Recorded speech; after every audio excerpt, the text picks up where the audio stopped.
Well, a very good morning and welcome to Tbilisi on this opening day of competition at this year's Grand Slam. And it's a very warm welcome to Neil Adams. Good morning, Neil. Yeah, good morning. We're here again. Yeah. We're here again, but looking forward to some great judo, and I'm sure it's going to be fantastic. It normally is. We've got a plethora of Georgians just scattered all through the categories, so we're going to see some exciting judo. Well, let's get straight into it, and the 5 weight categories that we've got to bring to you on this opening day: the under 48, 52 and 57 kilos for women, and it's the under 60 and under 66 kilo categories for men. We're going to start by taking a look at the top seeds and the ones to look out for. First of all, in the under 48 kilo category, Neil's going to give us a rundown of some of the names that have leapt off the page. Yeah, well, I think that 48 kilograms, the French have got a big team in anyway. You know, they've put a 1 and 2 in most of the weight categories. Clement is at the top there. She's top seed. Of course, looking down there, we've got the Brazilians as well, with Lima's in there with on that side. Pool B, she's in Pool B. Martinez on the bottom side here is the top seed on that top part. Pont, the other French girl, is down at the bottom there at the top of Pool D. So, and Gerges down there is you know, for the Netherlands as well, but you never know which way it's going to go. Georgians are in there roundabout as well. Right, okay, let's take a look at the top picks in the under 52 kilo category. Well, 52 kilos, then we've got, well, what have we got? Rekha Pup, who's one of the most consistent in the category. Gonzalez is just underneath there, so they'll probably meet around about the quarterfinals. Then as you go further down there, we've got Giorda of Italy at the bottom part of Pool B. Neto, Astrid Neto of France, she's on the bottom part there with Lepashishvili of Georgia, and of course the Olympic champion Krasniki at 48 kilos. She's the Olympic champion. She's down there establishing herself in her new weight category, and she's got Taba of Brazil at the bottom part there. Any there that you see that you fancy? I'd just like to go with Krasniki for a while, given that she now has a completely clear run at 52. There was always in that last Melinda Kelmendi was hanging around there, that forced her to go at 48, and look at the result, 48. Okay, I'll have to go there, and she came away with the Olympic title. Now free at 52 kilos, no need to cut weight or worry about it. Nice position for her. It is a nice position. It sometimes takes a little while, doesn't it, for them just to settle into a weight category, new weight category. We've seen people go up into different weight categories. Takes them a little while. Some go immediately to where they kind of left off, you know, and start winning straight away. But others, they've got to kind of climb their way through a bit. But I think Krasniki, not quite as physically dominant in the under 52s. So I think that we saw her physically dominant in 48s, but I think she'll work her way up. And talking about moving weight categories, that brings us neatly to the under 57 kilo category, because it's unavoidable that we shouldn't mention Daria Biladid, who has done an extremely unusual thing, which is not to move one weight category, but to move 2. I've never seen that before. Well, she's prime example. She had a little dip of her toe into the under 52 kilos category, didn't she? She got 3rd place, and you know, we've never seen her out-powered before, and she was out-powered, I think, by the Hungarian. And in this one tournament, she was like shock and horror on her face. But and then we saw her drop back down to 48s, but she always struggled, didn't she? Yeah. Condition-wise, past 3 minutes, you know, it was like difficult. I think she had to drop a lot of weight, and now she's gone up 2 weight categories, and this is her second run out. So we'll see. We shall see. Yeah, so we'll see. Who's she up against? Well, Lipatiliani is at the top there, and she's one of the ones that's really established herself, and she's got the Olympic champion from 2 Olympics ago, Rafaela Silva, who's coming back. So that'll be a nice, interesting little half there. Netto down the bottom part there. Toprak of GB is down there as well, and Mokhtar of France is also down there with Tanioli of Italy. So and Stark of Germany down there as well. Okay, let's take a look at the men in the under 60 kilo category. 60 kilo, Shik Vermiani is the top draw there. We've got Kuwabara of Brazil is there. Interesting for me, we've got Nazadze at the bottom part from Georgia. Of course, we've got a lot of Georgians in there, a lot of Georgian interest. But we've got Koga Genki of Japan, who just off the back of winning the All Japan Championships at 60 kilos, where he threw to Kato with the best Diashi Barai that you've ever seen in your life, all right, for a full point in the final of the All Japans. Can you imagine that? So they've given him another run out here. The great Koga's son absolutely nailed it in the Japan tournament, and so we're going to see him up against the foreigners. Yeah, and he's there lurking in Pool C. Like to see what happens. Should be interesting, shouldn't it? Yeah. You know, because you know, they do well often against the Japanese, their own fighters, not always against the foreigners. So yeah, we'll see how that goes. Yeah. All right, let's take a look at the top picks in the under 66 kilo category. Denis Farou, he's the world, I think he's world number 1 or 2 at the moment, one of the most consistent in the weight category, top seed coming in here. He's got people like Lima of Brazil down there. There's what's he got? Tanaka of Japan. Yeah, he's down the bottom, and Nadiredzi of Georgia down the bottom part. Yep. On the second part, Pool C and D, Mark Velashvili there, he's the number 2 seed, and well, he's got Guterres Martin. Look at Guterres Martin is the number 3 seed or 4 seed, I think he is, and so he's always there roundabout, and he upsets people. Does I saw you put a big mark around Eric Takabatake. Yeah, well, because he's been there for such a long time, hasn't he? You know, so you know, I think that again, you know, he can go and upset the party. He's their big hope for a medal today, Vaza Margvelashvili, the Georgian. We'll find out how it will all unfold, because we're about to get underway. We're going to go to mat number 2. We're going to pick up the first of the contest in the under 66 kilo category. Guram Zavashvili of the United Arab Emirates, no less, is up against Dastan Sheyakhmetov of Kazakhstan. It will be Zavashvili in the white judogi, Sheyakhmetov in blue. Sit back and enjoy the action. I have to admit, Neil, that I have not seen either of these two before, and if I have, I can't remember having seen them. So Zavashvili for UAE. He's jumped ship from Georgia. I think that sounds like it to me. And I think a lot of the Georgians haven't they? They've gone over different countries now. Yeah. And of course, we're going to have everybody as well. We're going to have the whole national squad and some of the juniors as well from Georgia scattered around. Didn't take long for the crowd to get into it. They're cheering for Mari Makharashvili down on mat number 3. That's in the under 52 kilo category. She's on and already off. She's won her contest down there. Left-sided Ogoshi, maybe arm round the waist and hip going through. There was a suggestion of a Harai Goshi in there, but I think we'll just stick with the Ogoshi. Just point out to everybody that sometimes what will happen is we'll be able to just zap over to catch the ippon on another mat. And I've been instructed to just point out, and I think we should do it, that there was a little bit of confusion because some people were watching and then all of a sudden an ippon had happened, and it would be either a female weight category. So all of a sudden we'd jumped. So we'll point out that we've jumped to another mat just to catch the ippon, so you won't miss it. All right. So we'll try and remind you that you're not seeing something that you can't believe. Exactly. So one Shido up here to Sheyakhmetov of Kazakhstan. It means that he's got to get on his bike a little bit here.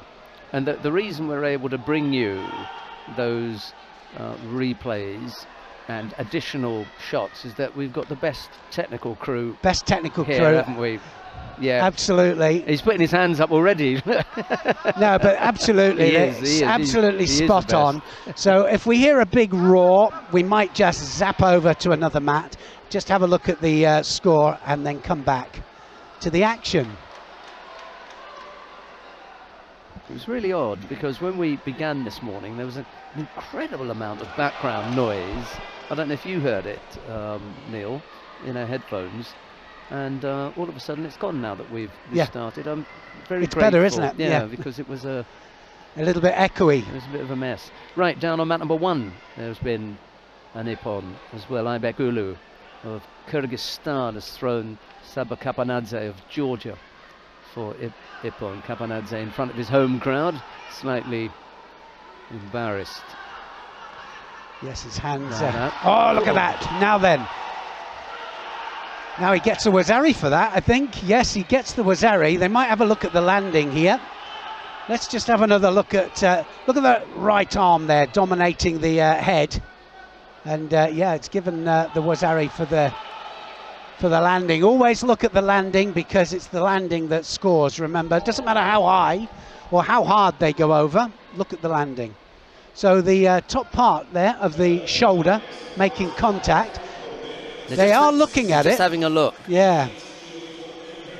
And if you look in the replay, you can see Ramzan Insaidov, he's the referee in the middle, was having to stretch round almost, and you could see the grimace on his face, thinking, no, I'm not sure about that, but I'm going to give a decision, because what I know we can do, and this is the referee talking here, what I know we can do is we can have a look at this, but I'm going to say that I think that is, just about Wazari. It gives us an opportunity on this side to have a look at it, and unless it's absolutely certain, unless we have no other views or angles, we'll leave it with him. But they've had a look at it and they've decided it wasn't quite enough to come up with the score. Yeah, too much of a gap there, and the side has got to hit, and remember, it's the upper part of the body, not the lower part.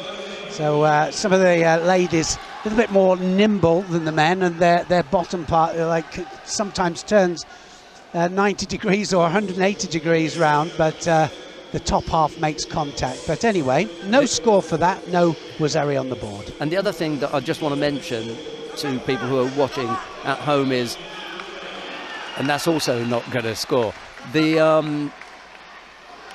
like to see the referee make a decision and not just say mate and say you have a look.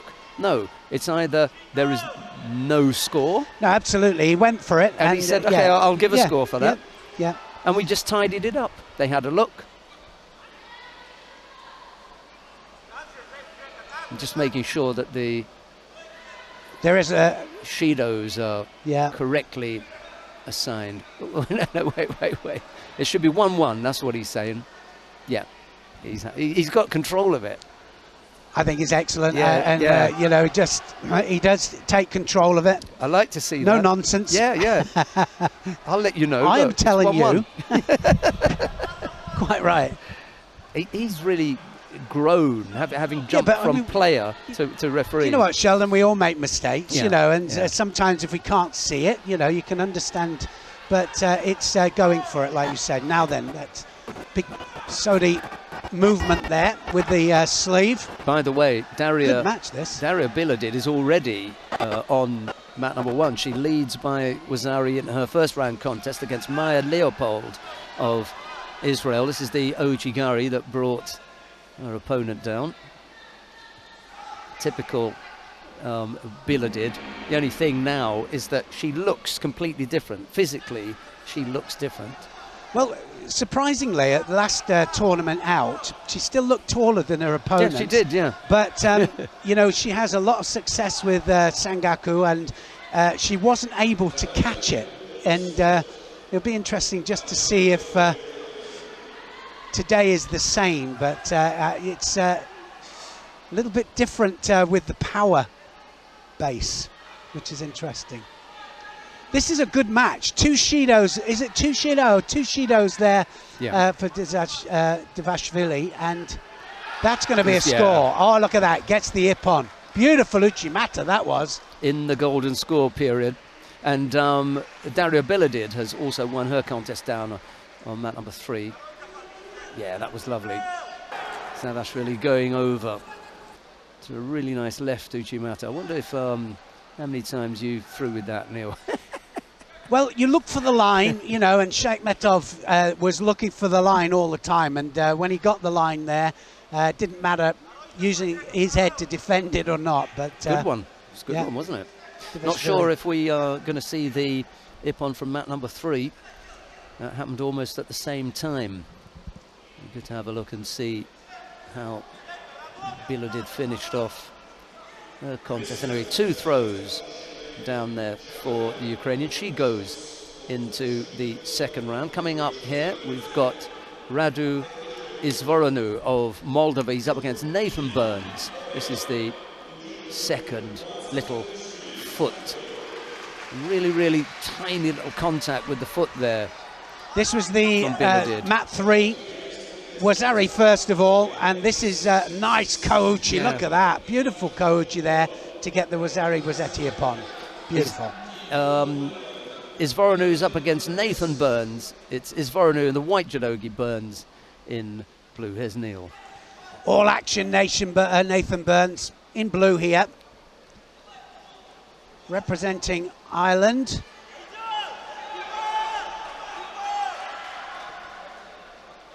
One thing you can guarantee from Nathan Burns is that he'll always give it 1,000%.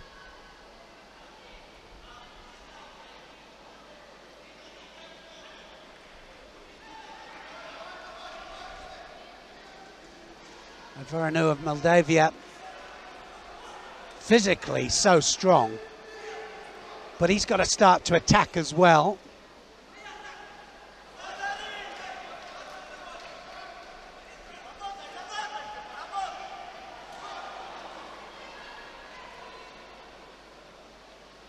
Well, I think about 4 attacks here by Burns. He'll have to be careful of that Tomanagi now. Needs to leave that alone, try something else. But also, Ivoranu of Moldavia hasn't attacked once.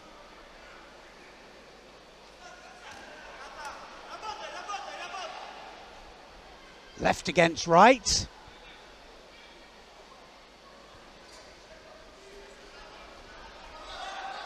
Diashi there from Burns. Got to get away from the edge. Can't get caught on the edge there. That will go to blue, I'm almost sure there.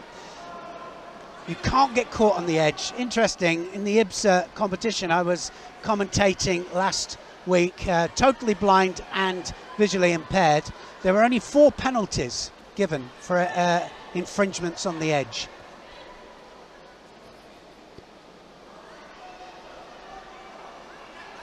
It's interesting, the referee calls Jogai, which just indicates that they're getting close to the edge, and they just turn back into the center. So if you've ever wondered why more penalties go to the ones with their back to the edge, that's why. Oh, wowee, what a technique that was. Nathan Burns, what a massive Seanagi. Just watch this, change of direction there. Brilliant stuff. They might only change that to a Wazari here. Just look at him explode in here. Yeah, you're right. It's just look at the landing there, total over rotation, and he lands on his side. That was absolutely massive.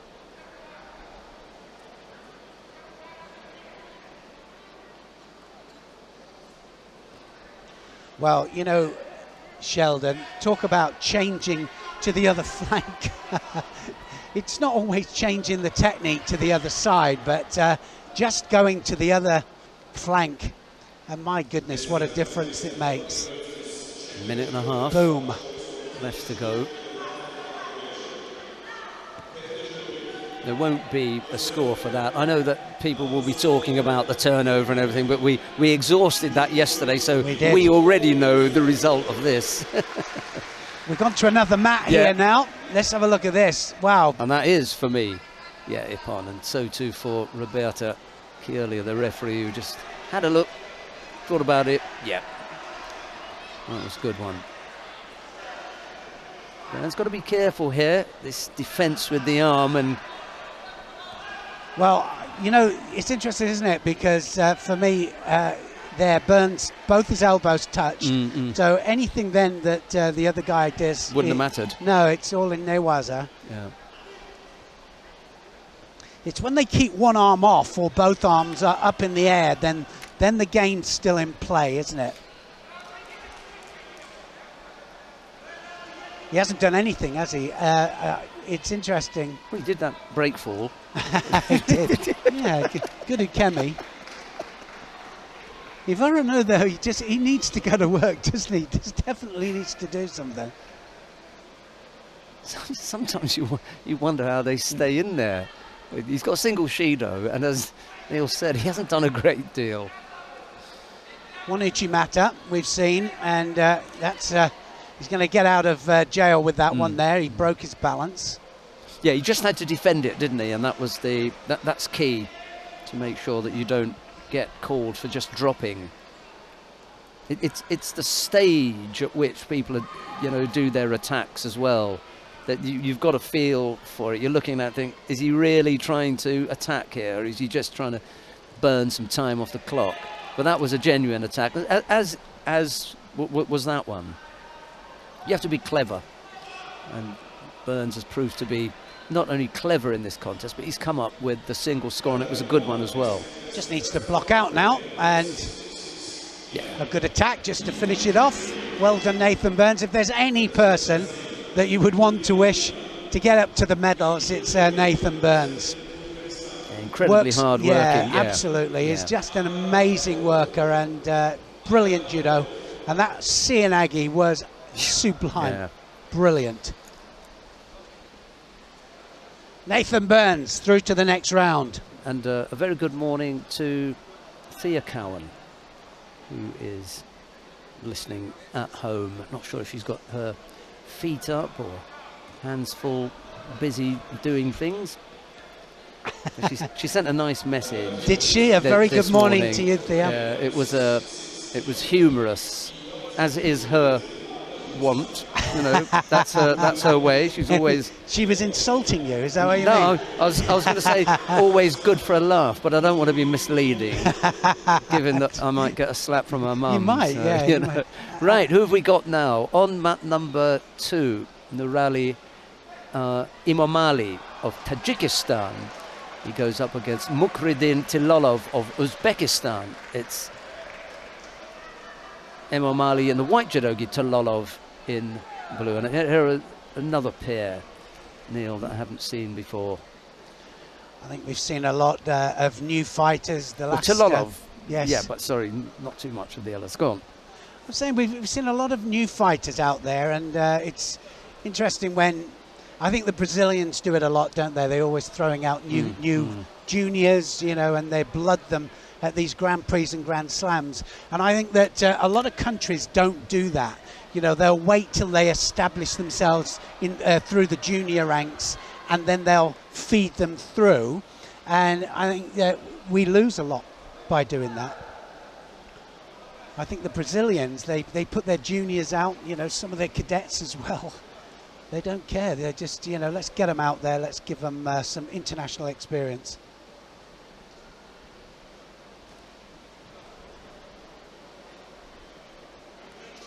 Looking for the shimiwaza here, and throws the hips forwards here. Imomali looking for the kosh jimmy.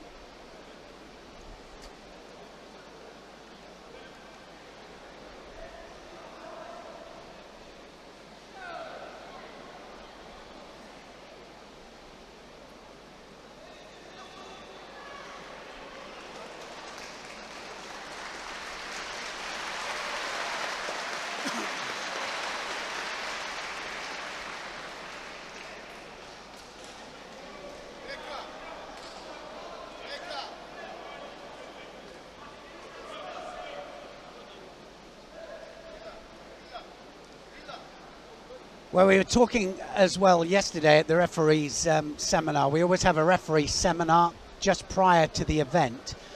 Means that they can go on the mat. They have to put judogi on. They work through certain things that are eminent and important within the contest, the new rules applications. And very interesting to, we went through a lot on positive, negative, kumakata. And the things about the positive is that if you see that somebody really wants to get a positive grip, and of course now we have a lot more variation that we can use, because it doesn't have to be just sleeve lapel, it can be one-sided grip, it can be arm over the back. If there's a possibility of a score, they'll let it carry on just that little bit longer. So it was quite interesting, wasn't it? Yeah, I'm glad that I got the opportunity to go along. I'm going to have to get me one of those fancy IJF gis. Turned up in... You looked all right in your suit there, didn't you?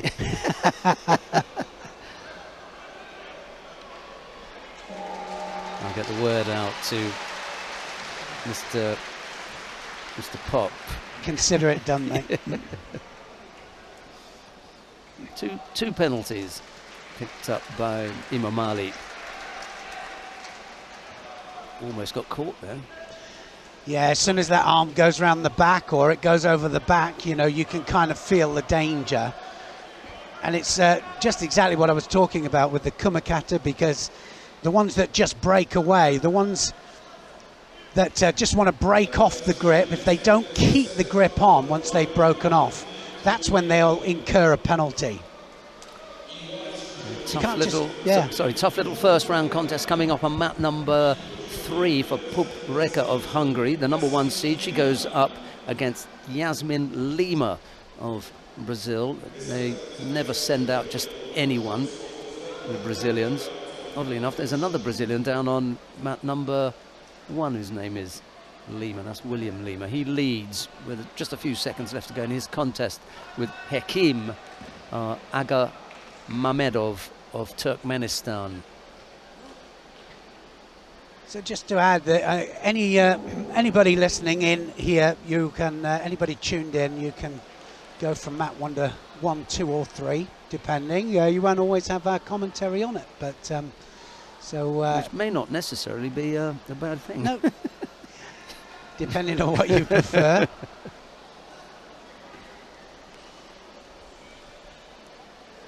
So William Lima, the winner there on mat number 1. Well, this is going to go into golden score here now.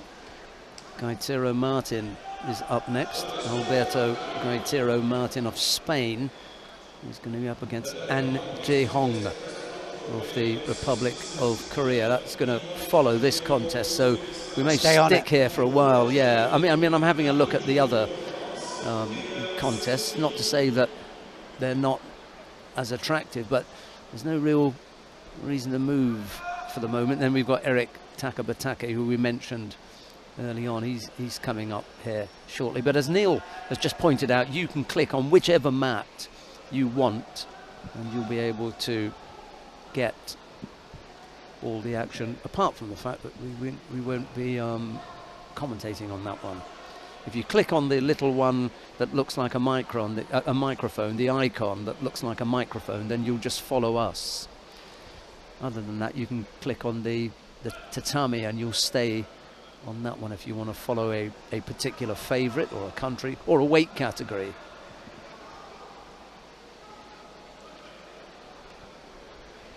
Third penalty then goes to Imamali, and Tilavov will go through to the next round. So first one we've seen like that so far. Yeah, we've had results, haven't we? Whereas that one is on penalties.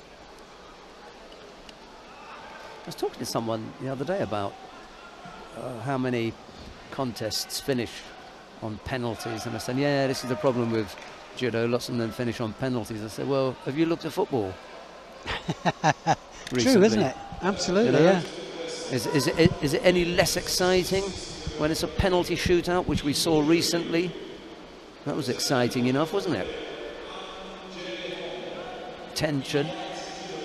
Okay, well, maybe not the same kind of tension as an FA Cup final or something, but you get the point. Sometimes the teams can only be separated by penalties. That's the only thing that there is. You can't wait around forever for someone to come up with a score, and unfortunately that happens reasonably often in judo, but it does normally only take about 4 or 6 minutes as opposed to the 90 minutes, 2 periods of 15 minutes extra time, and then the penalty shootout itself. True. Gitera Martin always, well, he doesn't surprise me anymore because he's always there roundabout, but he just is a workhorse. He just grinds away. He'll just work at this. He's got a hard match here. The Korean, it's not going to be an easy one for him, but he'll just grind his way through it and he'll just plug away. I know exactly what you mean. He's the kind of fighter who has had to work exceptionally hard to get to this level. It just didn't come naturally. That was absolute hard work on his part. Didn't get any gifts here. Must have gone into judo, and coach must have thought, here we go. This is going to be a hard one, isn't it? Yeah, this is where he's strong, because this Korean here doesn't need to be here with him, because Gitera Martin can get this. He can get that leg out. Telling you, this could be it. It's on already. Yeah. I don't think he realised just how strong he is from that position, and he likes the double lapel in. And he's managed to get out of that just as the Wazari was given. Watch him plug away again here, and he'll come from the other side here, tie up the top half, and then he'll get that leg out again. This the fact that the legs are trapped, that made it a little bit difficult. But the top half was looking good, and I don't think Anne is going to go down there again now. No, he should have. You'll certainly feel the danger there, because Gitera Martin will just be trying to get down there all the time. Inexperience from Anne. He's had a look at the clock. Half the contest has gone, and he's Wazari down. That's not the best position that he's ever been in. Pupreka as well. 2 Shidos against her. No Shidos to Lima, and they're 18 seconds into golden score. I was just laughing there because you said the Korean he won't want to go back down to the Newazga. He was up like a shot. He was up like an exocet. Yeah, he hasn't had a chance to work that out. So the best form of defence is to get out of there as quickly as possible. Yeah, sure. You know, you realise that you've got someone, at the end of your hands who's pretty hot on the ground. Think, okay, I'll leave this. I'm going to have to go back and study this one.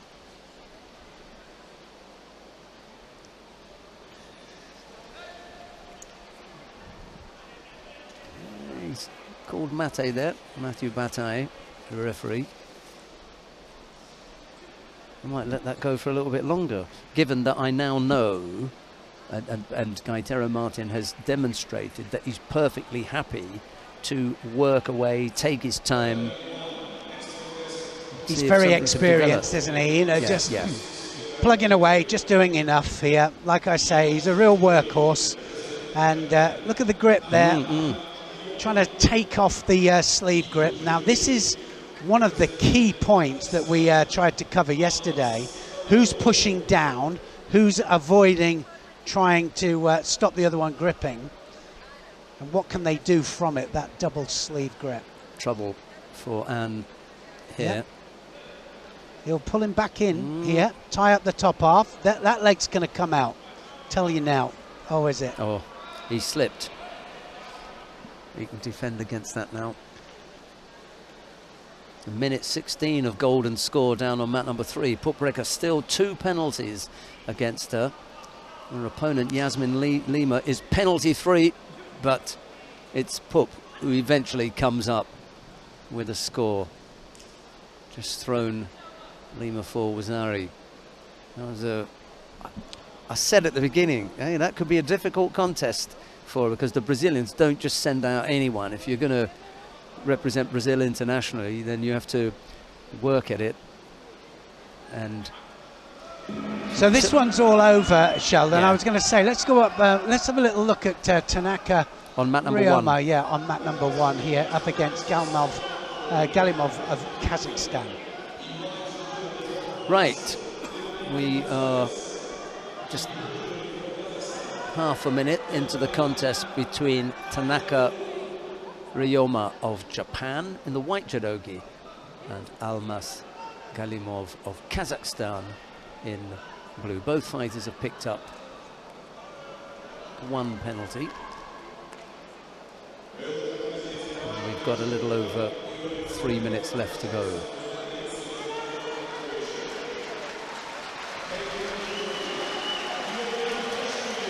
Well, they haven't sent many people out, have they, Japan, but you can guarantee that when they send individuals out, it's because they want to have a look, see how they perform against the foreigners. And that is one of the key points, because some perform very well at home and do well against their own, but getting against foreigners with different styles is a totally different thing. It's a little bit of a, well, I'm not going to say a gimme, but it's fairly easy to see that it's Koga Genki that they've sent out, and to accompany him they've got Tanaka Ryomi, 1 weight up, and then the rest of them there's no one else around. So the 2 of them have come out rooming together, and I think it's Koga that they want to have a look at. Yeah, they want to give him some foreign opposition as well, because he's going to get plenty, isn't he? He's going to be their go-to guy now, because Takato Naohisa. Apparently Takato, he was interviewed straight after the match in All Japan's about a month ago, and he said that was some throw. But he kind of shook his head. You've got to love that, haven't you? You know, it happens sometimes. Yeah. Whereas, you know, sometimes the athletes are media savvy these days now, and they find a million excuses for why something has happened. It was one of those where you watched it and you went, that definitely wasn't a Wazari. Left arm of Tanaka just keeping Galimov out. That didn't look that clever, did it? Well, how many have they got at 66 kilos in Japan here? And of course Tanaka here struggling just that little bit, isn't he, here against Galimov? Unattractive looking scoreboard, 4 penalties and half the contest still to come.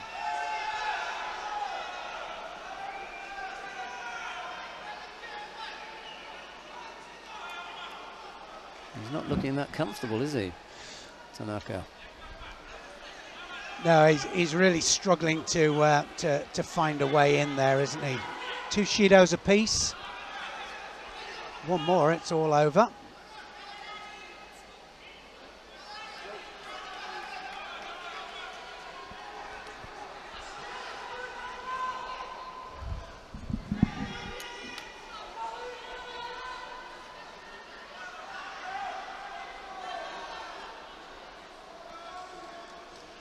Well, that Sodi there is Sodi grip, drops Sianagi off the Sodi grip. I got corrected actually last contest out, and somebody said, look, just because he's got the sleeve doesn't mean Sodi Surakomigoshi. Sodi Surakomigoshi is lift pull, all right, so Sodi goes upwards, and the Kodokan were telling me that basically if it's Sodi drop, then it's Sianagi with a variation of sleeve grip, which is quite interesting. So I won't make that mistake again. Well, as you said earlier on, there's a 3rd penalty. Well, Tanaka dodges the bullet there because Galimov picks up a 3rd penalty, but it didn't look that great. Tutashvili on mat number 2 is up against Lucien Borz Dumitrescu of Romania.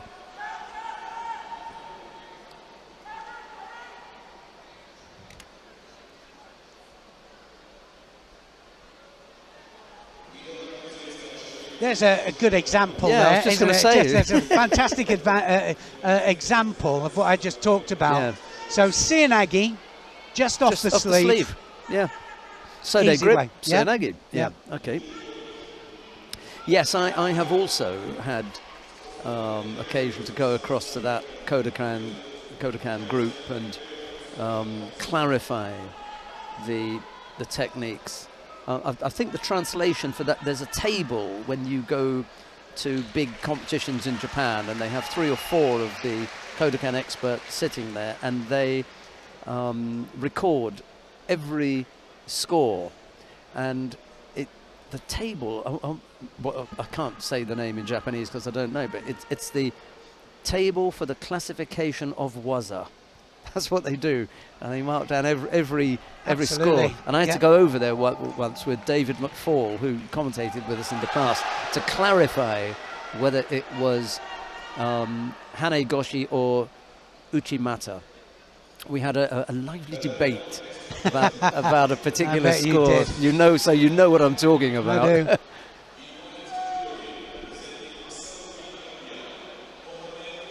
So there it is. Very low Seoinage off the sleeve. Let's go then after this. Let's go to mat number 2, where we've got Georgi Tudashvili of Georgia up against Boris Dimitrescu of Romania. Yes, there was well, it looked as though Tudashvili had scored, but they decided against it. And he goes again. Yeah, just to finish off on that Uchimata Hanegoshi chat that we were having in Tokyo some years ago. Who was the French? Well, I'm just trying to remember. It was a French and a Japanese who were fighting, and the Japanese, I think it could, Akimoto attempted to throw this French boy with Uchimata, and the French boy closed his legs just to defend, and Akimoto continued with his throw, and my colleague said it turned into Hanegoshi. It said it's Hanegoshi, and I said Hanegoshi isn't determined by Uki, it's what Tori does. Tori never changed his attempt to throw with Uchimata. Good point. Yeah. So how could him closing his legs turn the throw into, and the debate got more lively until we went across to the table for the classification of waza, and Uchimata was it. And he said, I said, what was that throw? He said, Uchimata. He shook hands with me and never spoke to me again. That was it.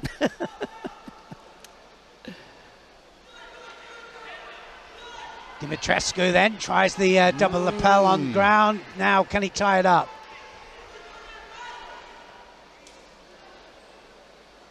Well, that double lapel turn is probably one of the most used newaza attacks. A lot stems from it, a lot comes from it. So you've got the turning directly into the hold. You can latch onto the arm. You've got the shimiwaza possibilities as well. Japanese use it, especially the women's team, and they use it to great effect. I remember doing a class with Annette Berm some years ago. We were teaching children, and she had this really very, very simple way of introducing them to this double lapel turn. It was a little game that they played as well, at the end of which they had learnt the double lapel turn. And the coach said, I can't believe you've introduced them to that, because now I'm going to be getting that every weekend, every competition we go to. Yeah. Which is the main point, Yeah, right? well, that's it's why the main we did aim. it. Yeah.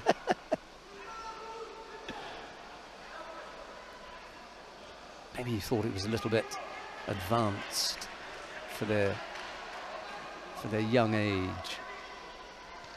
Yeah, but a lot of people say that about ashiwaza, or you know, it's an advanced technique.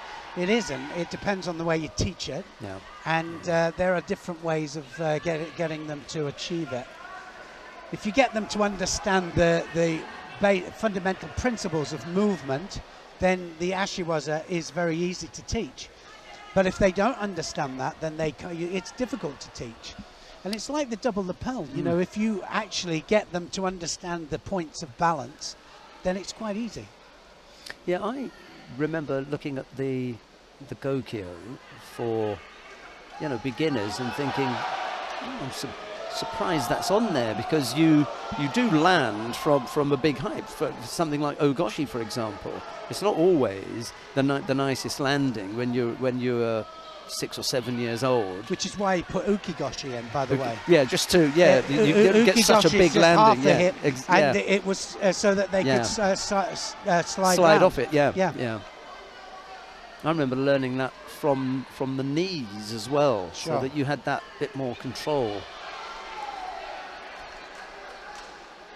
11:30. Well, 25 to 12. It was an 11 o'clock start. It's 11:30 tomorrow and 12 o'clock on Sunday. So I just thought I'd let you know that in advance, half an hour later each day. This really is a contest of two parts, isn't it? You know, it's part newaza and one trying with the newaza. So one plugging away here, Tbilisi just plugging away with the Seanagi, and Dimitrescu there plugging away with the newaza. But both tired, you can see that.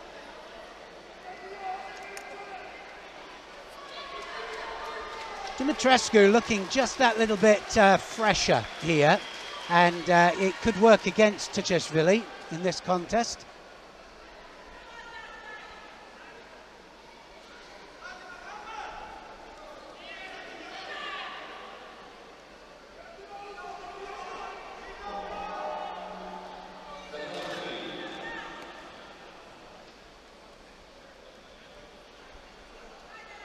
Saito has been on the mat 3 times already. They like to use him.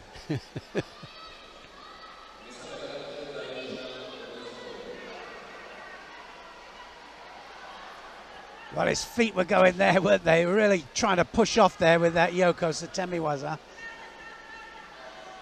Now can he tie up the top half? I think that he's going to get this. If he can just keep this going here and make sure that he's inside. He's almost out there. And he'll have success with it, because I can tell you now that Tbilisi is very, very tired.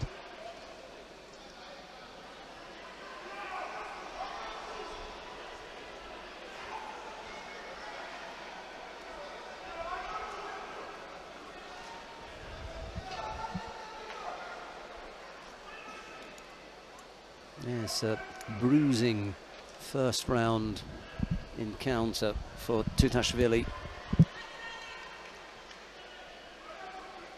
Well, you can see, can't you, the face said it all there. Just that little bit tired.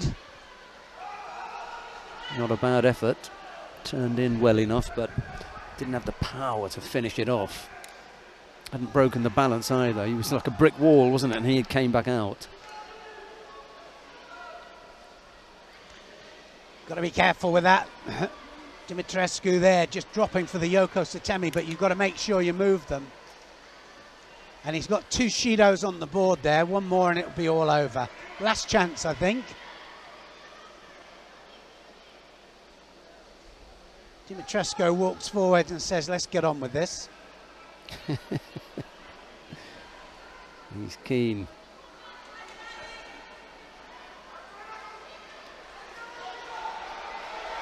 Yeah, and that one hand on is not the best sign, is it? Yeah, struggling now, really breathing heavily into a third contest. Now, he's had 4 minutes of regulation time, 4 minutes of golden score. If you haven't been here before, another good effort, still with one arm. He's coming out with the Chukvimiani handbook. They want it over. Yeah, the crowd here. It's going to be all done. Oh dear. That's it. He mugged him, didn't he? Did, absolutely. Just mugged him at the end there. Three efforts, none of which were, in all honesty, ever going to throw him, but he just put the attacks in. That was clever tactically. But he's going to have to go and gather himself. I was just about to say, if you've never been out in the middle for that length of time, it is incredibly draining. Well, they say that warm-up fight, you know, if you can go time, the more time you're out there on the mat. He just did 3. Nice little warm-up. I don't think they had that in mind, did they? Right, who have we got on the mat now? Eric Takabatake of Brazil is up against Muni Hawasiwi of Saudi Arabia. Takabatake in the white judogi, Hawasawi in blue. And I once saw that described, KSA, as the Kingdom of South Australia. I'm glad you did it anyway. Not me. That was at the Olympic Games one year. One of the commentators, I'm not going to name names. Not even going there. It wasn't was there. It me? But no, of course not. It wasn't you. But we've already spoken about him. And I think it's right. unfair to keep going on about him. He was a nice chap. But he did give us some moments of humour. Sorry. This is left to left here with Takabatake and Hawasawa. And it's going to be interesting because he's just trying to find his way in here. Very experienced Takabatake, and he will find his way in. And of course the line, it's always the line, especially if you've got extreme right to right or extreme left to left. And that's a big mistake there. Hawasawi is gone right with him, which will be, it'll work just perfect for Takabatake. It'll give him the line.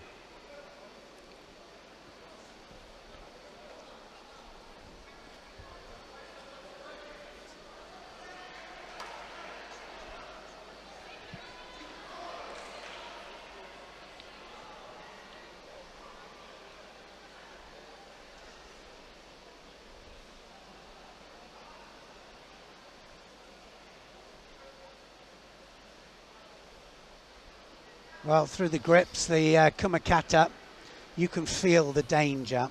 And as soon as somebody's got 2 hands on you, you know that there's something afoot and that there's possibility of getting thrown. So, yeah, it's interesting. Yes, Holmes, the game's afoot. Yes, it is there. It is very much. I like that. Sherlock. What was it, the French guy? When he'd never read the name before, he said Sherlock Holmes. Is that what he said? Holmes. We shouldn't laugh, should we? It's not fair. I mean, in a French accent. Well, yeah, because we butcher so many other names from different countries. We butcher theirs. Why shouldn't they butcher ours? Absolutely. Yeah. I'm just trying to think of some of the names that we want to avoid, and they're not here this weekend. Mercifully. I've got lots. we pile them up, don't we? Yeah, my goodness. It's Makhmadbekov that gets me. I always say Medbekov, don't I? It's completely. But they know who we mean. Takabatake well ahead here. I mean, he's in for the attack. He's the one taking the initiative. Going to be a penalty up here, I think, for Hawasawi. Just missing a score, the Brazilian. He'll get it. Just find the line. I think it's just going to be a matter of time here.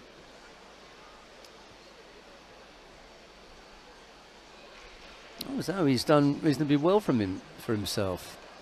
I don't think, well, if he didn't realise what kind of an opponent he's got in front of him, he does now. Is it the Romanian who's in the chair for him, the coach? I'm just going to go and... No, I'm not going to go because... Oh, almost. That was huge, wasn't it? Yeah, big Oguruma there, and wasn't far off, was it? Let's see how high that left leg goes.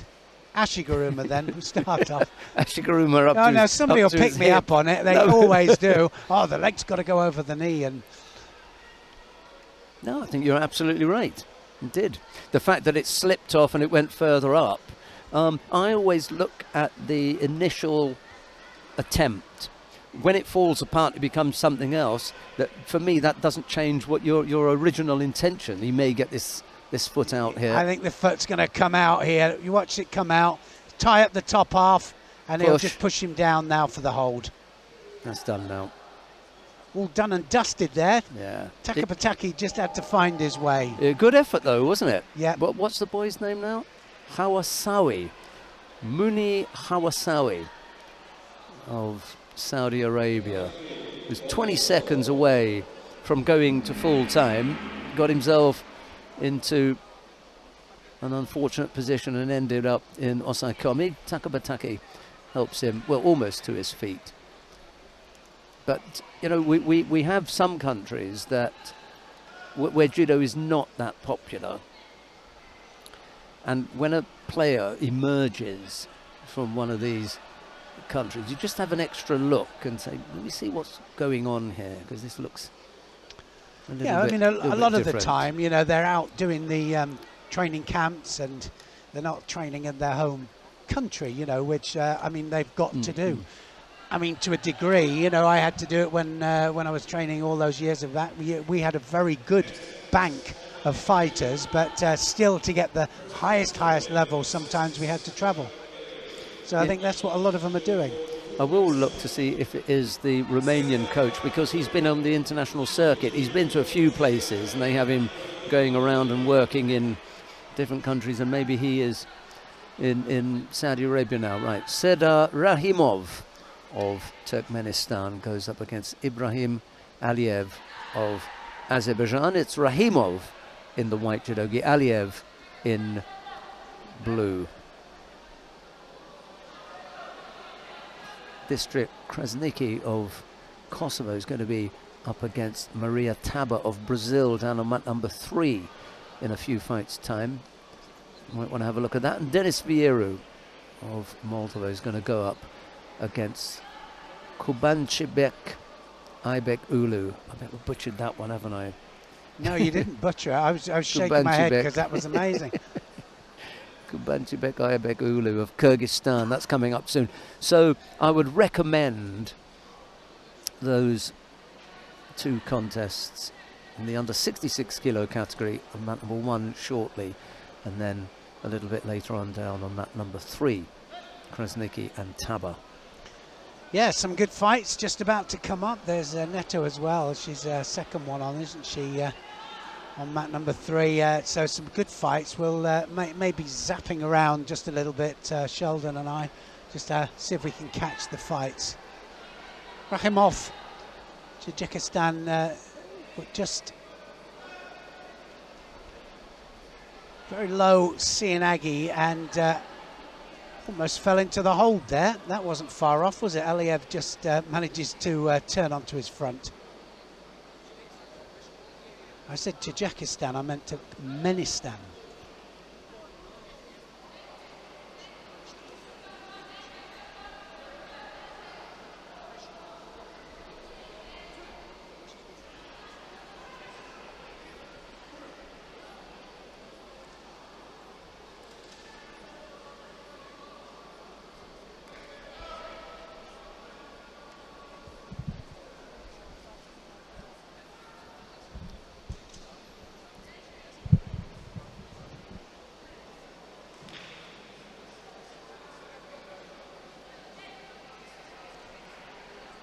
I'm always surprised how many manage to get off the Sangaku when it comes from the front. And one of the most consistent, Abilitive is one of the most consistent to catch it.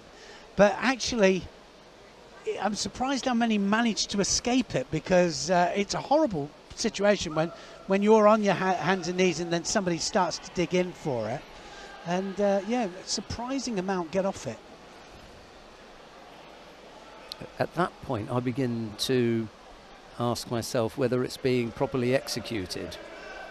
For the right reasons. I think a lot of people use it to turn into the hold down and don't concentrate on the actual shimiwaza itself. Yeah. They're already 2 steps ahead for the osai waza. Just looking for the osai komi, yeah. Whereas I was only ever interested in the Strangle. shimiwaza, or you can then get the arm from there as well. Yeah. The shimiwaza was the thing. Well, I think that's it's how you teach it. You know, in fact, you teach it in stages. That if you catch the concentrate on the shimiwaza, if that fails, then you turn it into the hold down. Yeah, and not the other way around. And then hopefully your shimiwaza never failed. Yeah. So you very rarely ever had to go into the osaikomi. I think it was maybe once or something. I remember Dave. I don't know, do you remember Dave Stanley? I do. IJFA referee, and he asked me about that once when I executed it. He happened to be refereeing, and where did you learn that then? I mean, it was many years ago.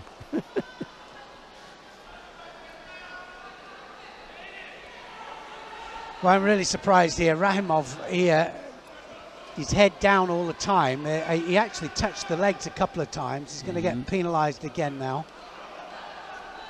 Second penalty up.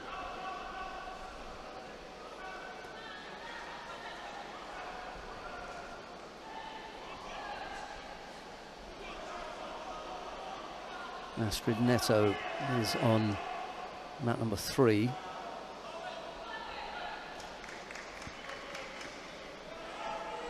He's going to turn this. Yep.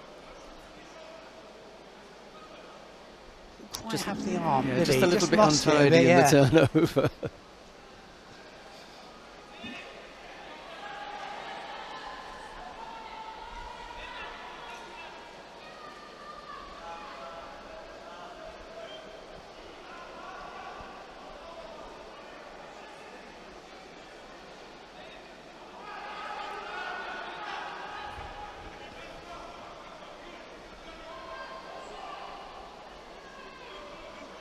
When the entry is not that big, and I'll just go through quickly what I'm talking about as far as the numbers are concerned. Let's take a look at the under 48 kilo category. 17 in there.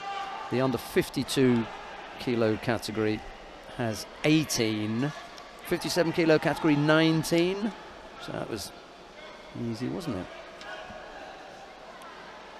Yeah, 17, 18 and 19, and then the 60 kilo category has 22, and the 66 kilo category has 29. So the biggest weight category today is 29. But as long as you are under 32, Priscilla Neto has won her contest down on mat number 3, by the way. As long as you're under 32, then it's a straight, one round, second round, quarter-final, semi-final, final. If you then to 16, it's one round, quarter-final, semi-final. And then if you're only, 8, then it's straight quarter-final. So we haven't got any weight categories that are that low.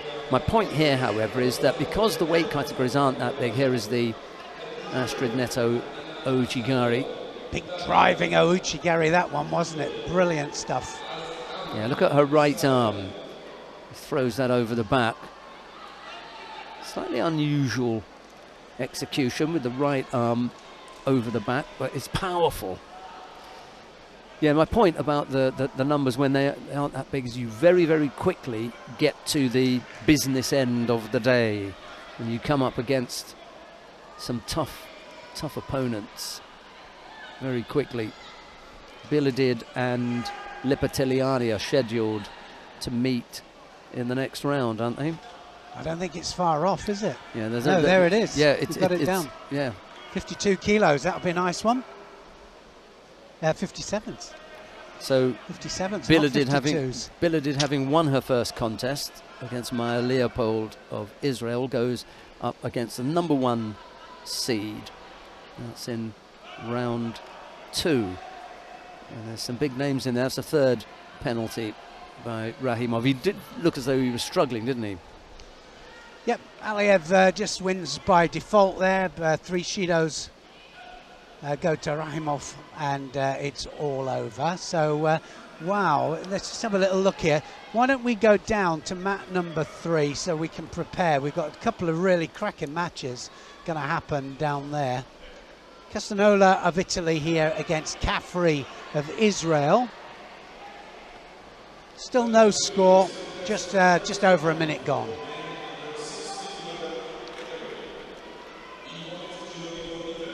Yes, you're right. We've got Distra Krasniki coming up next, Naomi van Krevel after that, and then Eteri Lipatiliani. Look at that, nice score there. Nice little Ouchigari, I think, from Castanola.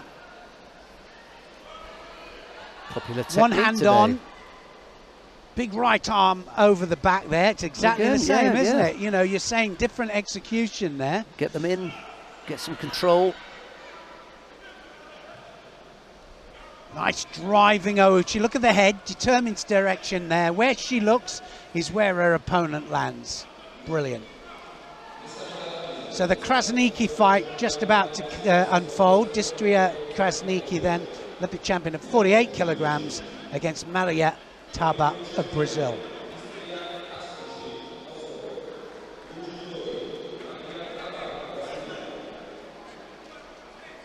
Wearing the gold back patch there from the 48 kilos. You've got to remember that, it's a different category. Saw that one coming. Defended that easily. So physical, isn't she, Krasniki? Really starting to establish herself in her new weight category. And she really takes advantage of the one hand on, or the extreme control of the same side, and she'll wheel her opponent round, and she does a great Osoto from it. Look at that.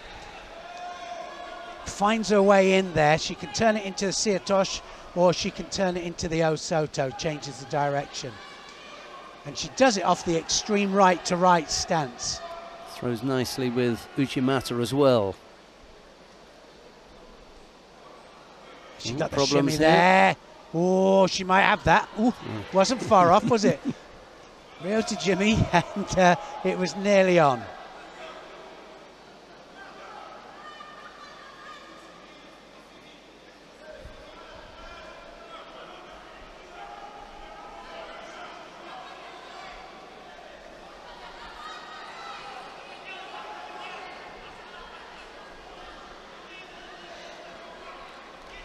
Good defence from Krasniki. Look at that, leg goes over there. It looks underneath, doesn't it? Yeah. Oh, she was underneath, it was on. It definitely. Yeah. Just the great Kanto form of Ryota Jimmy, and fantastic shimiwaza. Flavio. So she's dominating the sleeve, but big right arm going over the back there, and her intention is to throw. There's nothing else on her mind other than to throw techniques in there, and her opponent's going to get Shido for it. Now, if she had a different mindset behind it, let's get the Shido specifically to get her opponent Shidoed, then slightly different.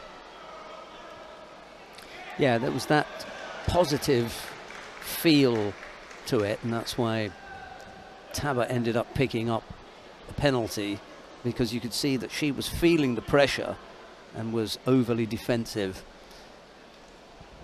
There's the action from mat number 1, Richard Vernes of France, throwing Akbredi Jumayev of Turkmenistan, that was.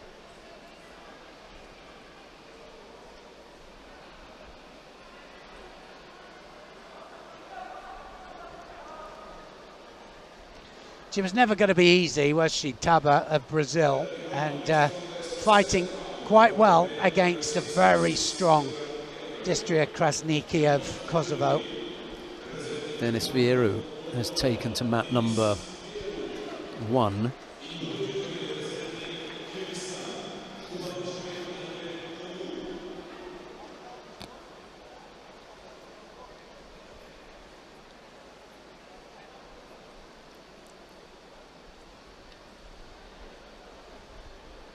Well, starting to take the fight to Krasniki. Taba, nothing to lose. 2 Shidos on the board here.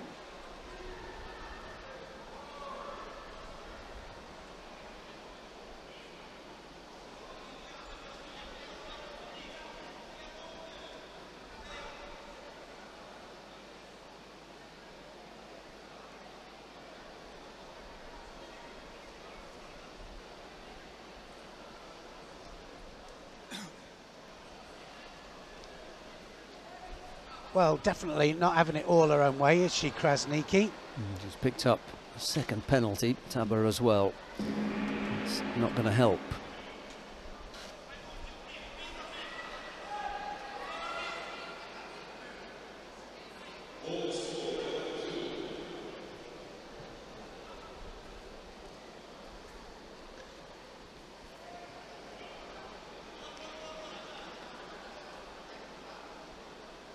A good example there of Tachiwaza still being on there. There was no double landing for the elbows for Taba, so Krasniki was still able to attack from the Tachiwaza position.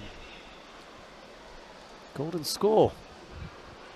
Second Brazilian that we've seen taking a quality fighter into golden score.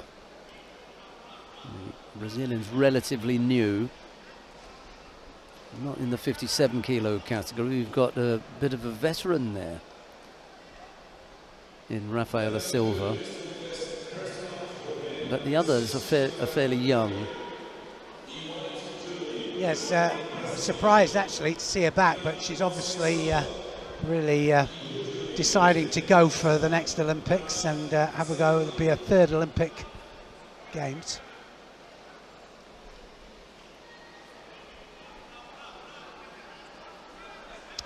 One Shido up to Krasniki then, not sure on the edge. Not sure why they've got the Wazari on there. Van Nester, the referee from Belgium, says, I never gave that. I'd like you to take it off. And they did. Thanks very much. I think that's the same mat that Seidov was on and told them about the two Shidos. Like you said, it's nice to see the referees taking control of it, you know, and that's the way it should be. The supervisors are there just to assist if bad position or they didn't quite get the angles right. Actually, Seidov was on mat number 2. That was my mistake. We're down on mat number 3, aren't we? Seidov was on mat 2. Third penalty coming, do you think, or? No, I don't. I think, well, she's going forward. Yeah. You know, I think the Brazilians actually are really attacking, taking the fight to Krasniki. I've taken my eye off the contest, to be honest, and it was just the way that he was asking them to tidy up. I thought, oh, maybe he's seen something. But no, we press on. Krasniki a minute and 20 seconds into golden score. That's it. And that was what I was talking about there, just going off the sleeve. Couldn't get off it. Look how she brings her around there, just waits for the right position, didn't get the landing. Yeah, there's a point where if you freeze it there, then you're going to say, okay, it's just enough to squeeze it out. Did he give the Wazari for that? Yeah, at that point. I personally didn't think that was a score, but yeah, the elbow is bent and defensive, isn't it? Not the best landing, but anyway, it's all done and dusted. They're off. Naomi van Krevel of the Netherlands is on. She's up against Sayara Rozieva of Turkmenistan. It's Van Krevel in the white judogi. Rozieva wins. Wazari there, definitely. Nice technique there, Van Krevel. Gets going early. Yeah. Dominant grip, sleeve lapel. Look, beautiful entry in for the Uchimata. Just managing to force herself to stay off her back.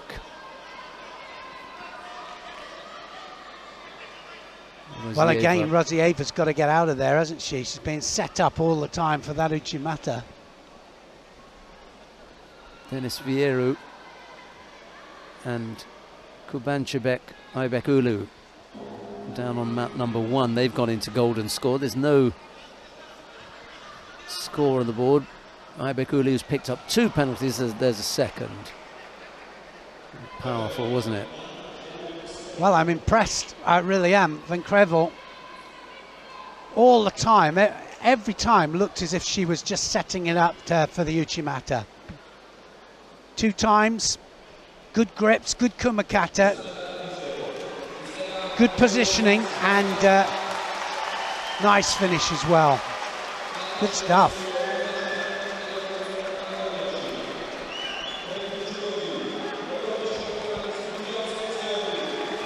Right, coming on to mat number 3 then, Eteri Lipateliani of Georgia. She goes up against Dario Biladid of Ukraine. It's Lipateliani in the white judogi, Biladid in blue. This will be an interesting one, won't it? Because I think that Lipateliani will be looking for big pickups here on Biladid. And she's not going to take any nonsense from her, I tell you now. And I think that Biladid coming up high over the top with the arm is going to be perfect for Lipateliani. Number 1 seed as well, Lipateliani.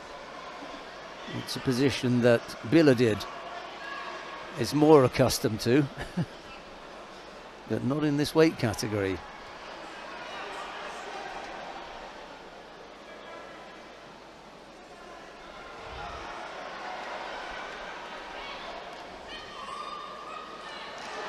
Big hips across there from Lipateliani. And Lipateliani, they haven't had a big women's contingent or team. And Lipateliani is one of the first to come through at world level, absolute world level. And here we've gone on to another mat here. Just have a look. Dropped Sianagi there. Helped him with the bridge, didn't he, Aibek Ulu? Beautifully taken there. What drive. Great finish. Back to Lipateliani Biladid.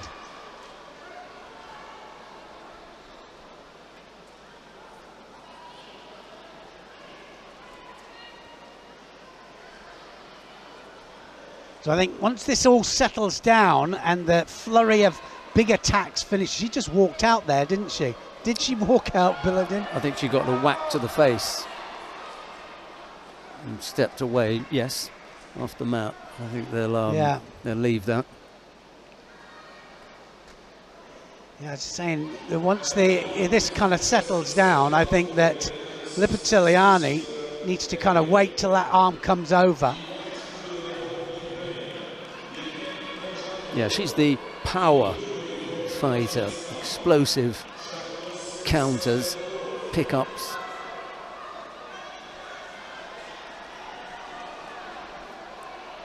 Searching for the belt with the right hand. Bit of panic there from Biladid. She can feel it. She can feel it. Well, if ever there was a test for Biladid at 57 kilos, remember she's gone up 2 weight categories here. If ever there was a really good little tester, this is it. Because she has a real world-class 57 kilo fighter here. Yeah, absolutely. And the number 1 seed at home as well. It's all piling up against Biladid. Yeah, it's not very often, is it, that we've talked, you know, whenever Biladid's out in the middle of the mat, you always talk about her as the favourite and the one to watch out for. And it's a little bit different, isn't it, new weight category. You're seeing panic stations from Biladid. Saw the first flash of the hip there from Lipateliani, and Biladid picks up a penalty for stepping out.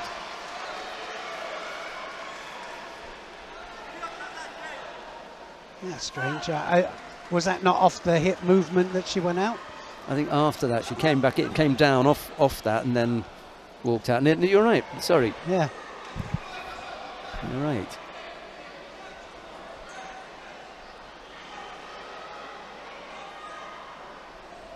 So the penalty is taken away. Here comes Biladid, needs to drop the hips. Whoa, felt the danger there. Still a little bit high. Yeah, just a little bit. Yeah. Needs to be a little bit quicker in for that, Lipateliani. I don't think there's very often that Biladid has been out there and felt danger of being thrown for ippon. So it's quite interesting to see how she's coping with it. Yeah, she's the She's usually the aggressor. Yes, exactly.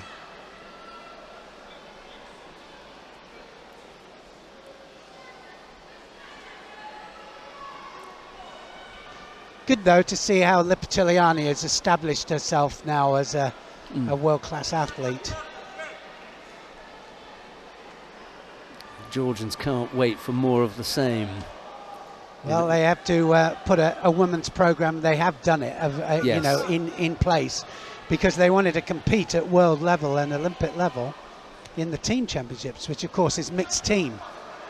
Yeah, the head coach Tanadze has really done a terrific job. He has thrown himself 100% into that women's program. It's not like a compensation for him not being able to coach the men's team, the juniors or the cadets. He specifically wanted to work on the women's program. There he is in the background, and he's done a terrific job. And I saw him start with the cadet girls and work his way up. He completely bought into the program. He's one of the only coaches who really gave everything, and that I suppose was historic. The fact that the men wanted to coach the men. You know, we're in Georgia. You know, it's a male-dominated sport, and it's just as well that Tanadze decided, okay, I think we can. Interesting, isn't work it, to with see the it girls change? there. Yeah. And it's been a long time. I would say at least 8 years that he's been working away at this. And I said that I thought it would take 12. That's how long I thought it would take to, from scratch, work all the way up until you had a good women's program. So you've still got a couple of years to go.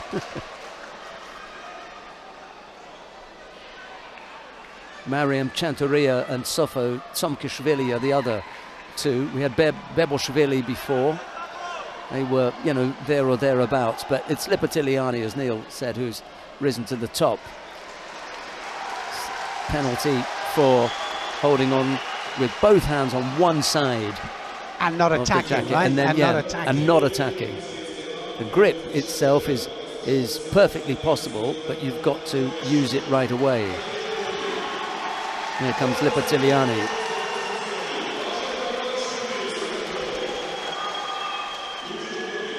Wow, interesting little fight here now into golden score, these two. Both feel the danger, the direct attacks from Biladid, but the counter attacks also from Lipitiliani. And the longer these contests go, I think, then the more difficult it is for Biladid, because she's not that used to going into extra time. That's why she's here, though, for the experience. Got to get it done now. Well, she has to, because, 2 years to go now to the Olympic Games. If she wants to be a contender of any kind, she's got to get through these matches. Looks a little bit better here. Again, just too high up. Not breaking the balance. She's got to go to work now, Lipitiliani. Lipitiliani doesn't want to go off, just to tidy up a little bit of blood. I think this is Vaza. No, this is down on mat number one, Honchako. Too much of a break there, wasn't it? Or did he get a score for that? Saida Burorov. But it was Harry scored for that. Saida Burorov of Tajikistan. Mum getting excited. You can see the change in Biladid's face, though, can't you? It's much more full. Yeah, I mean, she used to tower above 48s, didn't she?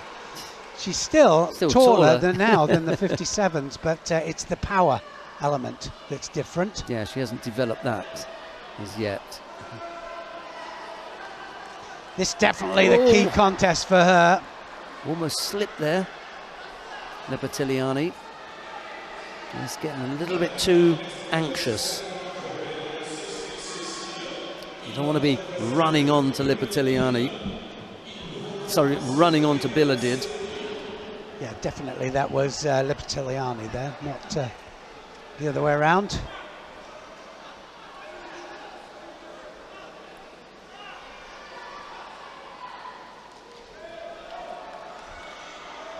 Interesting fight this. There's a little bit of tactics coming in here.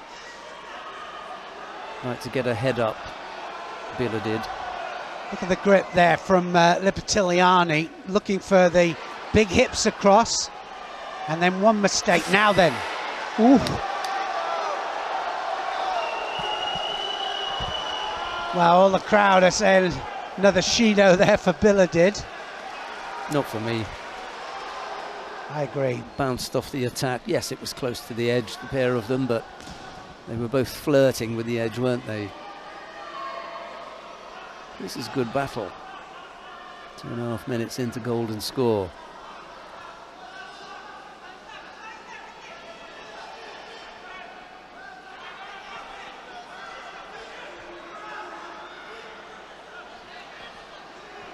A little bit too far away with that Makikomi effort. Bit of a gap between the pair of them. She's already on her way away from her opponent when she was attacking, so there's still that element of defense even when she's attacking. Tiny bit of panic, isn't it? A little bit, you know, what can I do here to get a score? She's wary of the counters. A minute in then, golden score. Now Lipitiliani goes to work. Bila did on the edge. I'm not so sure she didn't just step out with 2 feet there. Oh, now then. That was close. That was close. Like to see that one back just to see how that landed. Remember that if it's Bila did that starts this off, she can use her back, and she Lipitiliani. does. Yep.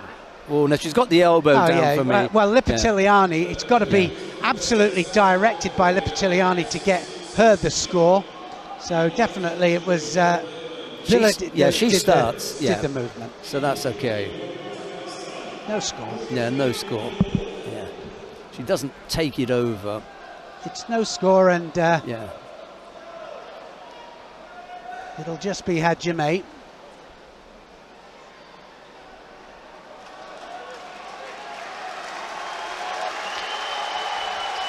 Closest that anyone has come to a score there. It's a good little effort by Bila did. Full commitment, you know, and it will always go in favour of the one initiating the technique. Both her feet went out then. Yeah, before the attack.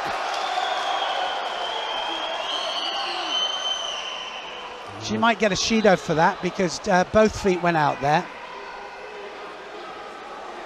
He gets away with it. Yeah.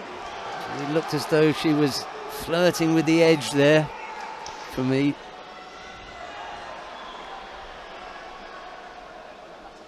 Coming up to 4 minutes of golden score. Both fighters look as though they've still got enough in the tank to keep going. No one's really breathing heavily. Well, not discernibly anyway. Not that we can in the see. middle. They might tell you different. Ooh, chance there. Now she's got the grip here. Lipitiliani. Got to get back in. And she does with that Uchimata. Crowd don't like it, but yeah, definitely bad on the edge. Look at that. She's absolutely out on her feet here. Bila did. Not sure what it was that had her bending over, and she does pick up a penalty for stepping out. It's a second penalty for no excuse Bila for being backed up. 90% of the time, if you're backed up to the edge, it's your fault. You put yourself there. Yeah, absolutely.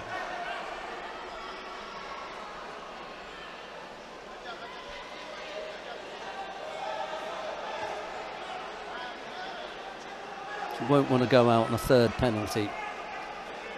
Something's going to happen here. I can just feel it. Oh, she's back on the edge.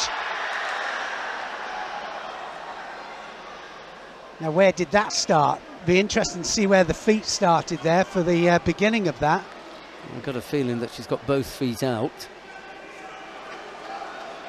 Oh no, she was She did just well. about in, yeah. Yeah. Again, another. She just needs to tidy that up. The gi I'm talking about. Unusual now that the players are so aware of that she's just gone ahead with the gi out.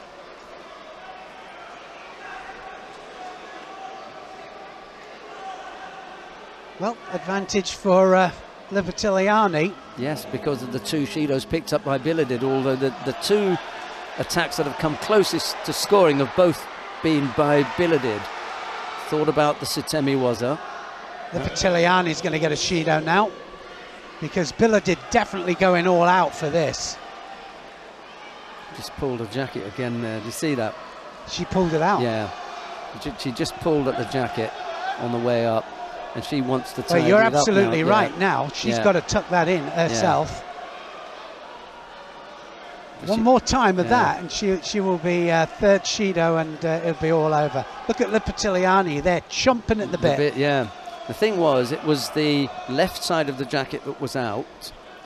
She pulled the right side She out. pulled the right side on the way up. Just as she was standing up, she pulled the right side. I know it's people at home might be saying, what are you going on about? But she's now, as a result of that, She's had about 20 seconds yeah, to to catch tidy her herself breath. up. And it wasn't because it was during the action, it was because she pulled it when she was on her way up. Well, you're only allowed one anyway, so now She's if had it that. happens again. Lipitiliani piles the pressure on. Better grip here. She's changed it now. What a match. Great early match this is.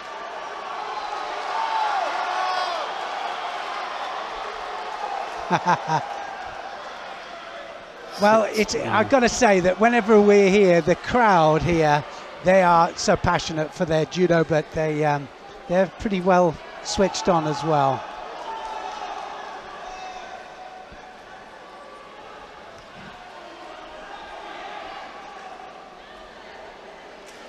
This is one of those fights, isn't it, where you can let it go on. You know, I mean, it goes into golden score. They both deserve, you know, they say if any match goes into golden score, you've got to deserve it. That was a drop. Now then, what are they going to do with that? You know, she's shown that Intention. She's shown the Sutemi Waza before. I agree with And you. this time, Lipitiliani feels it coming, and she just moves back, and she almost leaves Biladid looking, you know, embarrassed, but only because the defence is good. She's got a good defence. Lipitiliani's got to be careful here, because there's 3 or 4 attempts by Biladid, and she could end up coming up with a score here and squeezing one out. She's that kind of fighter.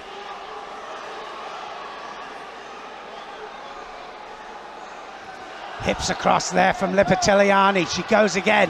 Oh, on the ground. First time that she's had a chance to work on the ground now. Well, we haven't seen her get close in the new weight category. Not No even power, close. no with it. power. She couldn't pull her around to open her up. She had 1-2 pulls, and that was it. So much success in the under 48 kilos category. So Yeah. much. Monstrous on the Yeah, ground. monstrous. A demon. She was feared, but she hasn't got She needs to into- find yeah, another way in. yeah. Same technique, just make Yeah. it a different way in. Something's going to happen now. Yes. Building up. A little bit of a nudge there, looking for a reaction from Lipitiliani. Lipitiliani now needs to skip back in. She does. That's Hits Sutemi. across. Oh, another chance on the ground here. No, she's just got no power. She's just dying on top of her there. The right leg is hooked in, but she can't do anything. This is mat number 2. Mat number 2, beautiful springing drops in Aggie there. A case of the bite a bit. It was Burns who threw with Marote Serenagi before. And it's his turn to go over. That was in the previous contest. He's off now. 2 penalties against Biladid. 8 minutes into golden score. Wow. Well, you're probably wondering why we're on this mat. My goodness, what a terrific match this is. I'm not looking to go anywhere else at the moment. Finely balanced between two of the best in the weight category. Biladid, looking, funny to say that, but looking to establish herself. Lipitiliani already established. I say best, promising is what we call Biladid in the under 57 kilo category. Isn't it amazing? Double world champion, and we call her promising. She's moved up 2 weight categories. You're dead right. There's not many. I think the Georgian did it back in the 80s. Oh, okay. And he won 3 medals at European Championships, 3 different weights.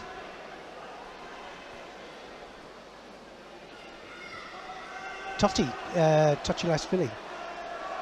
Yeah, I'm just thinking about how quick the move was. That's all. I mean, we have seen people at different weight looking categories. for the pick up. Oh, Yeah, she's got it. Yeah. Wow. Yeah. He hasn't given the score, but I think this is going to score. Unless he called Mate. I think he might have called Mate on that. Oh, I wonder.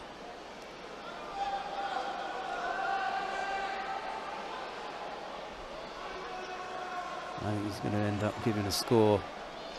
No Wow, score. look at that. 9 minutes into golden score. Mate must have been called. Yeah. That's all I Yeah. can think of. Biladid has undoubtedly come the closest to scoring. Not once, not twice, not 3 times, but 4 times now. Lipitiliani is waiting for that the big counter. Yeah, for the big moment. And Absolutely. it hasn't come. But credit to her as well. She's still looking for that hips across as well, which is what she does. Taking the leg, Biladid. Now then, it might be, you know, if she took the leg, she was using the leg to stop Lipitiliani from progressing. Was it Newaza? No, I don't think it was. No, quite right. I mean, she's on the leg. Yeah. She's on the leg, 100%. Lipitiliani is still capable of attacking. She's not in Newaza. It's still on. It's still Tachiwaza. And so anybody looking at that now, no elbows made contact with the mat. It was still possibility. So it's Tachiwaza, and she's on the leg. Quite right. Yeah, it's important to know why the penalty was given. The penalty was given for the use of the arm to block the leg. If the athletes are still in Tachiwaza, which they were, she cannot do that. Well, it was good battle, wasn't it? Right, let's go to mat number 2. Alberto Gaitero Martin of Spain is up against Georgi Tutashvili of Georgia. It's Gaitero Martin and the white judogi Tutashvili in blue. We joined the contest with a little under a minute left to go. There's no score. Tutashvili has picked up a single Shido. Well, he loves his groundwork, doesn't he? Gaitero Martin here, just absolutely brilliant with his Newaza. He just is relentless. Here he is, giving it to Tushilashvili here. Double lapel turn, and he'll just keep going at it all the time. Can he keep it in now? He's going to change it to the Juji. The referee allowing this to carry on. Oh, and here he goes again. Looking for the Shimiwaza this time. And he'll change this in a minute. He'll change it. Has he got this? He might have it. Going to change it to the hold down in a minute. Come back up. Now a golden score has interrupted that.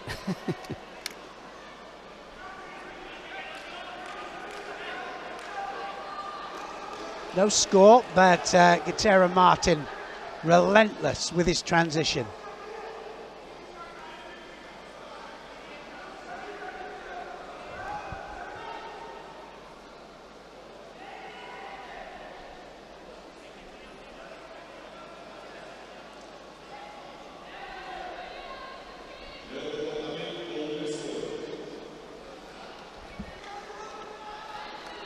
thank you for your messages and emails.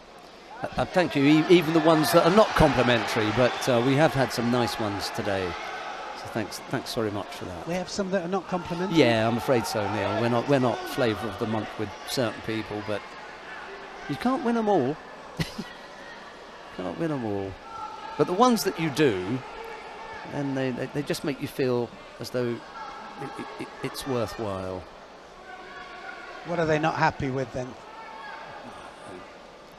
I don't think people are really happy. You've only got to say something that they disagree with, and then all of a sudden you're labelled as being clueless about the sport that you've been working in all your life. There's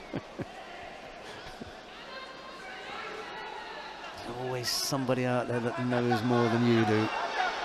A lot of potential Jigoro Kanos, I'm sure. Yeah, I've met a couple. Here he goes again. Gatera Martin then tying up the top half. Can he get that leg out this time? This is in golden score.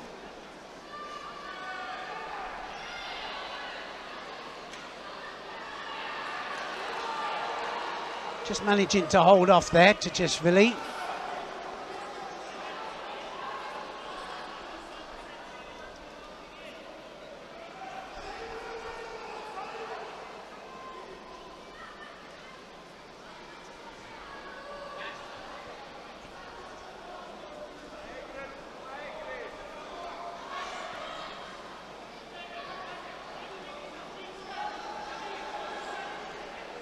Quite a start to the day, haven't we? Been some exciting judo, not always the ippon that we want, but yeah, some really interesting matches, really.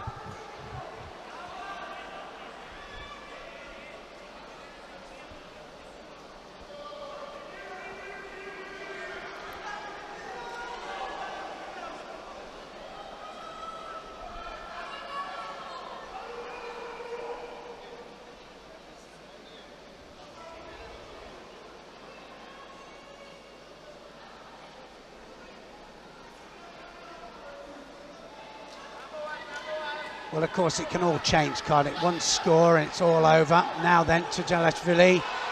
Big hips across. As soon as that arm's over the back, so typical of the Georgians.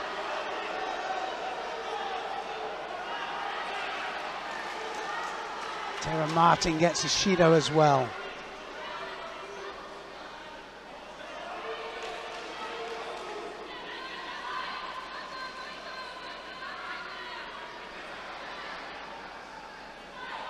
Just to let you know that coming up shortly we'll have Koga Genki on mat 2, Rafaela Silva on mat number 3, followed by Plony Cornelissa of the Netherlands, and then Priscilla Neto of France. That's down on mat number 3. The Koga contest is on mat number 2. That's in about 3 or 4 contests time. Some interesting contests, first round matches, second round matches.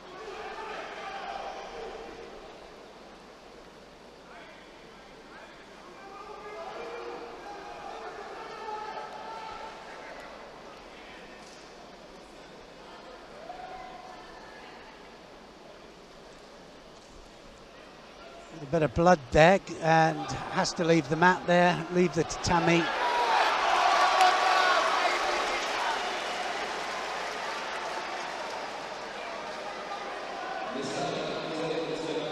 Shikvamiani of Georgia just scoring on the top mat number 1. Here we go, we can have a look at it. Said about that big arm over the back there, look at that. Surigoshi movement there. Saying that, suri meaning lift, pull. It was a lifting action even though it went towards the mat. Big Wazari scored. Shukvimiani down on mat number 1. Is that Ippon? He finished it off. Big on the ground, Wazari, yeah, and then he finished it off on the ground. Okay, all right.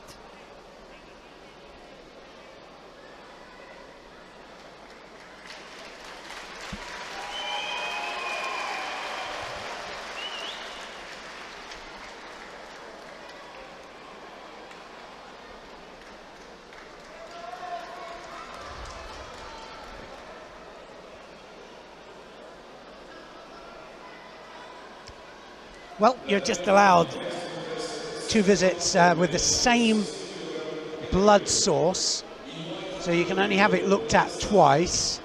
If it's a different blood source, then you can have that looked at twice as well. Which is why, if it's a head nosebleed or something on the forehead, you often see the second time that they go outside of the area, they'll come back like mummified with head wrapped around the head, round the mouth, anything to stop the blood, because otherwise the contest is given by default.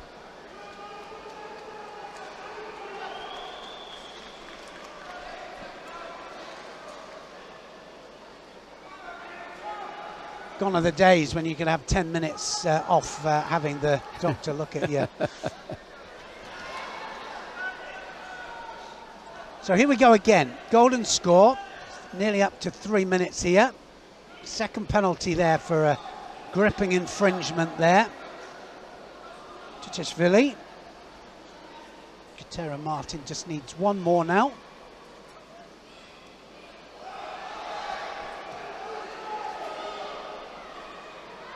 Sodi movement there from Tbilisi. Now he's going to go onto the arm here, Kata Martin. Looking for the shimiwaza again. It must have been across the face. Referee was right over it.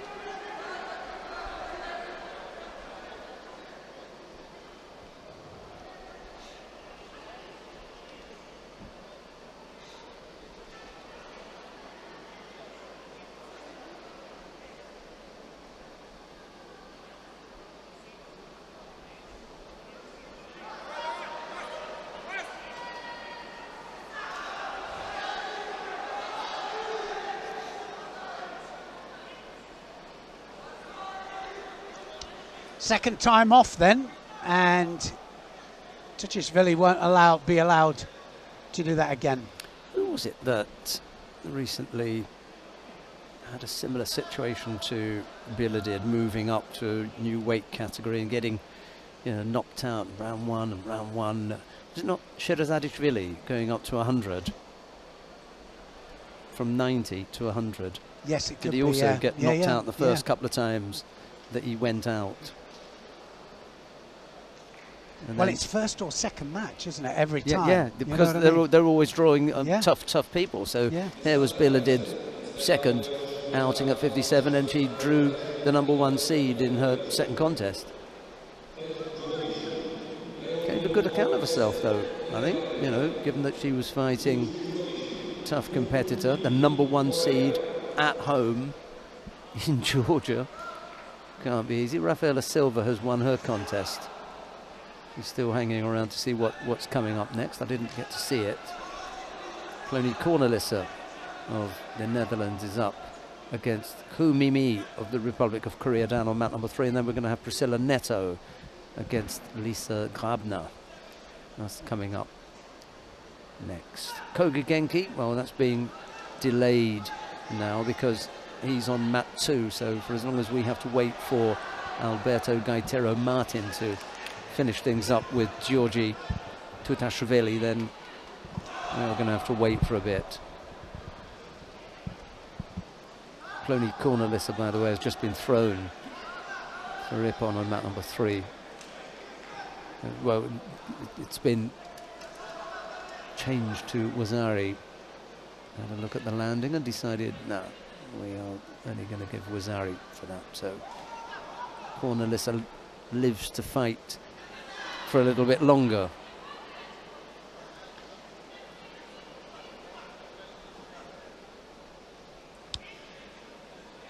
Well, when he comes back now, let's have a look, see if he is mummified, and it depends whether it's his head. I didn't see whether, I thought it was on his hand.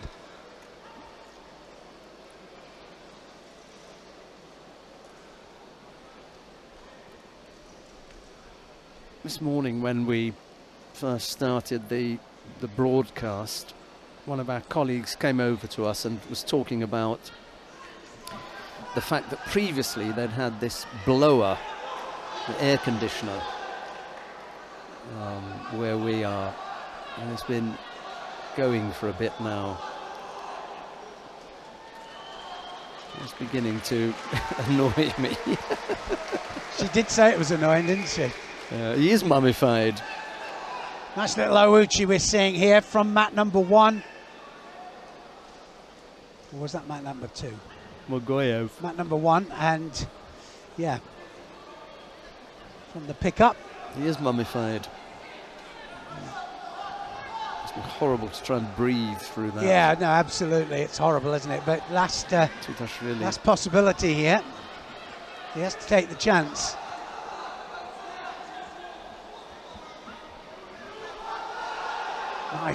Nice movement there. Big hips across.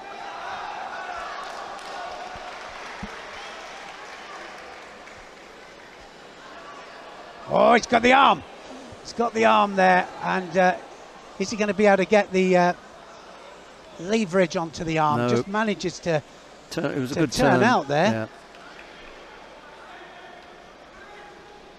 I wasn't sure whether Tbilisi would have the wherewithal, you know, to get out of that, but he did. Yeah. I'm just thinking that he may have turned the right way rather than he knew exactly how to deal with that. But we'll give him the benefit of the doubt anyway. He got out of it well. I think he just happened to guess correctly.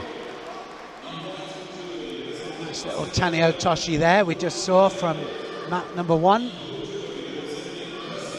Now back onto mat number 2, and here we go again. Already 4 minutes into golden score here. And he's going to go for the double lapel turn, is he? Referee shouts Already mate. called mate. I don't know why. What an example this of a contest that could just be finished here in Newaza.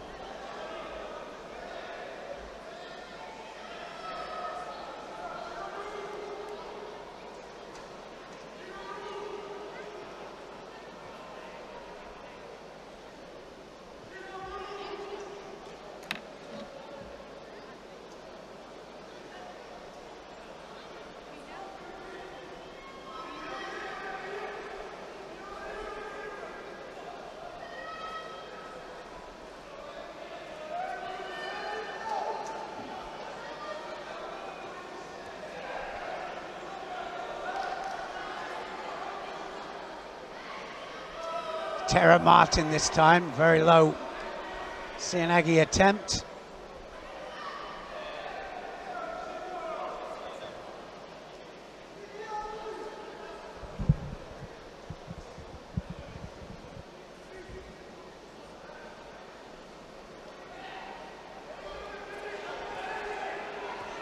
Now something's going to happen. Here we go.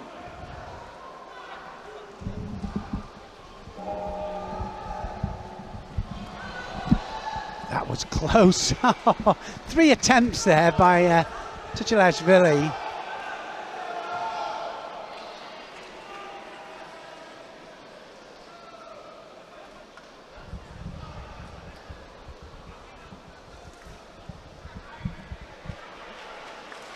Third penalty. Oh no, second penalty, beg your pardon. Yeah, 2 apiece now. Yeah. Credit to Tbilisi because he had about 3 attempts there, different techniques, everyone different. And he's the one really taking the initiative. There's another one.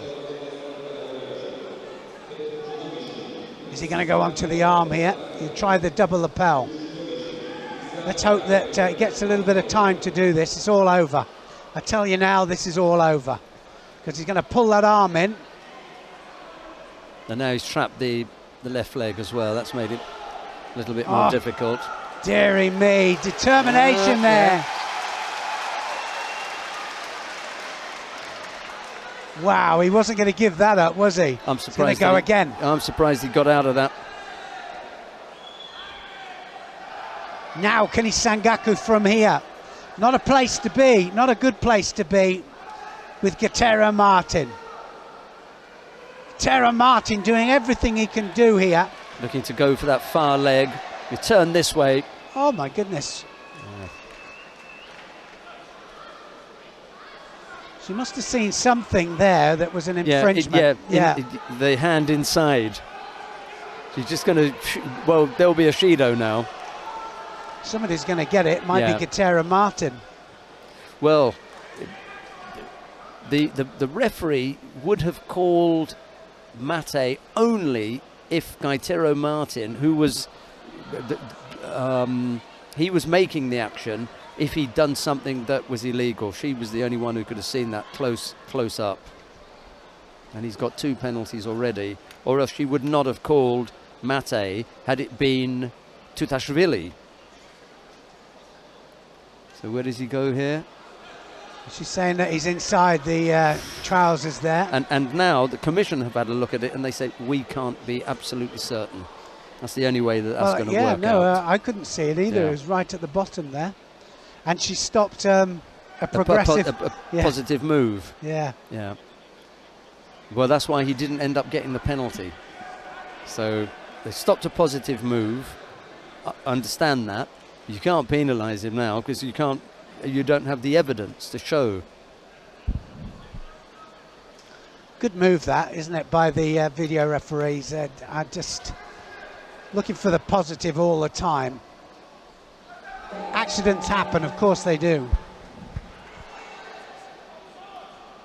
Yeah, because that would have done for him the 3rd penalty. In the execution of the Sangaku. Oh! Almost. Well, not so sure about the head dive there either. He was a bit lucky to get away with that. But see that back in slow motion in a minute. That full commitment there.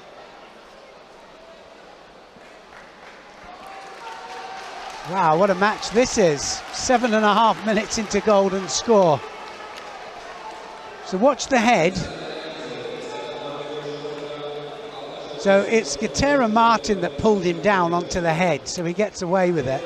Remember, you can't use the head in any way to try and bolster your technique. Can't use the head onto the mat.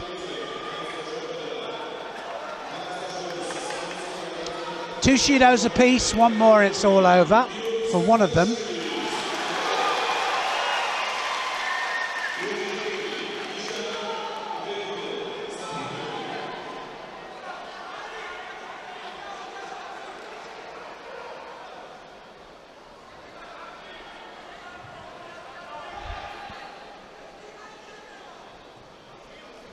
The under 48 kilo category is going to get underway on mat number 1 shortly.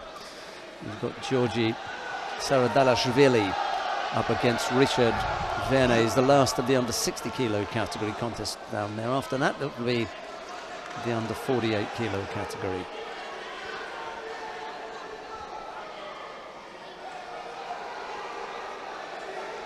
They're going to be tired, the winner of this.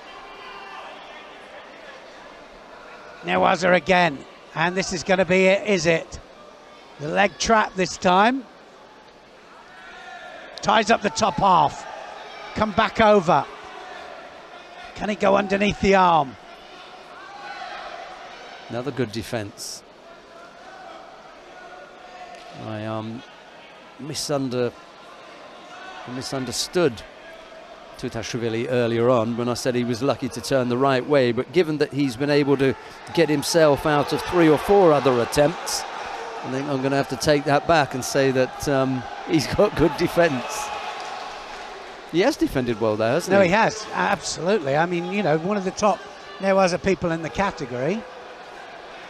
Nice Tayatoshi. Tayatoshi or Siatoshi? More Siatoshi going towards the mat. Katera Martin gets it. I don't know what for. That was for an attack, wasn't it? Don't get that. I mean, it was a good attack. I didn't see the signal. No. Well, I don't really understand that. That was off the back of a good attack.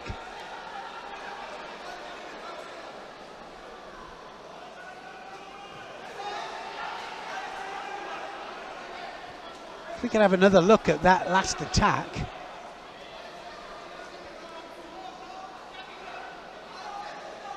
Really, I don't understand. I mean, if it's a negative or something, if you haven't attacked at all.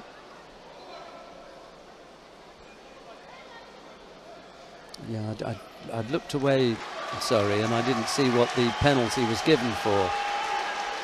Well, the Spanish coach has not complained about it. I don't quite get that. Here we're going to see the last attack.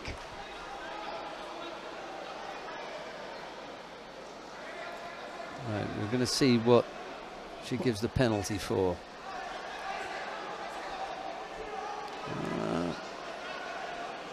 Yeah, it's for the gi again. There's another one who's pulling out the gi on the way up. There we go. Yeah. Yeah, yeah. So the referee saw something that we didn't, or I didn't anyway. Only on the replay. Yeah. Then I saw him, he was coming up, pulling the gi out again. We saw that with Billa did. She got away with that. Right. Interesting. Eric wow. Takabatake of Brazil is up against Ibrahim Aliyev of Azerbaijan. It's Takabatake in the white judogi, Aliyev in blue. We can always go back and look at that if we like. Well, you know what? That's a massive. After all that time, that is a massive learning curve, isn't it?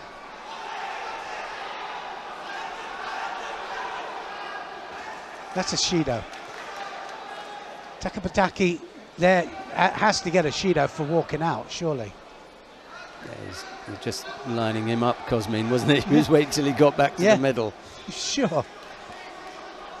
I mean, it's exactly what I'm talking about. You know, I mean, at IBSA competition last week, you know, they can't see, and just one little command from the referee makes them turn in.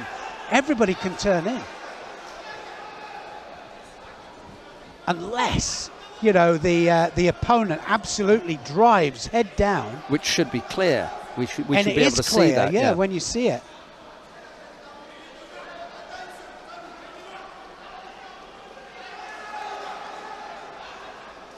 Coming up to 1 o'clock here in Tbilisi.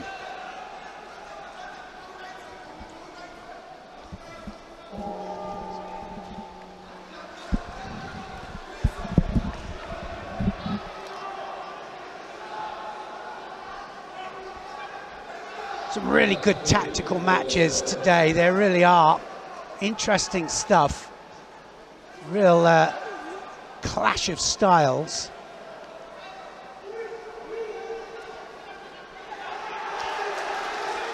Very one-sided Kata from a lot of these Azeris, Kazakhs, Georgians. And of course the new rules with the Kata, especially if it's positive, great advantage for them.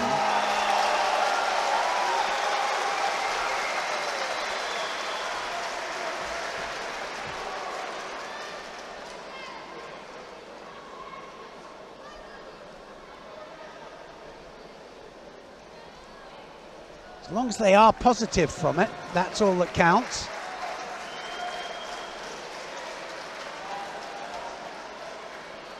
By positive, it means looking for a throwing technique that's got to actually score.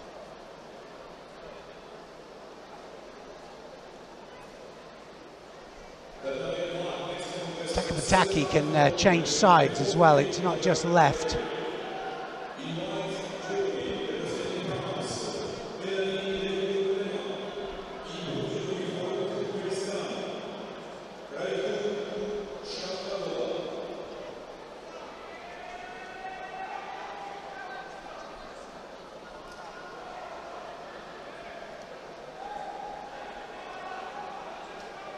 Nice little drop Seanagi this time, Takabatake.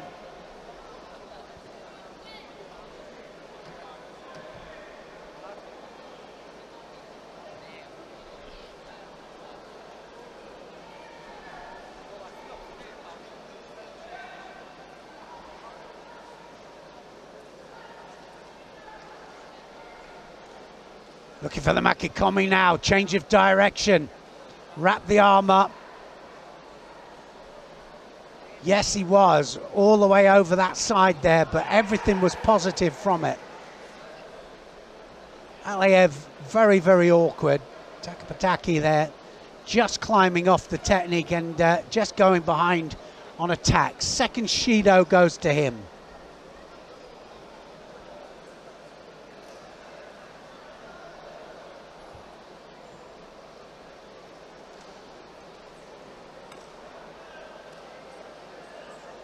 Doesn't know what to do with that arm, does he, Takapataki?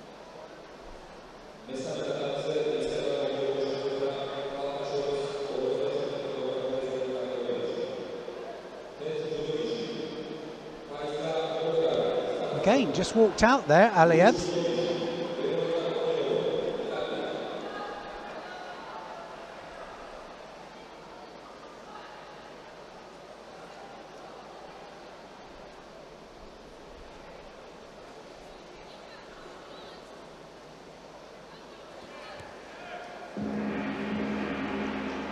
Going off the same side grip there, Takapataki. Another thing they talked about yesterday at the referee meeting was that just if you have got untraditional grip, got a bit more time to set it all up, and as long as it looks as if you're going to score or you've possibility of scoring, then they will allow it to carry on. There's your prime example here with Aliev cross-gripping all the time. Now, rather than just having to go in immediately, you've got a bit more time just to set up, get the line of attack.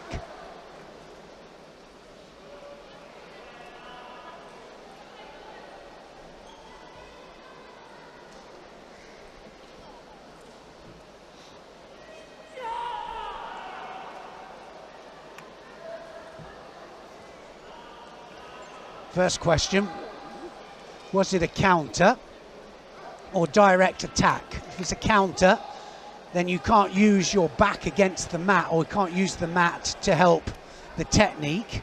If it's direct attack, then you can, but it didn't get the landing anyway.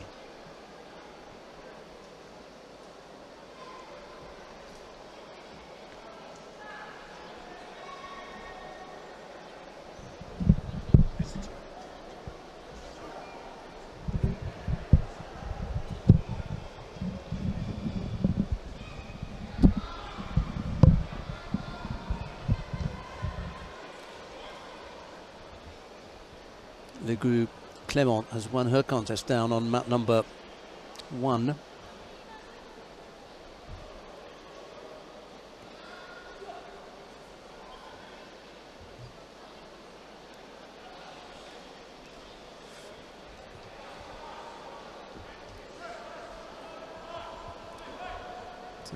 Takapataki has picked up 2 penalties in this golden score period.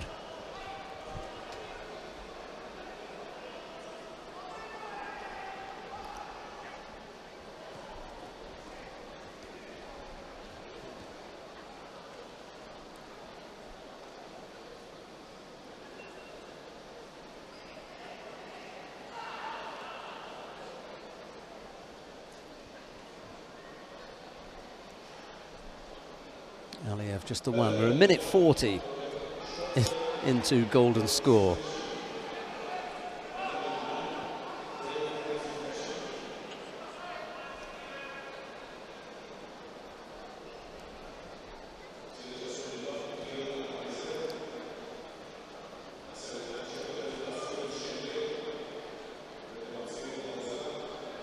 Takapataki has been on the mat for quite a bit this morning, hasn't he? Didn't he have a lengthy first contest? We'll check and see who that was against.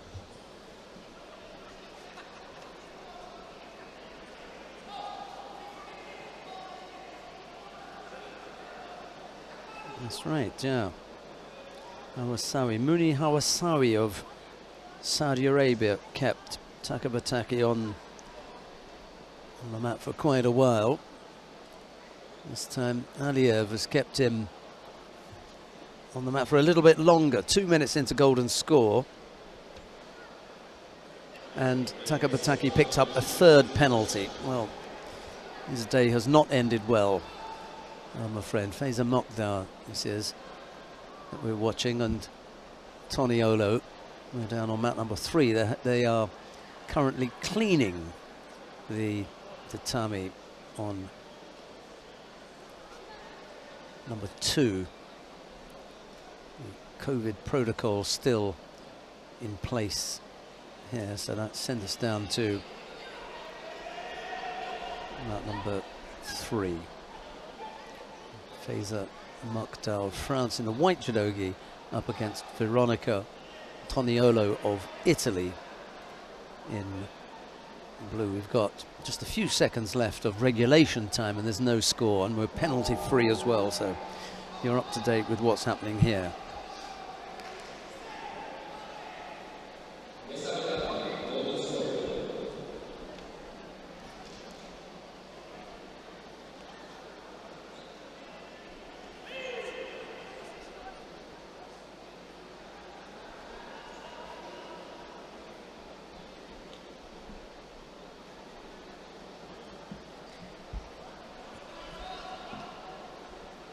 Mokhtar working away on the ground again.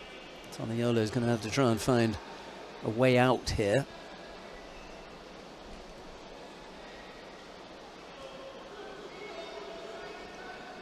Attempted turnover into Sangaku, but it's not going anywhere. The referee's decided to call mate.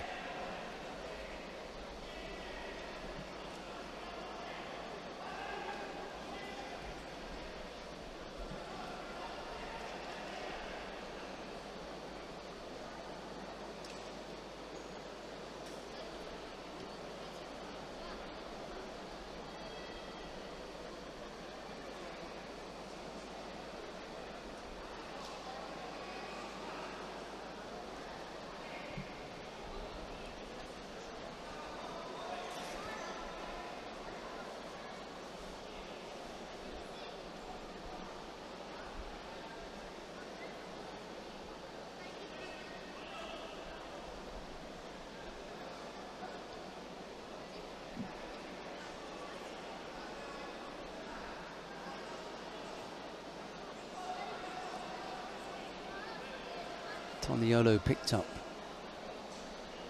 the Shido for passivity. We've had a minute of golden score.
Now both fighters looking very tired here.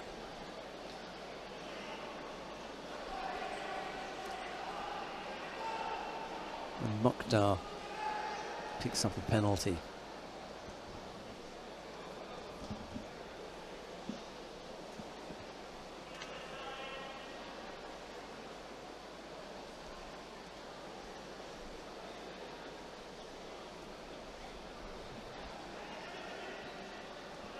A low right-sided effort from the French fighter, but the Italian is up to it, blocks that.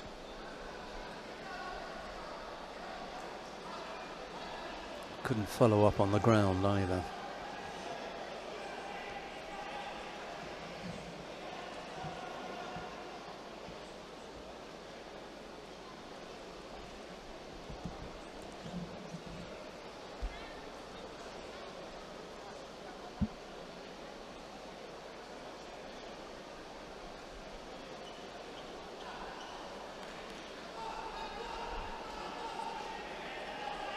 Mokhtar picks up a second penalty, this time for a gripping infringement. Lost contact with the hands there.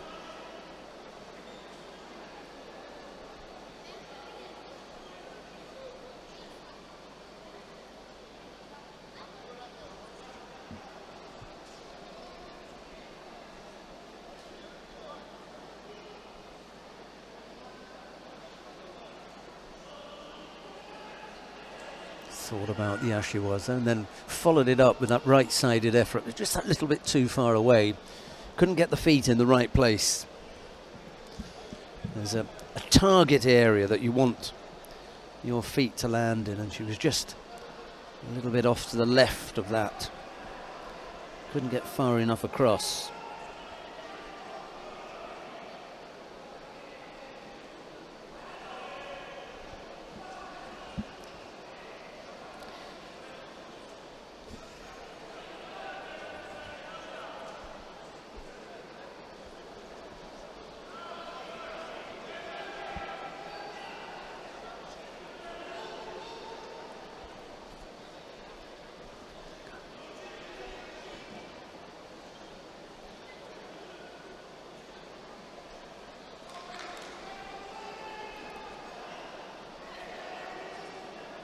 This is a real struggle here. There's a difference between battle and struggle. I think we saw a battle with Lipitiliani and Biladid. This one is a bit of a struggle. Finding it hard to get through this.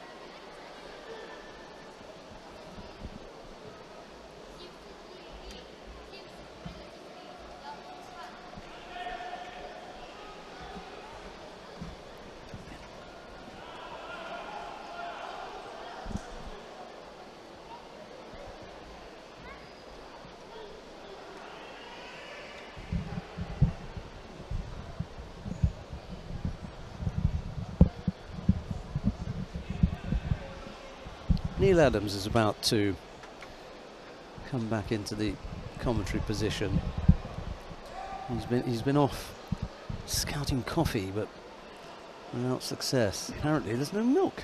No milk. You haven't got any milk. Okay, well, sorry.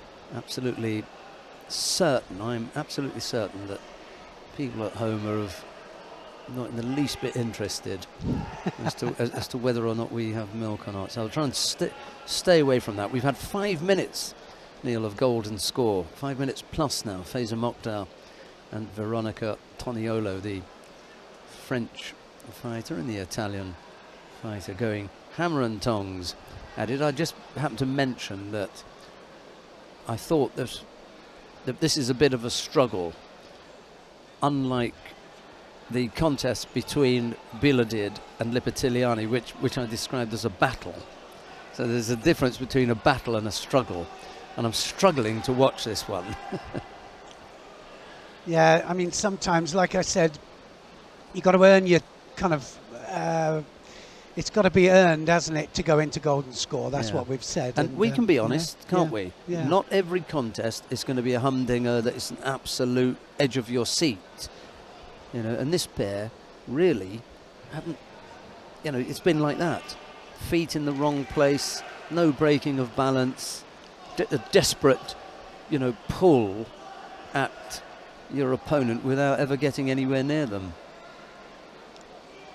And the referees decided that so poor an effort was that he's going to give a penalty for a false attack. Now, for me, I like to talk about false attack and a failed attack. Now, she failed. That was an attack that failed, but it was so poor Really, it was so poor. She was so far away from the target area. She ended up side on. You know, opponent was over here. She ended up side on. That I don't think he had any other choice but to say, hey. I think they wanted them off, didn't Yeah, they? you know, we've had 6 minutes of this. Anyway, we're getting close, aren't we, to Yeah. some good contests of now, because we got Timur Nazadze on mat number 2 of Georgia against Petrosino. But before all of that, Neil, I'm going to save you the trouble. They're going gonna to take a break. They're going to do Okay. the COVID protocol. They're going to tidy up the tatami, which gives us a chance to have our milkless coffee. Don't go anywhere. We'll be back in a couple of minutes' time.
Well, here we go again.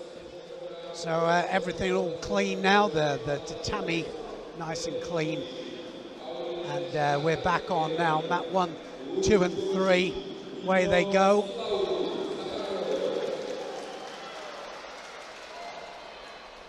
Let's go to mat number 2 if we can. Timur Nuzadzi here up against Petrosino of Italy in the under 60 kilos category, and we're on this mat here because Koga Genki is next up. Neat little Yoko Sutemi was it that didn't score, but got him into near-waza. Very exciting. Nuzadzi come out all guns blazing here.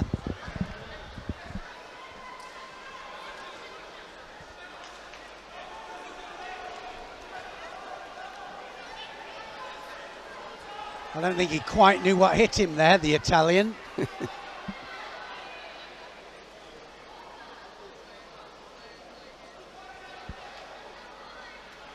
Well, it's a Wazari given there to Nuzadzi. Have another little look at that in a second, just to see how it landed.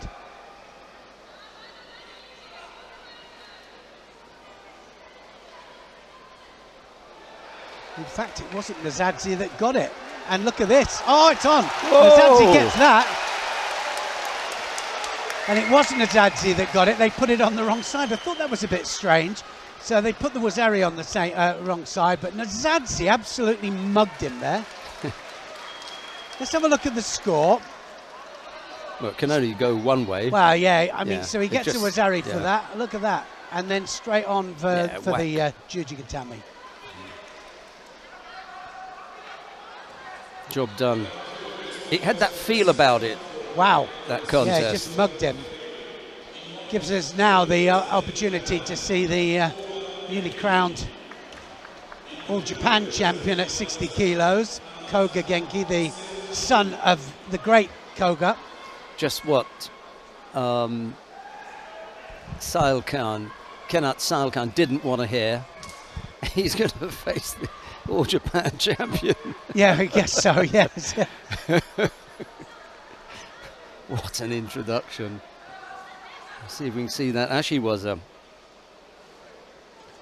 Well, yeah. I mean, absolutely beat the current Olympic champion in the final just a few weeks ago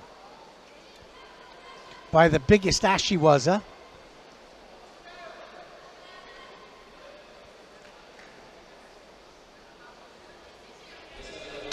But he's out here for a reason, and the reason he's out here is that everybody wants to see how he does against foreigners. One thing fighting Japanese, another one fighting foreigners. Our request for milk has been answered. Neil, they brought some milk. Our next coffee. We'll wait until this contest finishes and then we'll top up. Quarter-final down on mat number 3, by the way, so as I said earlier, it doesn't take long until the business end of the day rolls around. Pupreka is up against Leonie Gonzalez of France. Good old French name, that, isn't it, Gonzalez? Mum's Spanish. Mind you, we did have someone this morning giving us a humorous comment about a Georgian-sounding name who was competing for UAE. That was nice. But there's a lot of fighters, aren't there? You know, a lot of the Georgians have made their way to different countries.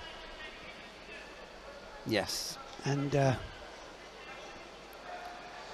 lot of different representation out there, especially building up to the Olympics. Everybody will be looking for a place. Denis Fierro will be on mat number 1 in a couple of fights' time. Distra Kresnicki's name has rolled around again in the under 52 kilo category. She'll be up in a few fights' time on mat number 3. Like you said, Sheldon, the business side will it comes round quickly, and then it's all systems go then, isn't it?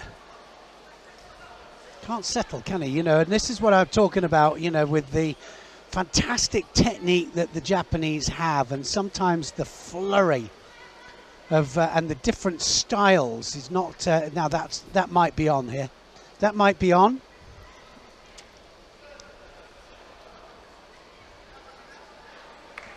Gets the submission, and that's it. It's all over. So Koga wins by Ippon, and he will go through to the next round. He made that look nice, didn't he? That nice little bit of transition there. I knew exactly what he wanted. A little bit too sharp for him, wasn't he? Just at that point when he dropped it underneath, he's not going to get out of there. I think that's one of the main points, actually, is that, you know, the rules at the moment mean you can just go for it. If it goes across the face, you don't get penalised. And nice to see somebody actually just getting it underneath the neck. What are you laughing at? Nice tap. Little tap. Yes. Maybe nobody will see it. Yeah, it was one of those. Well, I've seen the ones that are just the fingers before, but that was a definite hand. But I have seen that before. Just the fingers rolling. Right, who have we got coming up next then? Rovshan Aliyev of Azerbaijan to go up against Irakli Kupatadze of Georgia. It's Aliyev in the white judogi, Kupatadze in blue. Our stadium announcer, by the way, is from Georgia. That's the official IJF one that we carry with us all over on the tour. So this is like a busman's holiday for him. He's at home, working from home. He's going home every night for a change. Rekka with a little Kojigari there, bringing her opponent down. Leads by Wazari with 40-odd seconds left to go. That was nice and neat. And just to say that every time he calls out one of the Georgians' names, there's a big cheer that goes up. Yeah, massive support here from the Georgian audience.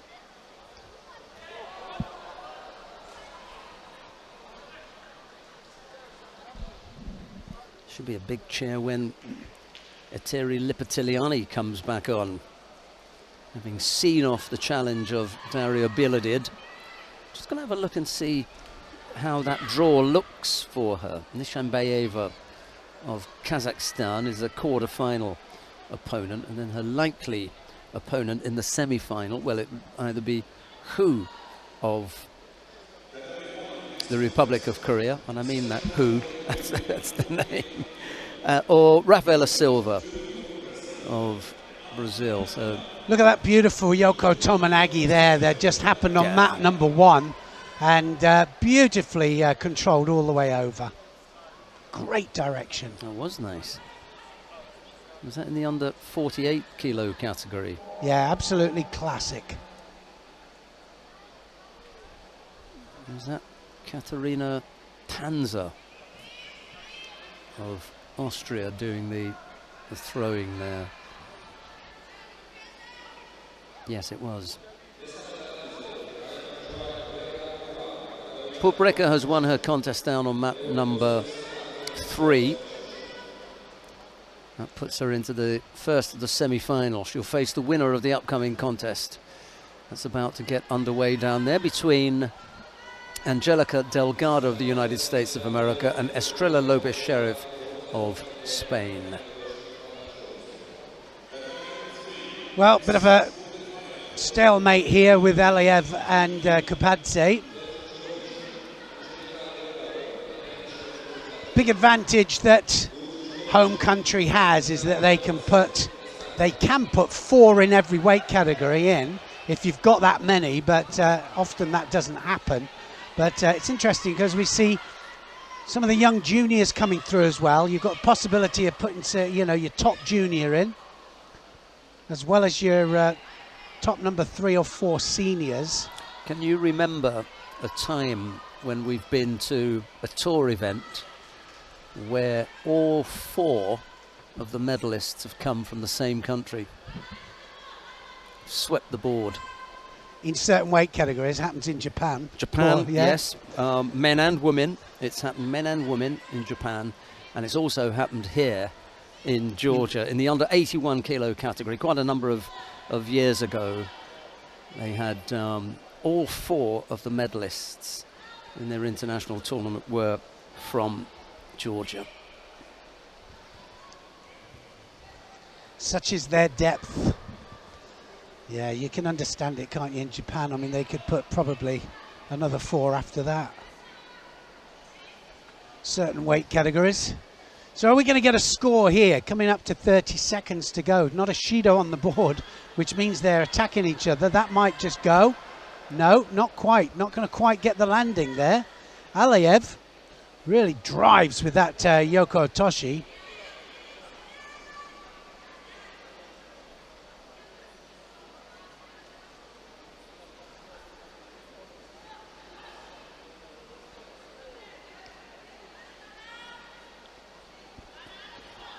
Well, I'll tell you what, it could happen on the final day, Neil, in the under 90 kilo category.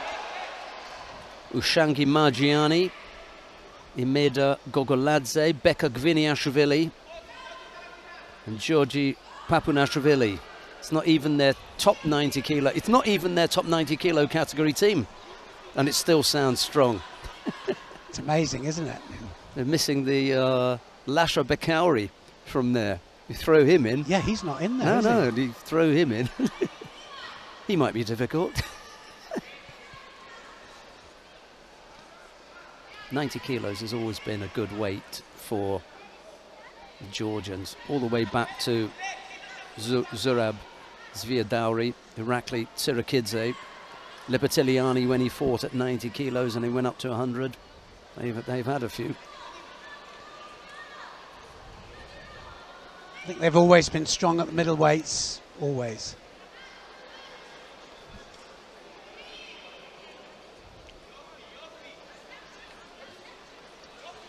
Well, I'm just looking now. That's what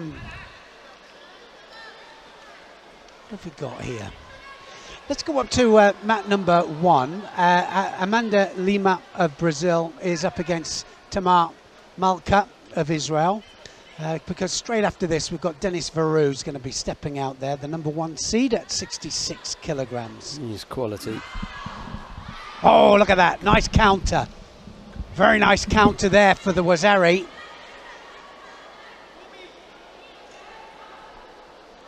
So Lima of Brazil, have a look at this.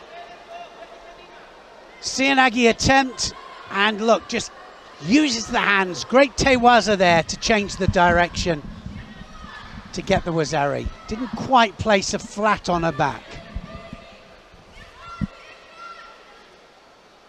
So Malka made a mistake. Estrella Lopez Sheriff, by the way, has just defeated Angelica Delgado of the United States of America down on mat number 3.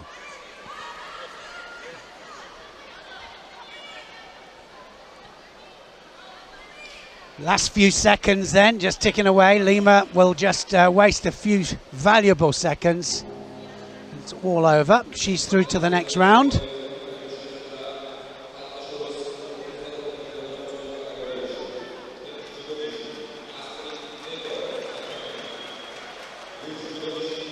That was a second score. Oh no, it wasn't. I thought that was a second score that they'd given upon anyhow, so that was the end of it. Amanda Lima has won her contest down on mat number 1.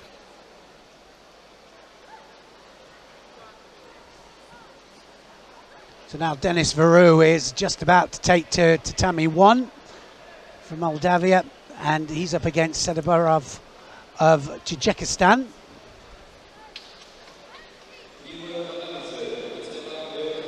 Always looks cool, calm and collected, doesn't he, Denis Varou? Very confident.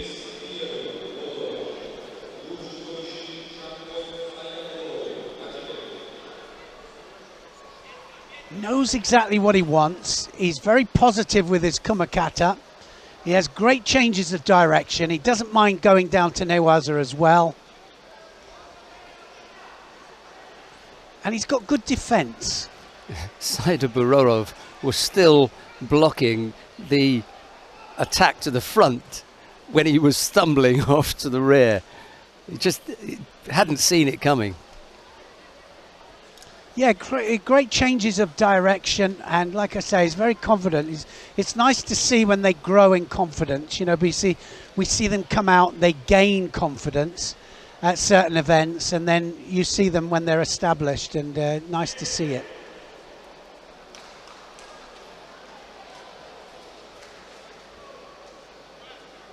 And he can go off the one sleeve as well, Denis Varou. He doesn't always need the second hand on.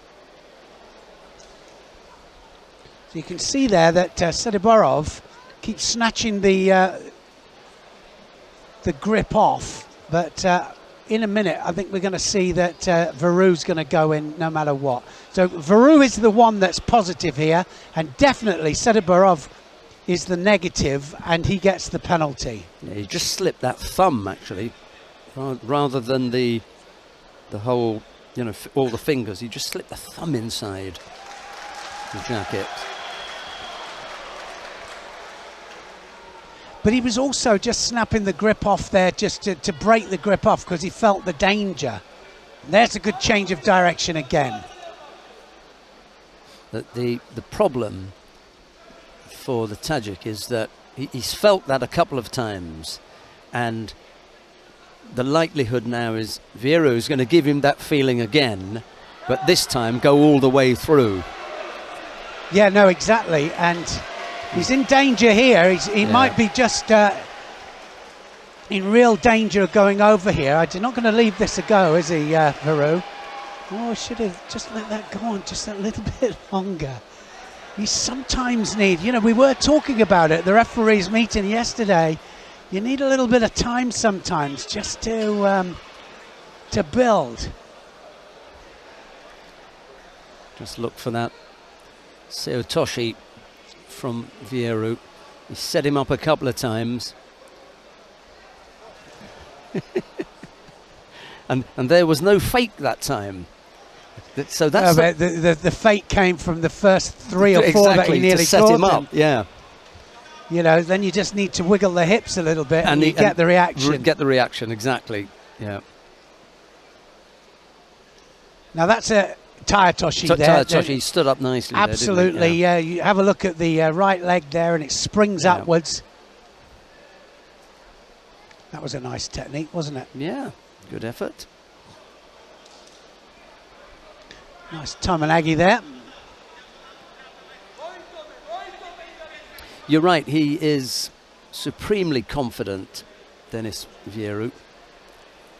And I don't mean, it's got nothing to do with overconfident. He knows what he's good at, and he likes to execute it. It's a challenge for him. It's good as well, you know, when you've got really good defense and you have good movement with your hips, good in order to break and disturb the balance of your opponent, basically to be in the right place at the wrong time. I never know whether it's the other way around, in the wrong place at the right time. And that's the key point, is that you look for the right, you know, when you're looking to demonstrate or do a technique, you look for the right moment to come in, the right line. But if you disturb the lines, so it's on Sokomaki here for going onto his head. So we're going to have a look here. Let's have a look. And do you know, when he did it, I thought, So his head's gone right directly into the mat there. He's thrown his head downwards.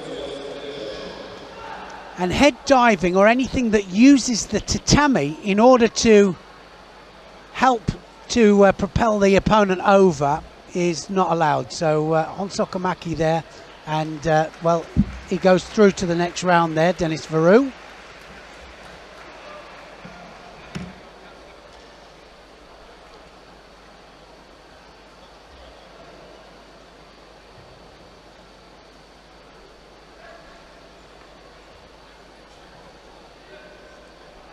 Stay on this mat, mat number 1, Willian Lima of Brazil up against Tanaka Ryomi of Japan.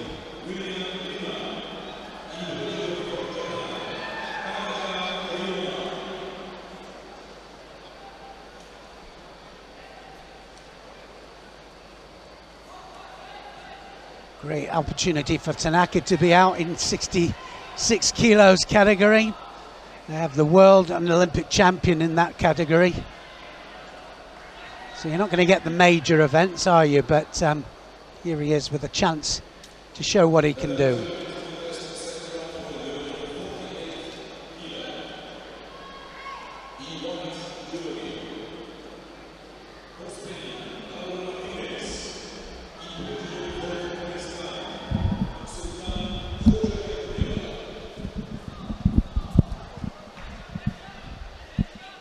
Now can he wrap up the top half here, Tanaka?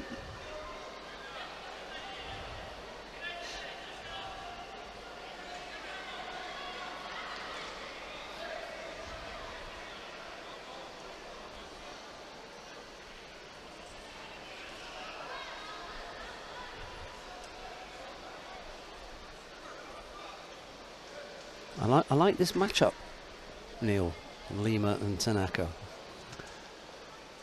Yeah, it's I'm just saying that, you know, he's got a chance to show what he can do, Tanaka, but he's got the world and Olympic champion in his category, you know, so getting the big events out there is not going to get, is he? But here he is with a chance at a Grand Slam. Looks to me as if he might be one of the juniors coming through.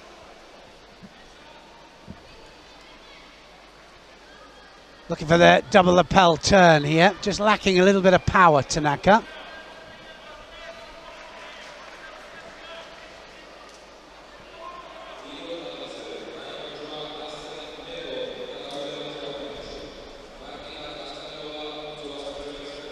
think Sheldon's going to look it up for me.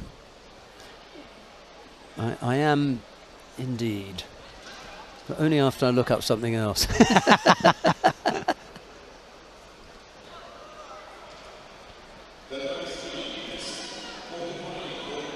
Well, cracking match happening on mat number 3 at the moment, minus 52s. Distria Krasniki up against Van Krevel of Netherlands. Van Krevel was really good, I'm very impressed with her. In fact, let's go to mat number 3, only because it's a contest that interests me.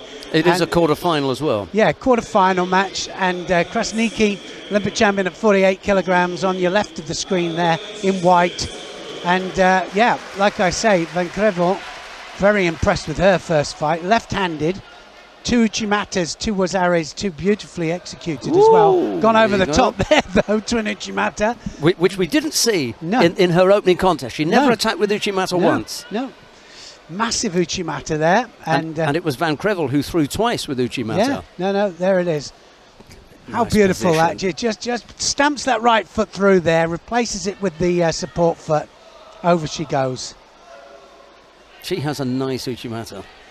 Really nice look about it's it. just classical, isn't it? You know, when you see them operating like that, you know. Interesting that the Uchimata is classified as a leg throw, as an Ashiwaza, but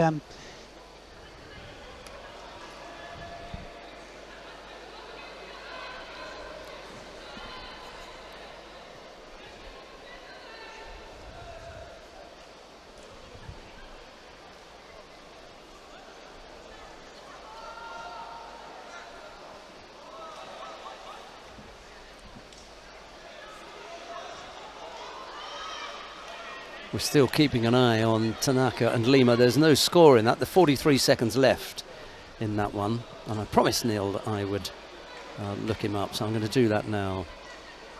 I wanted to look up the coach first of all, oddly enough. Akimoto Hiroyuki.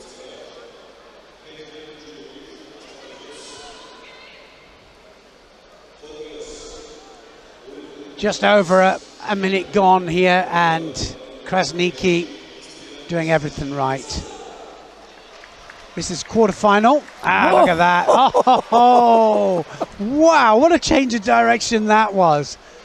And wow, she made that look very, very easy, didn't she? Van Crevel out of her depth there a little bit. Sheer power. Van Crevel starts to move in, I think, kind of, and then gets taken back. She feels the initial movement and reacts to that. There's a movement here, and that's what she reacts to, going around to this side, and leaves herself exposed for the right leg. Well, it's kind of a Sasai kind of a Hiza, wasn't it? Halfway and in between. Yeah, I mean, here's a movement, wasn't it? Because it was rotational, but anyway, she's through. And now Lipatiliani is on the mat. Eteri Lipatiliani of Georgia goes up against Zevera Nishambayeva of Kazakhstan. It's Lipatiliani in the white judogi, Nishambayeva in blue. Rafaela Silva is on the mat after that. Then Priscilla Neto. Yeah, what a cracking category that is, isn't it? 57 kilos, wow. And that's billeted already out. Yeah, no, we got rid of her. Oh dear, I meant that in the nicest way, but it's funny how that can happen, isn't it? Sometimes you have all the best in the, you know, one quarter, and then one contest. It's all kind of sorted. Yeah, you're right. Tanaka Ryomi is a 20-year-old, and he was a gold medal winner at the Paris Grand Slam last year. Such is their depth. At 19. It's amazing.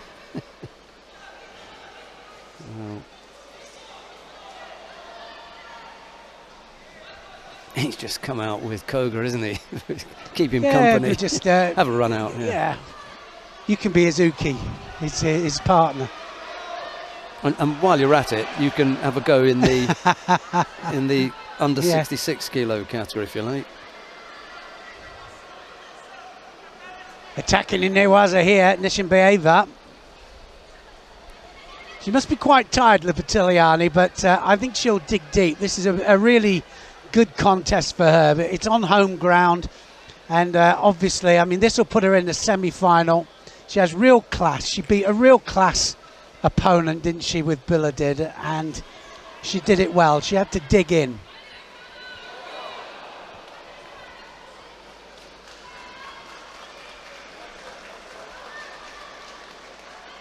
It'll be Neto and Krasnicki in the second of the semi-finals, by the way, in the under 52 kilo category. I'll give you the lineup for that the semi-final lineup. Pupreka of Hungary will face Estrella Lopez Sheriff, and it'll be Astrid Neto to go up against Distria Krasnicki. Well, she turned that on Lipatiliani. Lipatiliani had her backed up, Nishambayeva, and Nishambayeva just rotated and had her backed up. We've got a quarter-final coming up in the under 60 kilo category. It's the home favourite, the number one seed, Lukumi Chukvimiani of Georgia. He's going up against Bekirbek Mogoyev of Ukraine. I don't know if you want to... Yeah, let's go up there. Let's go over. over. Mat number one then, given it's the number one seed. Mind you, Lipatiliani is also the number one seed. So maybe we're doing her a bit of a disservice. Well, I think it's the only reason for me, Chik Vimiani is the only one we haven't seen, actually. Okay, let's take a look at him. He's in the white judogi. Nishambayeva picks up a second penalty down on mat number 3. I'll just keep you informed as to what's happening down there.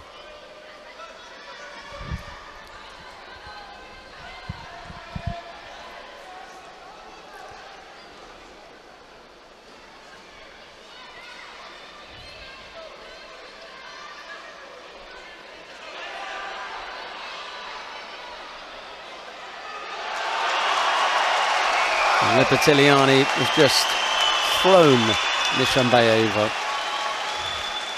for Ippon. With a massive change of direction there. What a Kohosoto that was. Looked as if she's going to do the big massive hip movement there and then just changes direction. Boom. Great stuff.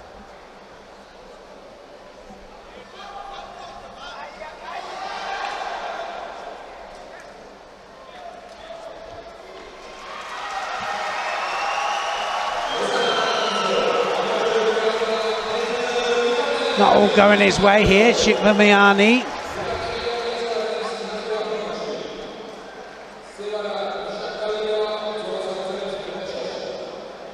It's a little bit nervous to me.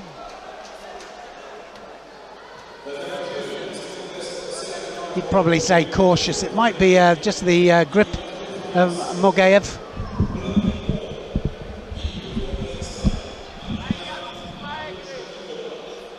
Talk about opposing styles here, these two. Oh, nice.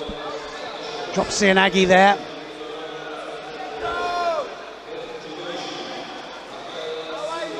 Chikvamiani then looking for a score here. It's a very cautious one, isn't it, this? I'm just saying, very different styles. Look at the Ukrainian there, the big right arm over. The grip's very unorthodox. Now then, can he get this leg out? He'll have to tie up the top half. Going onto the arm.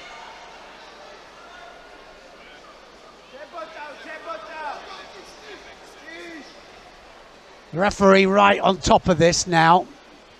Give them time just to get that leg out.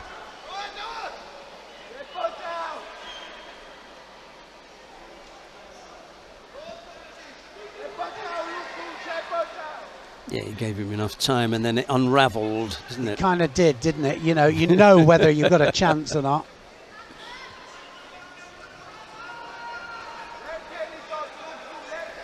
Rafaela Silva of Brazil is down on mat number 3 against Humimi of the Republic of Korea. There's no score in that one as yet.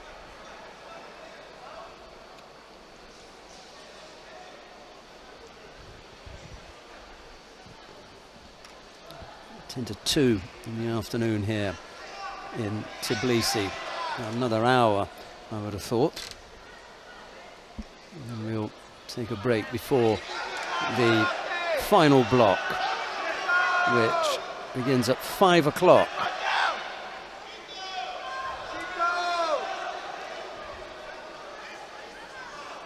Well, it's not going all his way, is it? Shikvamiani just finding it difficult there with the really unusual grips of Mogaev.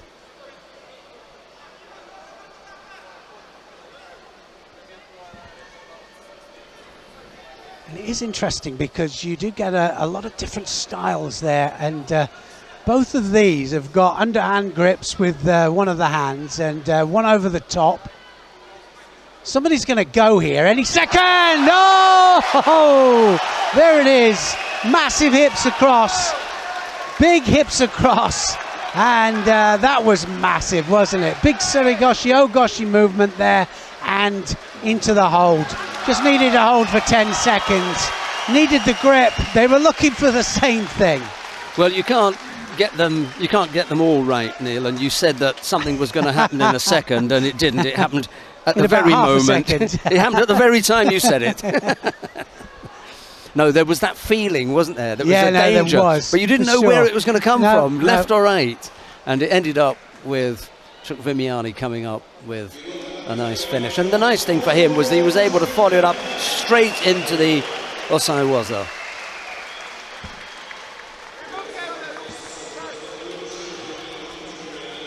Yeah, so one had to go in the end. Actually, he followed it up into the Osai Komi rather than fell into it. Yeah. Who has defeated Rafaela Silva, by the way? There's I see a red card up there, so some infringement by Silva. Well, it was a third Shido, wasn't it? So something happened, but I don't know. Was it 3 Shidos that she had? Because I'm not sure if they were that far into the contest. Let's go down to mat number 3. Have a look at Priscilla Neto here in the under 57 kilos category, because she's the one. Really, it's going to be a possibility of Lipitiliani No, Neto. it was direct. Sorry, it was direct. Is it really? Yeah, I mean, no, there were 2 on there before. No. You normally get 2 yellows, so I may have to go and ask about that one. We haven't got the video of it yet. Priscilla Neto here up against Asela Toprak of Great Britain. Toprak taking the fight here to Neto.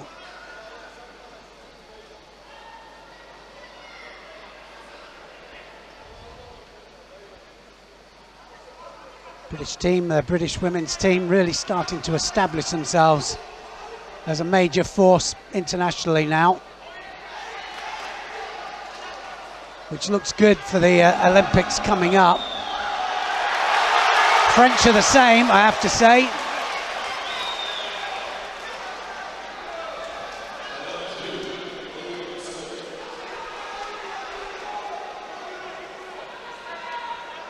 So left against right. Neto left-handed, but changes to right this time. Now looking for the Newaza.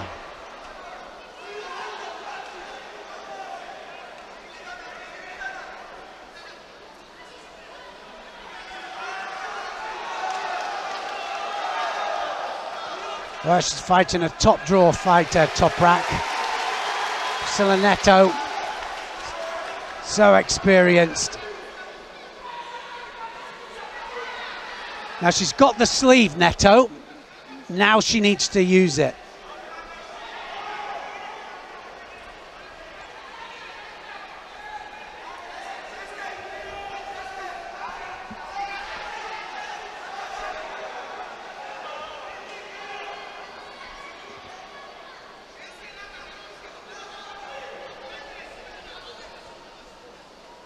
Piling the pressure on all the time, pushing Neto towards the edge.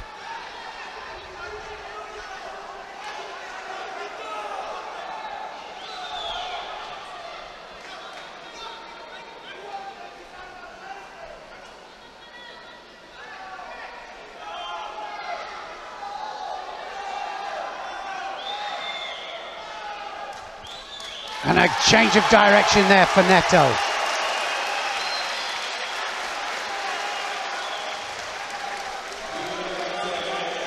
Yes, it was a third penalty, by the way, for Rafaela Silva. She just picked them up very quickly.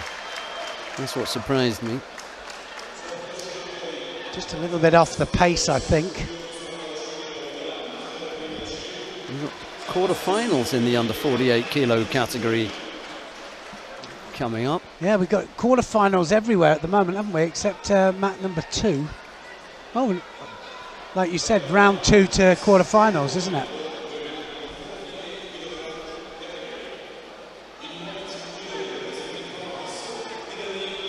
So mat number 1 is quarterfinal. Only second round in the under 48s on mat number 2. Now then, that wasn't quite. Yeah. That was not quite, was it there? That was the right eye there. The landing wasn't there. No, less than 90 degrees. Yeah. I like it that it's got to be 90 degrees now. It gives a little bit more clarity for the referee as they land. Toprak gets a penalty, but she's coming forwards all the time. Massive arm over the top, but she made a mistake there. And, well, Wazari Given threw that arm over the top there and paid the price. Just needs to hold for 10 seconds there. It just came forward a little bit too strongly, didn't she? Yeah, I mean, I think it was should have taken a step forwards rather than a step back. But big mistake, and right the way underneath there for massive Ogoshi. Fought so well there, Toprak. She'll come back into the repechage, so she's still got a chance of getting a medal. Coming up next, Veronica Toniolo of Italy goes up against Paulina Starker of Germany. It'll be Toniolo in the white judogi, Starker in blue. And then we have got the repechage contest beginning on mat number 3 after this. We've still got round 2 contests taking place on mat 2 at the moment. Yes, what I say, it's still round 2 there, and your quarterfinals on mat number 1, same category. Looking for the Sangaku turnover here, Stark.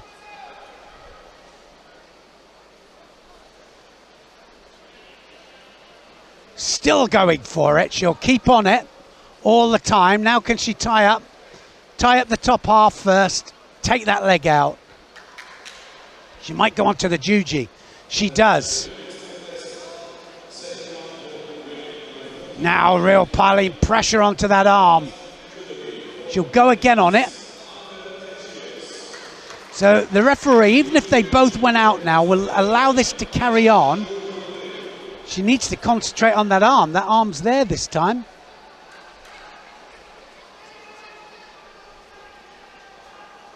Well, the arm just sprung out there.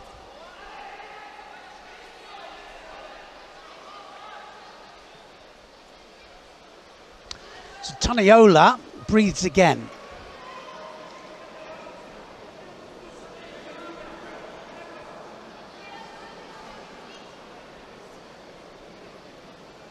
Natasha Ferreira and Melanie Legoux-Clément of France are doing battle down on number 1, and that's in the quarter-final in the under 48 kilo category. There's a round 2 contest going on mat number 2. It's the last of the round 2 contests in the under 48 kilo category. It's Amber Hershus of the Netherlands up against Aisha Gabanli of Azerbaijan. There's no score in that one as yet.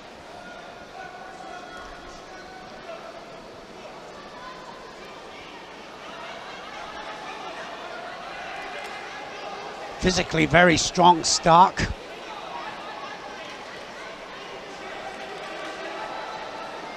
Always looking for the transition in. Nice Osoto, that's going to score. Wazari scored. Great change of direction there from Stark.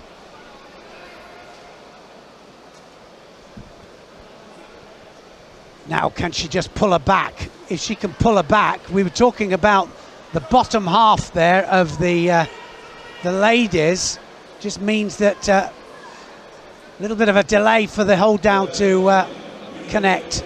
Now it's connected. Just needs to hold for 10 seconds. That's enough. Yep, all over.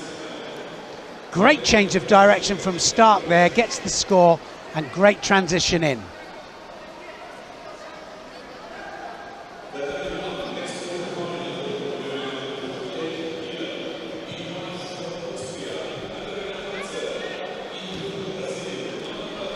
Look at the Kumakata there, catches a grip and then immediately in for the one-sided Osotogari.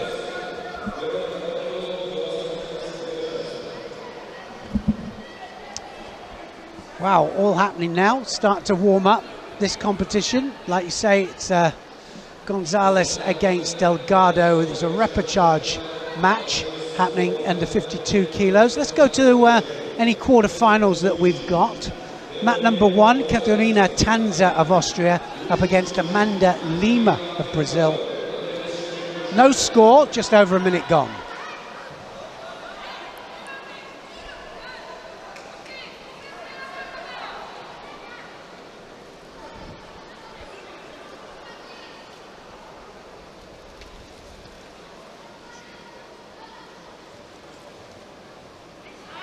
Remember that you can swap mat 1, 2 or 3. We won't have our commentary on it all the time, but you will for the final block, because the final block starts 5 o'clock local time here. And all the matches will be on one mat.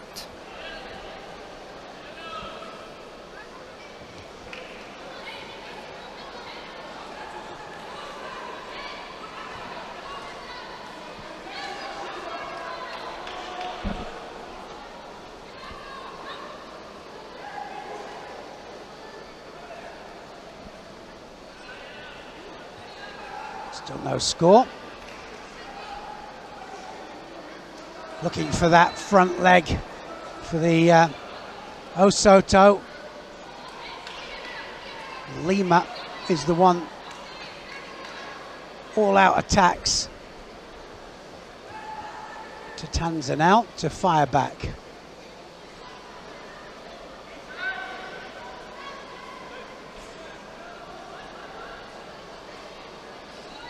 Nice change of direction. Nice Yoko Tomoe there from Tanza.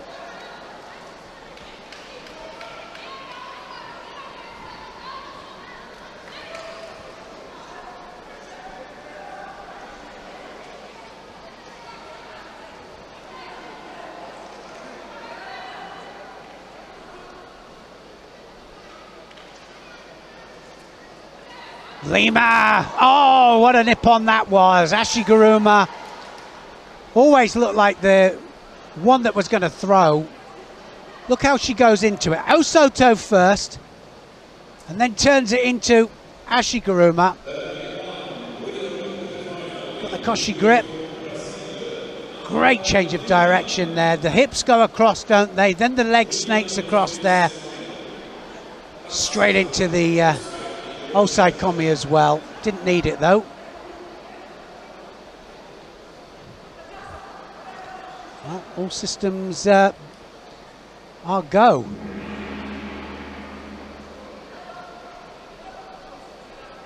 Under 66 kilos, next on mat number 1 here. And we've got Sadabarov of Tajikistan up against Willian Lima of Brazil, and that's going to be followed by the number 1 seed Dennis Veru. So let's stay here. Angelica Delgado leads her contest, her repechage contest, down on mat number 3 by Wazari against Leonie Gonzalez of France. There's a minute and a half left in that.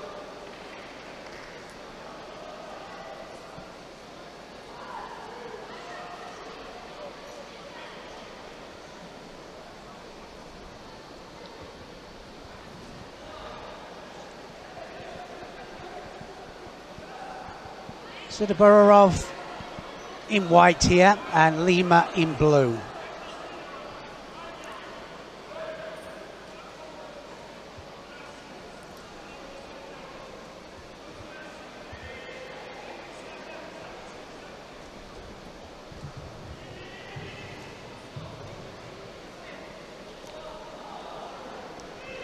Not quite the rotation there, was there? You know, they drop onto the knees there. Just about got away with that. You were talking about poor techniques as opposed to no technique.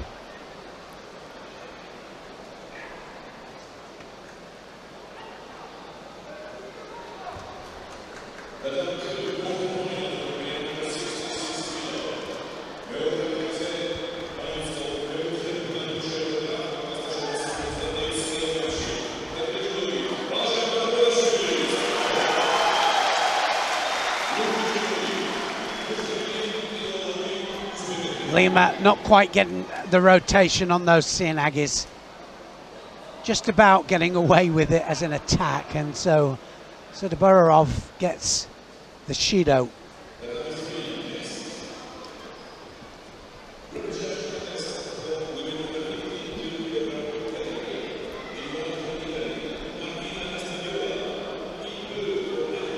Now then, there's a form of Yokogaki, and we've seen quite a few of them doing it, and you don't see it very often in competition there. I don't know if we could get a replay of that, just to have a look at how he drops down. Look how he drops down. Look at the block here.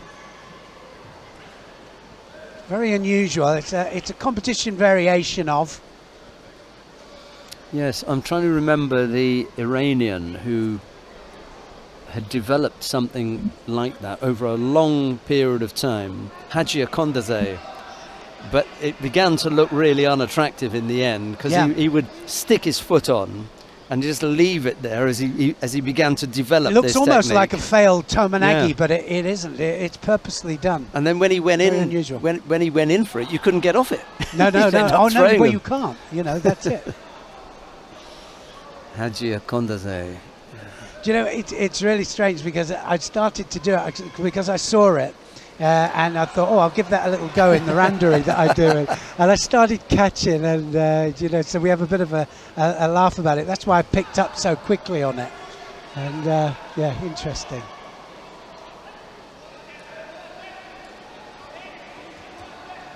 So if Isaac's out there, just watch out, because I'm going to be doing it again. You're going to get caught. He'll go, no, I'm not. Nice, beautiful. That really low Tsuyotoshi there, and that was beautifully taken. Lima dropped really, really low onto the knees.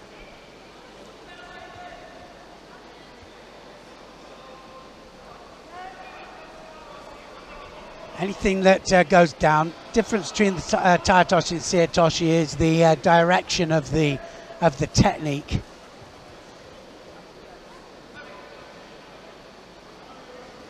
And there he goes again.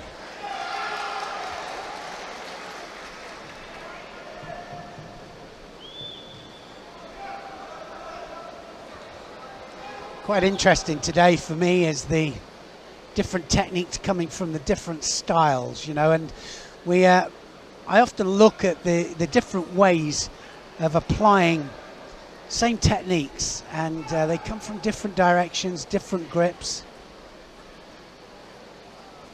And it's interesting when you see them being practiced. That's got to be a Shido, has to be a Shido. If not for the drop, then definitely for the bear hug.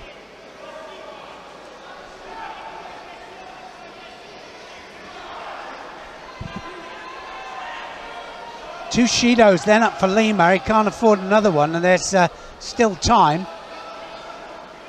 It was interesting there, he just missed it. And he dropped down, he got up and then did a bear hug as if he was doing an attack. So it would have been a Shido for either.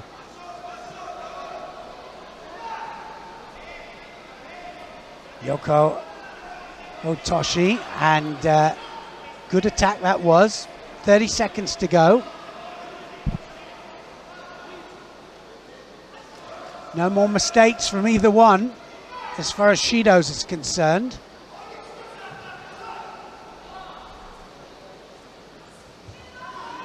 Two attacks there, breaking balance every time. But just 10 seconds gone from those two attacks.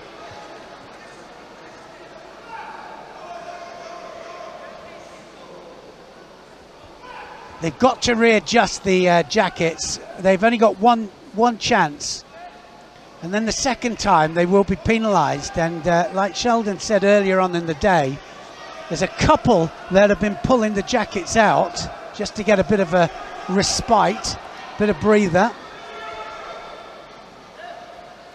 and they got penalised for it. Now then, almost turned that into the Tatishio, and he seemed to waste a few more seconds doing that. 4 seconds left.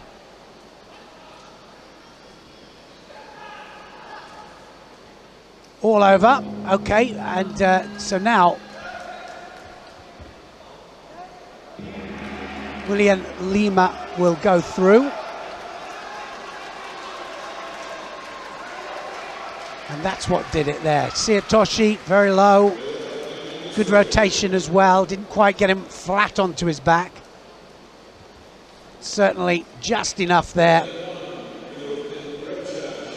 to get the score.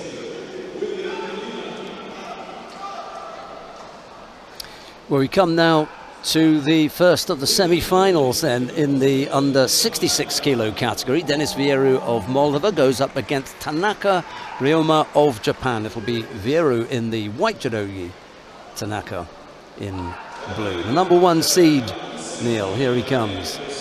I was going to say that Tanaka doesn't look the most dynamic Japanese fighter in 66 kilos, but we've been a bit spoilt for the other ones, really. But he's just plugged away, hasn't he, here? Pulled out the big technique when he needs it, and but I think he's got his work cut out here with Vieru.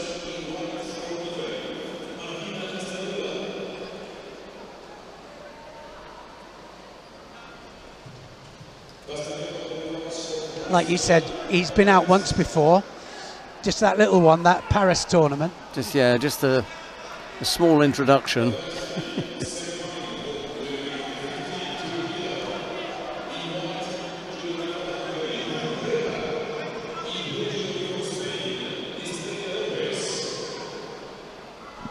Only 20 years old. Perhaps you could just check to see how he did in the Japan Championships a couple of weeks ago. Because I know that it was a 1-2, wasn't it? Abe again coming out victor. I shall have a look.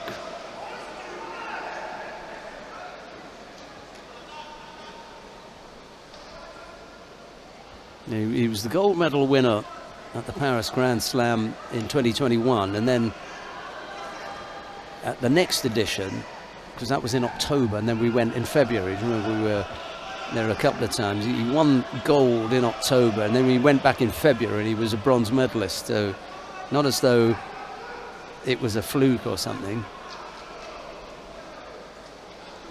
A bronze medalist at the All Japans. I haven't come to that yet. Oh. It was the 2 Paris ones I was talking about. Let's see what we can unearth as far as the All Japan Championships are concerned.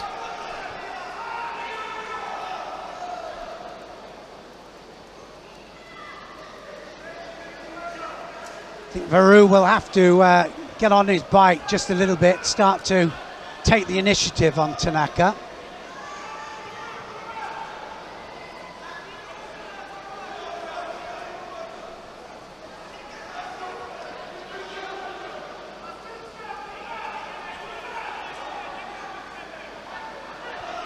I think you were saying it was only a month or so ago that they held the competition, is that right? Just a month ago, yeah, that's right.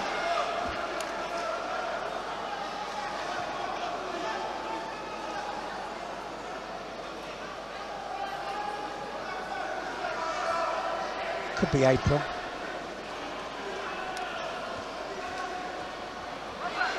Hasn't attacked yet. I haven't seen Denis Varun attack.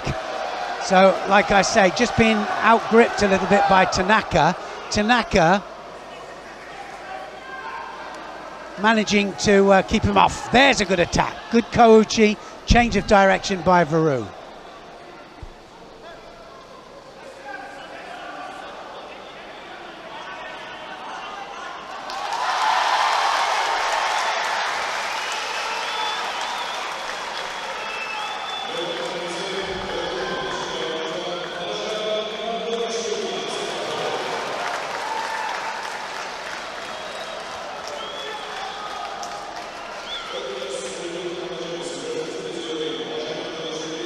Very cautious of each other, aren't they, these two? Shido, and that's for the gripping strategies here. They're absolutely cancelling each other out.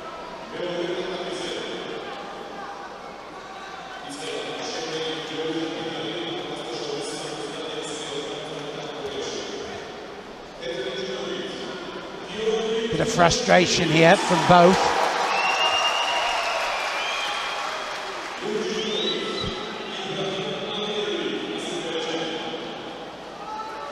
Nice Ouchi this time, Tanaka.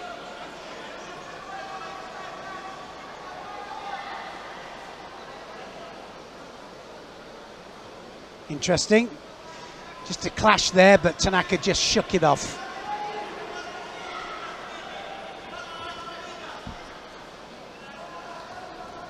Think about the amount of randori that the Japanese do.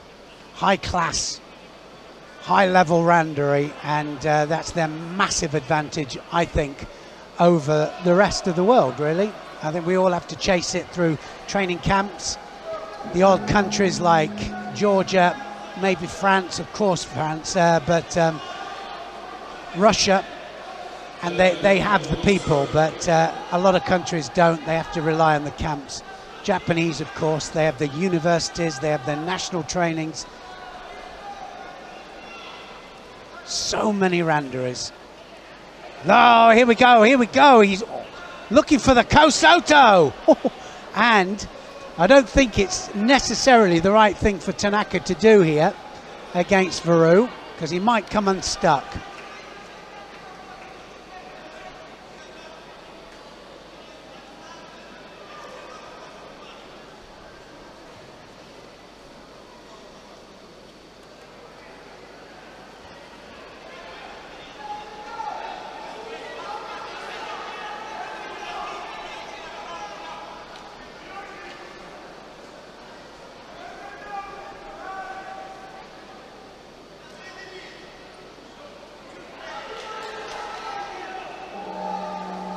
Second Shido up to Varu.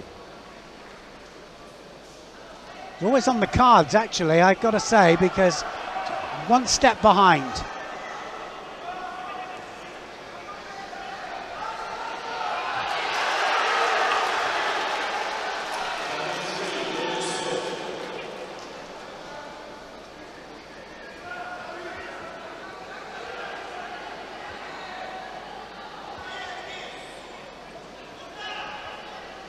Be a bit disconcerting, wouldn't it, if you had the world and Olympic champion in your weight category. You think, well, I'm not going to get that many big events, but I mean, actually, that was a drop. He just dropped down there, Tanaka. Thinking of the Yoko Satemiwaza, I think, but wasn't going to happen. This is definitely a Kumakata contest, this. Just snapping each other's grips off. So the second Shido that was given to Denis Varu has just been taken off. He's had that on there, I have to say, for a minute and a bit. Which means that for a whole minute he's been thinking he's behind. Can make the whole difference to the contest.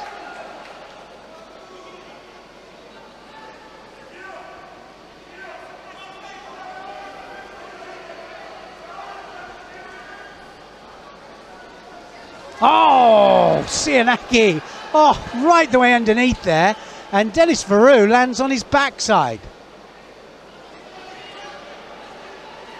And now, possibility here, Varu, can he turn it into the hold down?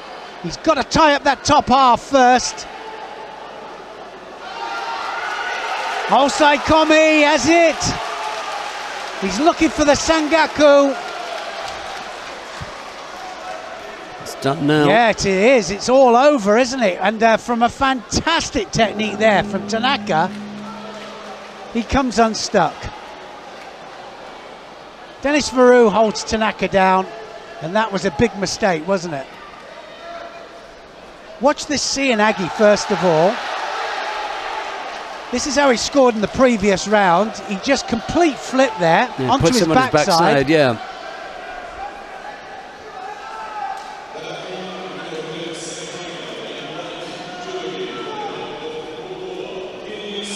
Didn't land any part on his back, no part whatsoever, and then into the hold down. Wow. Varu goes through.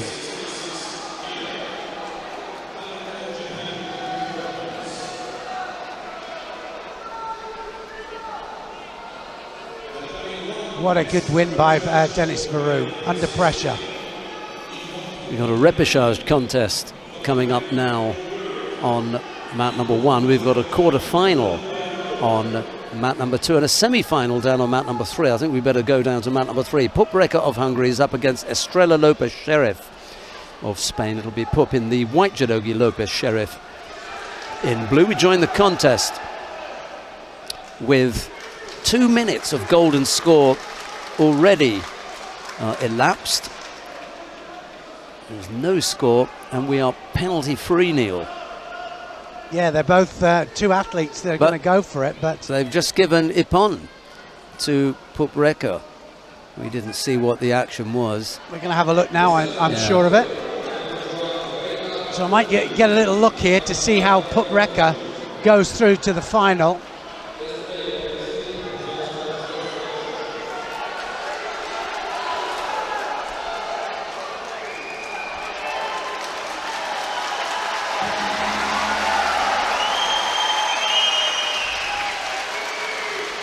Second semi-final here, Neto against Krasniki. We're going to stay on this mat.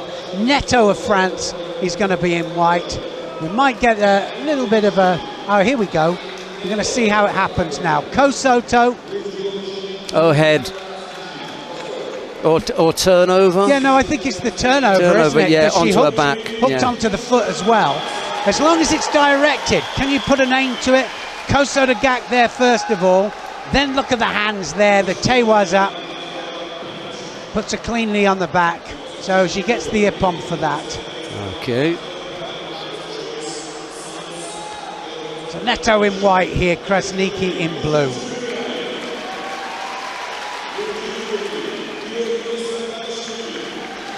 Who do you think?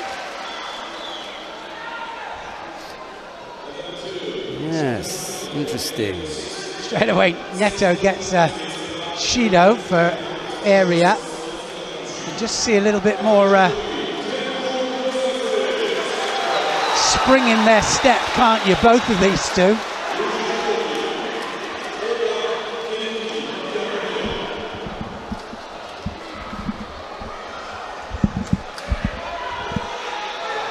Krasniki coming through into the 52s and really starting to establish herself in this category now. Starting to look strong in it. Not always easy making the transition up. And this is the interesting thing, she's still got 2 years in it now. 2 years before the Olympics. Time to establish.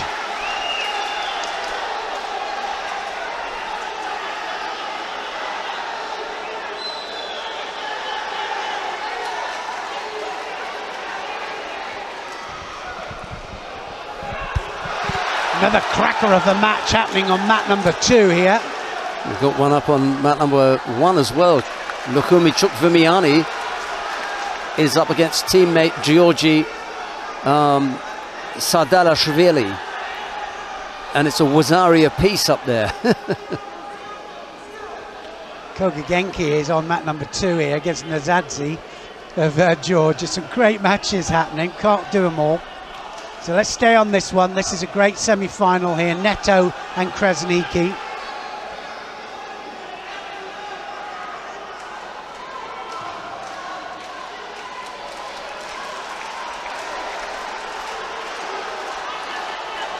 Shido apiece, that means 2 for Neto.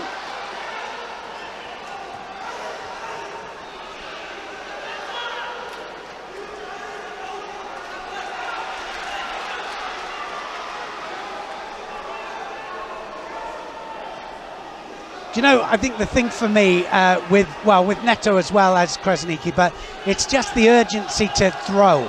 They have an urgency in it, you know, I want to get a grip for the simple reason that I want to come in and I want to throw. It's not for any other reason, you know, and I think that's what we were talking about to the referees yesterday. That's going to be a third Shido there for Neto, I'm almost sure of it. Just walking out there. She just walked out. She gave that away, absolutely 100% gave it away. And you'll see the ippon from Sadalashvili up on mat number 1. Yeah, just a youngster. This is a youngster here on mat number 1. Already a Wazari on the board, and look at that. Wow, what a sumigaeshi that was. You can't believe it. Chukvimiani, that he's gone over. Massive mistake by him. And I'm not sure Sadalashvili isn't a junior there fighting. He looks quite young. I'll have a look at that. But what I can tell you is that in round 1 of the All Japan Championship, in the weight class, Tanaka Ryomi, who was the defending champion, by the way, oddly enough, because last it was the Olympic. Yeah, so they didn't compete. The two of them, they had their head-to-head, Maruyama and Abe, so Tanaka took it. Well, this year they were back, and Tanaka in the first round had a win. He lost to Maruyama Joshiro in the semi-final. So that's how... Such is their depth. Wow. Let's go to mat number 2, quickly. Let's go to mat number 2, because Nazadze against Koga is an absolute cracker here. Shido apiece. The great Koga. Sadly, we lost him, and his son fights in his honor and is, working his way up. He'll be. He's been selected for the World Championships. Sadalashvili is still a junior. Yeah, by that's the way, what I'm saying. like you said. How great is that to see the juniors coming through?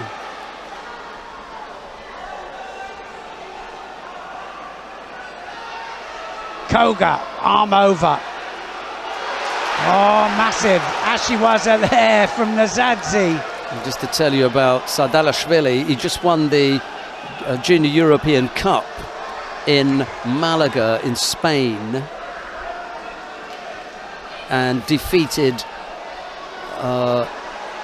Tsujioka Keiji of Japan in the final. Well, you can see it. You know, these stars, they come up places like this, don't they? But wow, that should be a fantastic one, shouldn't it, in the final? Current junior world champion as well. He is.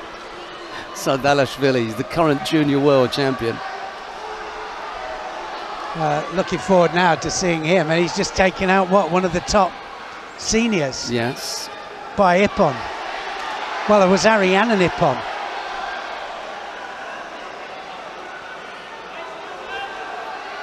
Well, this is a great experience here for Koga against foreigners, not just against Japanese.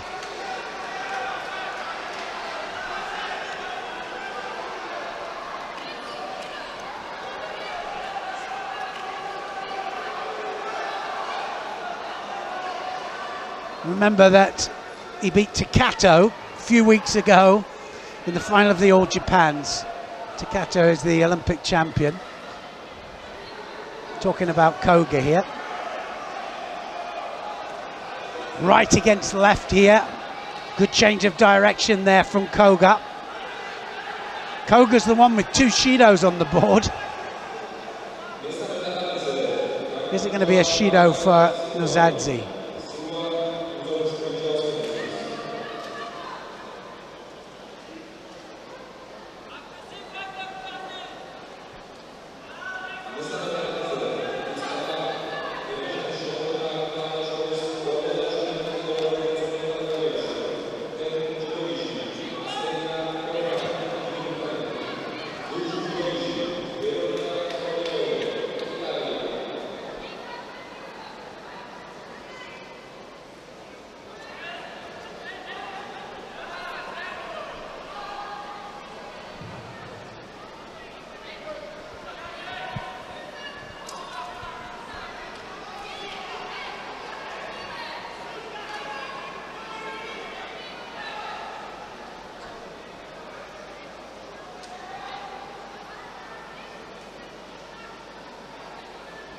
And that too is going to take a while, but they're both repechage contests either side of mat 2. Natasha Ferreira of Brazil and Catarina Tanz are down on mat number 1, and on mat number 2 are Stella Toprak of Great Britain and Veronica Toniolo of Italy. So we'll stick here with Nozadze and Koga.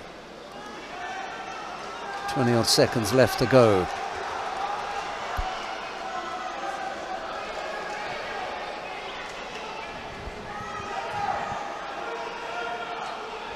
Nozadze had to have some tape on the bridge of the nose. He picks up. No, it's Koga who gets the penalty. He can't believe it.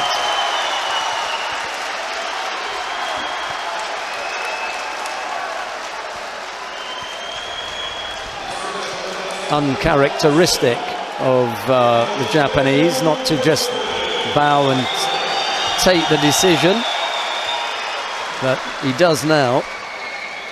Not happy about that, but no. Who would be, I guess. But well, I'd have to look at it again, because I'd looked away. I was checking up some other things there, but he wasn't happy with it.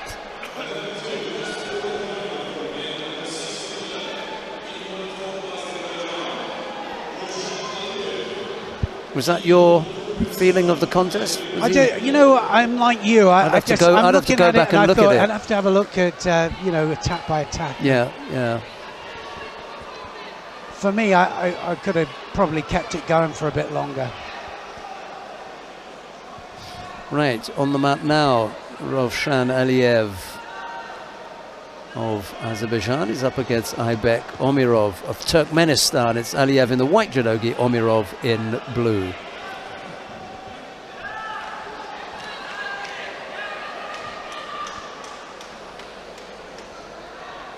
I may go back and just have a look at the last minute or so. That might be enough to get a feel for that. Where were we? It's on mat number 2, wasn't it? Yes. Different angles that these guys coming in here. Different, like I said, different techniques. Just operate in a different way.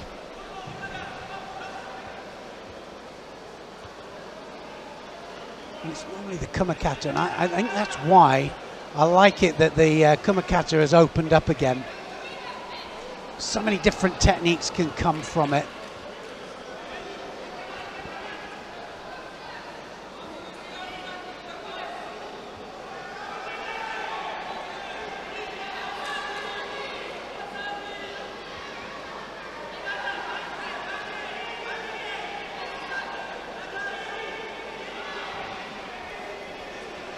So left against left, and they're both going to get Shido here.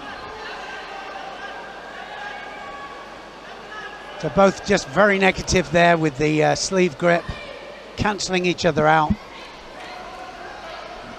Look at the intent.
Two Shidos then up to Omarov. Omarov now defending.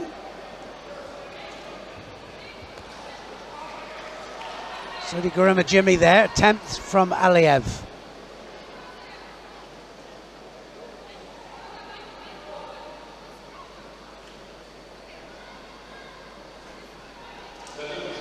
All over, third Shido goes up. Was it? Oh, it was. So I missed that. Sudiguruma Jimmy then was enough for the ippon. So manages to get the shimiwaza. Can't quite see it from here, but he definitely was snaking the hands in there.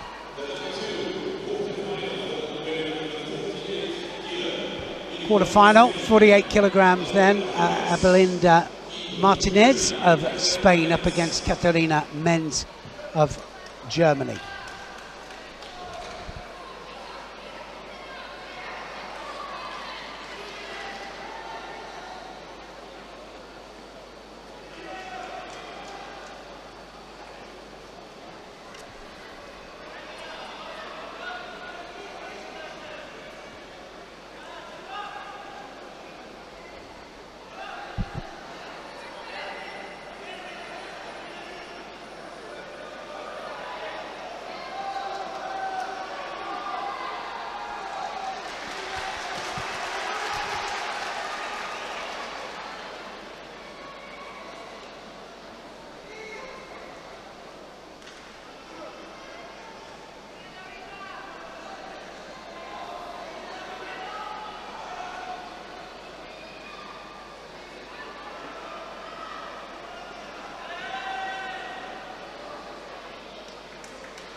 We've still got Blondine Pont and Amber Hirschus to come.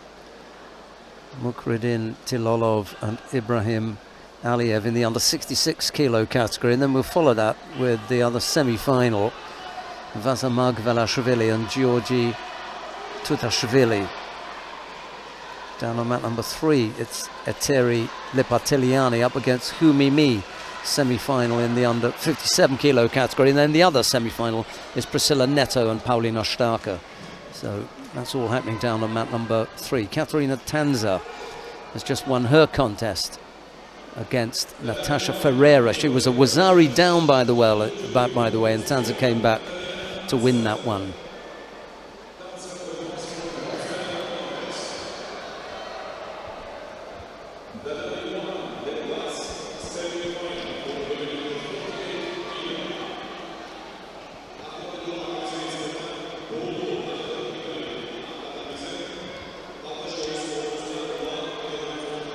Shido's up to men's.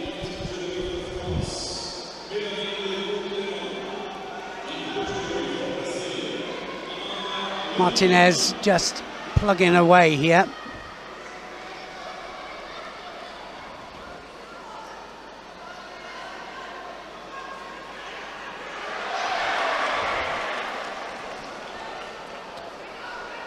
Last contest on mat number 1 is happening at the moment with Melanie Legout-Clement of France up against Amanda Lima of Brazil.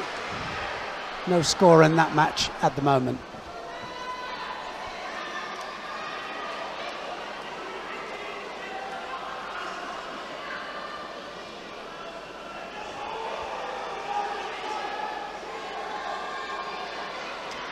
So again, we see the very tight sleeve grips there. That was a good technique there from men's, but it went against the elbow there. If we can have another look at that.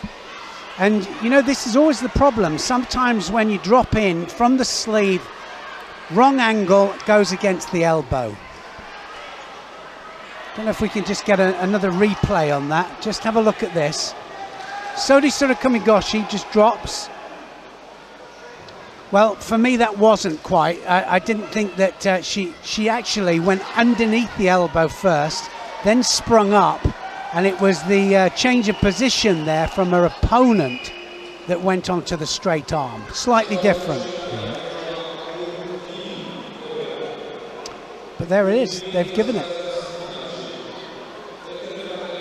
Yeah, the initial attack, to me, doesn't look, untoward. It's the finish, isn't it? Yeah. Yeah, so this all looks okay here. Unusual position to finish off, and she does hold on to it, and she does go against the arm. I think it is the last bit, isn't it? Yeah. Got the Honsukamaki. Can't argue with that. No, you're just better to release it, aren't you? Yeah. Right, we've got another quarter-final taking place on mat number 2. It's Blondine Pont of France. She's up against Amber Hirschus of the Netherlands. It's Pont in the white judogi, Hirschus in blue.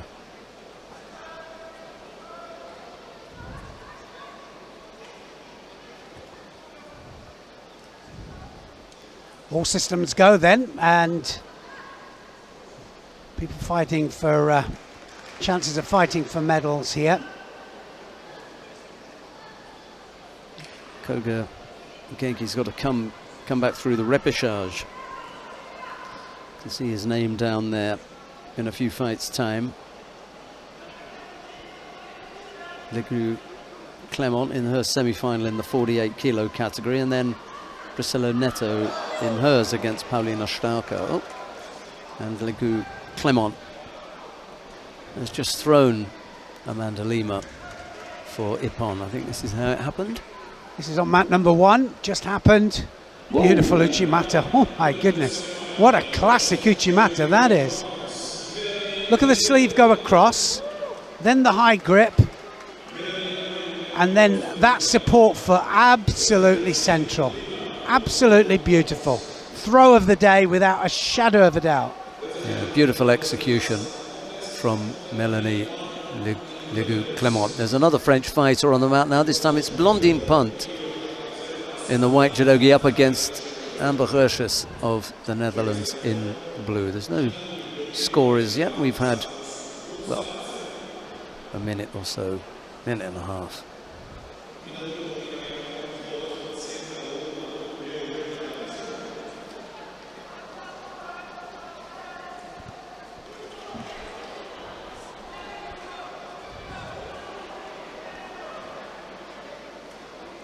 Left against right, always makes it difficult. They're trying to get him to the inside of the leg. Got to be careful of the Sakeshi.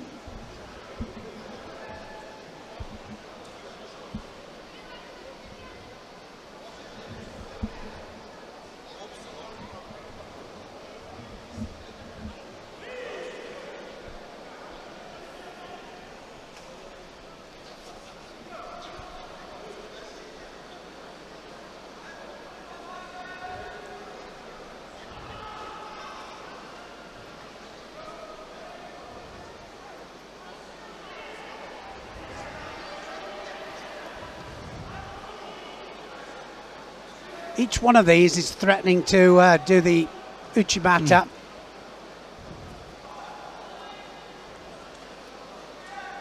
It'll be the change of direction that will score.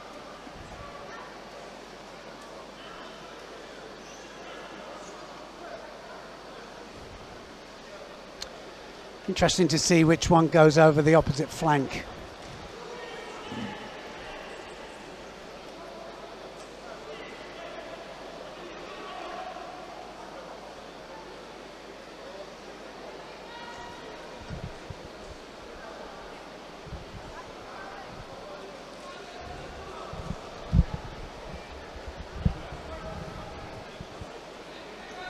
Oh, now then, just catches it out. Hashiguruma.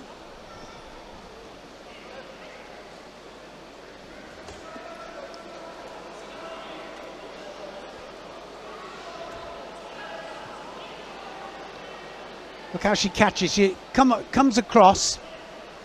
Two little stabs there, and actually it's Taitoshi, isn't it? More Taitoshi. Have a look at the left foot, see where it plants. There's the first one, there's the second one, and it springs upwards there for the Taitoshi.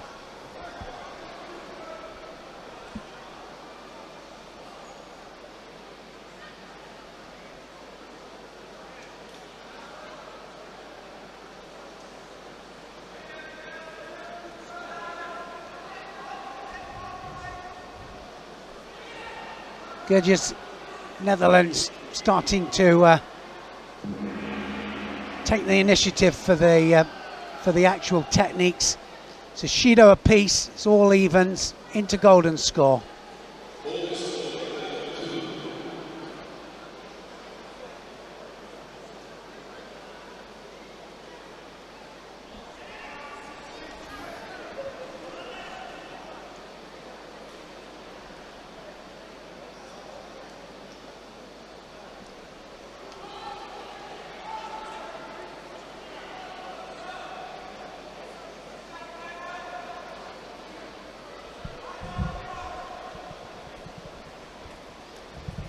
The winner of this contest will face Laura Martinez in the second semi-final. I think that's going to come around pretty quickly as well, because we finished with everything that's happening on mat number 1. We've got one more contest on mat number 3 that's underway at the moment, so it will be quickly around on the pools that we've got remaining on mat number 2. So whomsoever wins this won't have much of a break.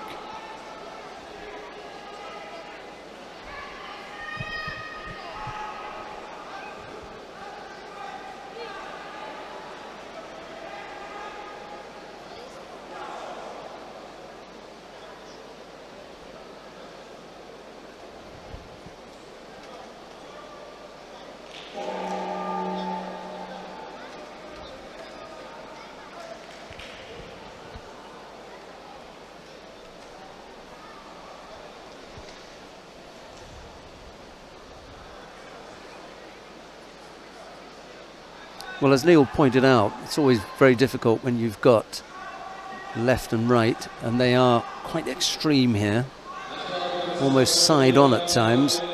Lost contact with the hands. Yeah, I mean, one of them just threatened to go the other side there. The right Seanagi we saw, and It will just depend on who kind of goes over to the other flank, I think, because I don't think they're going to score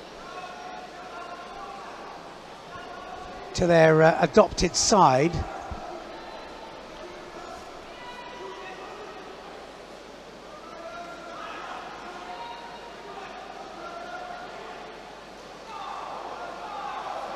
Looking for the Tayatoshi all the time. Now then. It was outside, wasn't it? A little bit of a delay there, so nothing's going to happen there.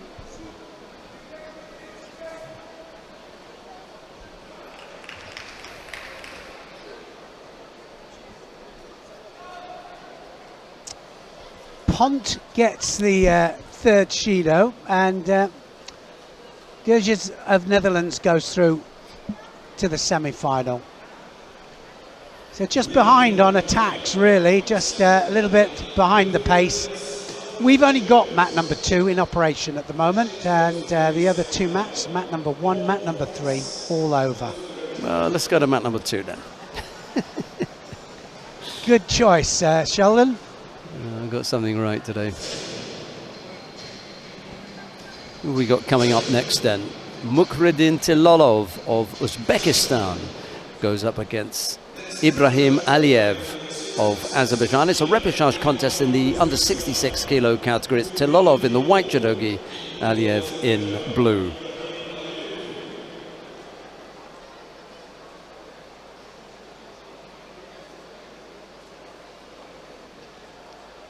And they're both on the sleeves. Can he get the turnover here for the outside combi? Looking for the Fallon roll.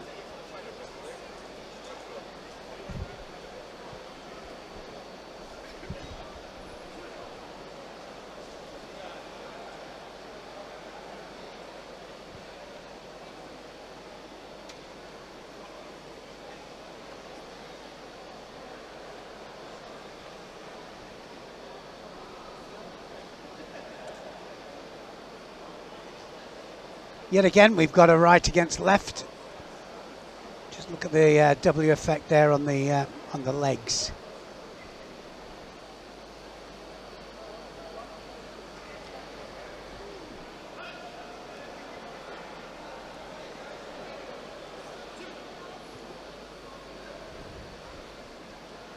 Interesting one next up. It's Margvelashvili against Tucheshvili of Georgia.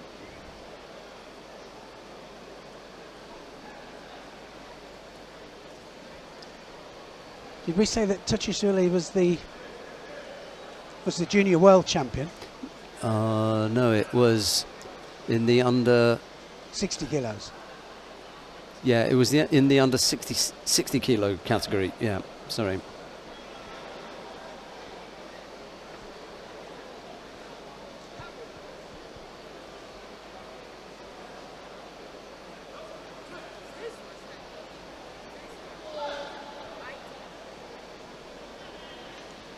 One Shido on the board at the moment then. Tilolov knows that he's got to attack. Aliyev, though, can't just rest on this. Aliyev again, just looking for the Yoko Otosh. He's the one. It's going to be another Shido soon to Tilolov.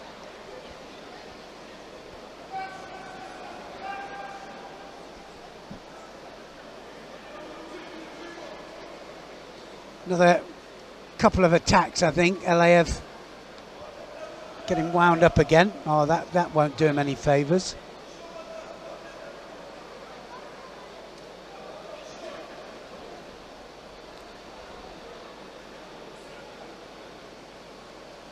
Shido apiece now. Aliyev gets a Shido for that.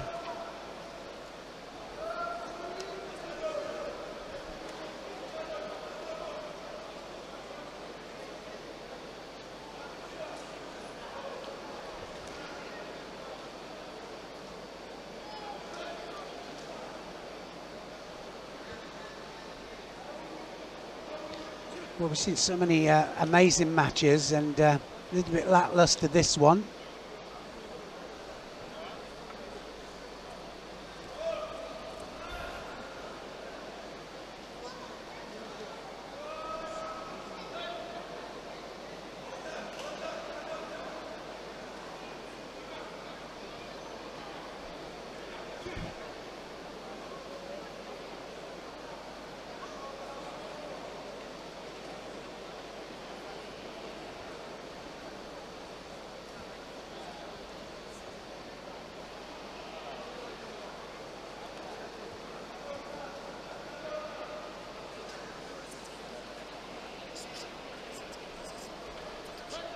Looking for,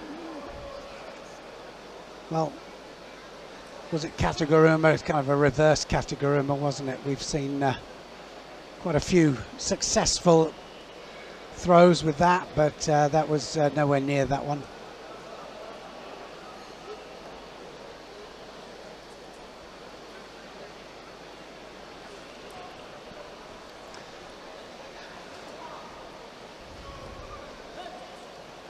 It was blocked fairly easily, wasn't it? Yeah, I don't know which way this is going to go. Just one Shido on the board. 20 seconds left, normal time.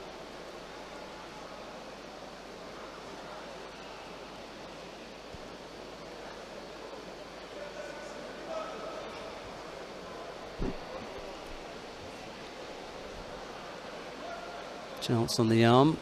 Aliyev looks as though he's comfortable with it, not going anywhere. I don't think he was going anywhere there, was he?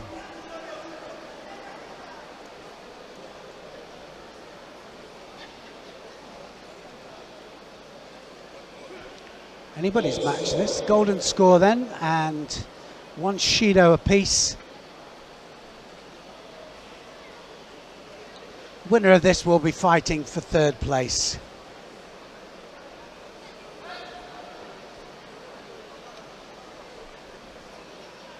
Both fighters guilty of avoiding to take a grip, which at this stage is a criminal, especially if it's going to put a second Shido on the board. We have to be very careful here. Just a little bit more positive action from one or other of the fighters would have given the penalty to your opponent. So it was really important that you realised at what stage the contest was at. It seemed to escape both of them. Just saw Tililov just went outside the area though. Aliyev, that's all he was looking for, so they didn't give him the Shido. So that was quite interesting. So the intent there for Aliyev was just to get the third Shido against Tililov.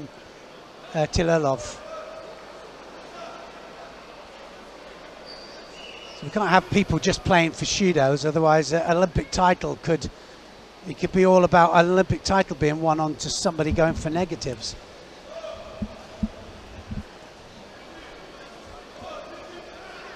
I have my suspicion that that would not be the first time. No, but I mean, they used to allow it, of course. You know, and the thing is that you get somebody playing for a third Shido, and actually, if you've got somebody with two Shidos on the board, and you're backing somebody up, and then you just, you know, you're encouraging them to just step out for the third Shido. Your intention is not to throw or get some kind of action reaction. Nothing positive. Yeah. Best not to give it.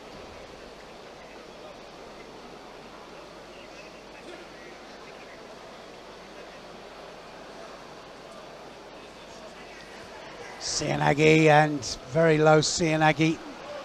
Wasn't going to leave it either, was he, Tililov?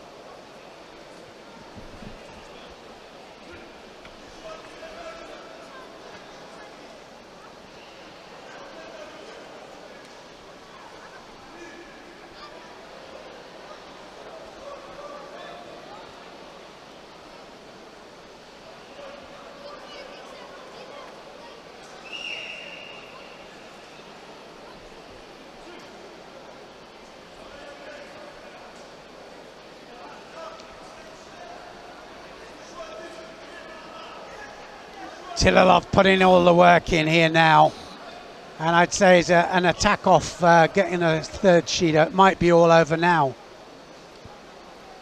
Yeah, he recognised the situation, stepped up a gear, and Aliyev paid the price.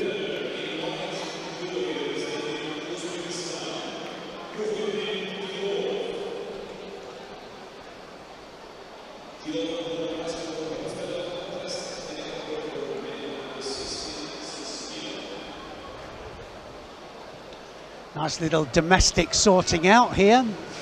Margvelashvili up against Tutashvili. Yes, here we go. Semi-final in the under 66 kilo category. The two Georgians, as Neil just said, going head to head here. A couple of things at stake. Bragging rights for that weight category. However, there's even another that we were talking about. Who was the other in there that we mentioned? Might be about selections as well, this, for World Championships and... Oh, it was in the 60 kilos, you're right. Yeah, 60 kilos. The other two are already out. There were two more Georgians in there, but they've already gone. So Margvelashvili and Tutashvili are the two that are left. It was Nadiradze who went out to Tanaka in the second round. He's already gone. And Kapanadze who went out to Aibek Ulu in round one. So they didn't, as they say in another sport, they didn't trouble the scorers. What sport might that be? He left without troubling the scorers. Let's hope that when I come down to visit your boy, he troubles the scorers all afternoon. He will do, he will. Good one. Oh, now then. Good change of direction. And he scores a Wazari from it as well. Not quite where he wanted in the first instance, but he still had enough control to come up with the score in the end. He wants to take him back here, but he's like, okay, we'll go in the other direction then. Just changes direction, doesn't he? Yeah. Almost kind of starts off with Sakui Nagi, and then he kind of changes direction and just takes him flat on his back. Not yeah. Go on. No, Tutashvili is resisting against that. So Margvelashvili says, okay, we'll go in that direction then. Absolute change of direction. Yes, I was just saying that the bragging rights go not only in taking a medal and cementing your place on the international circuit, but locally at home. You know, you want to be able to say in front of your home crowd that you've sorted him out. We're almost sure that there'll be a World Championship place here. A little bit of panic there from Margvelashvili, I have to say. Yeah, it's not long to go, is it? We are in June now. No, exactly. It's not that far at all. The well, the Japanese just already had it sorted out, didn't they? Had it. Yeah. And interestingly, the 66 kilos, they're sending two fighters at 66 kilos. The Japanese? Yes. Abe and, of course, Maruyama, yeah. Give it another go, Maruyama. Why not? Well, they're both of them two-time world champions. I had the pleasure of interviewing Maruyama on a couple of occasions, both in Japan, when we had a really terrific translator. He's so easy to chat to. Well, given that the translation was really good, of course, because I don't speak Japanese, but nice and relaxed. Yeah, absolutely.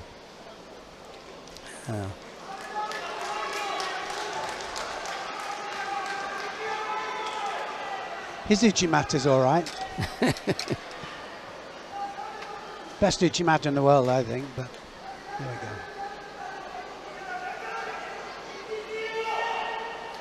So a minute to go, and two Shidos on the board. Margvelashvili, with his change of direction, has a Wazari as well.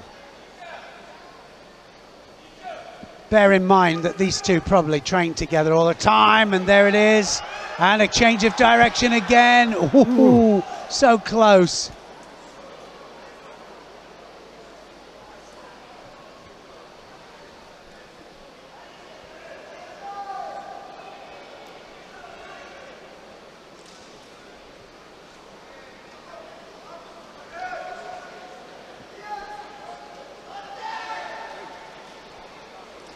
few valuable seconds there lost, and or gained, should I say.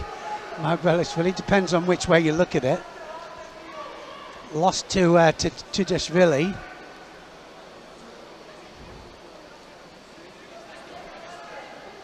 He comes forwards, and Margvelashvili just needs to defend. Oh my goodness me! Oh, I'm not so sure that was an ippon. That looked like a landing to me. We shall see. Here's the replay. Makikomi winds him around. Oh, that looks pretty good. I thought the whole of his backpack there was back patch was taken up there. That might just be an ippon. It could be. They're talking about it. Yep, there you go. Ippon it is, and Margvelashvili's lost it. Oh my goodness me, Tudashvili, absolutely. He's taken it well. As well as can be, anyway. 11 seconds, or well, 10 seconds on the board there. Well, look at that one, and he'll go, what on earth happened there?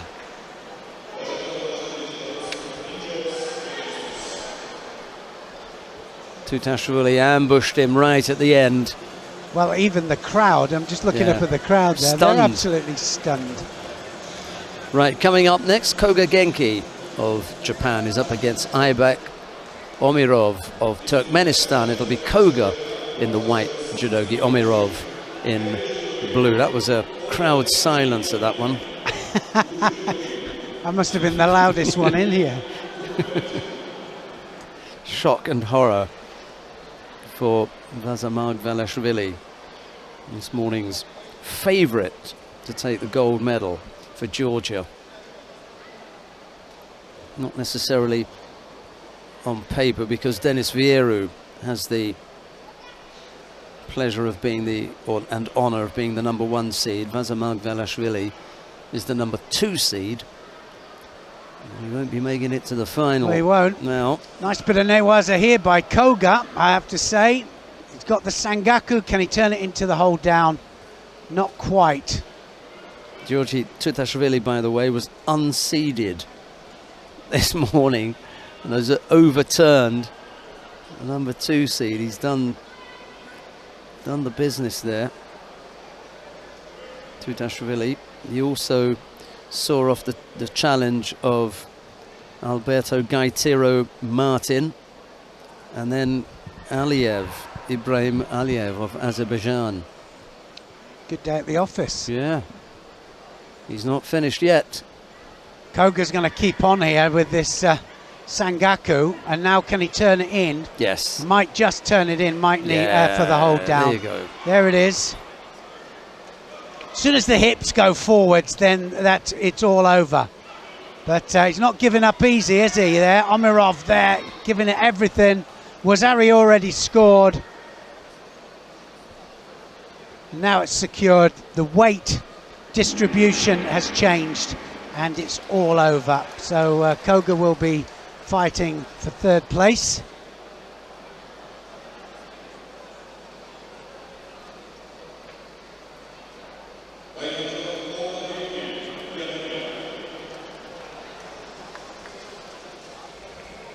Always threatened with that Sangaku.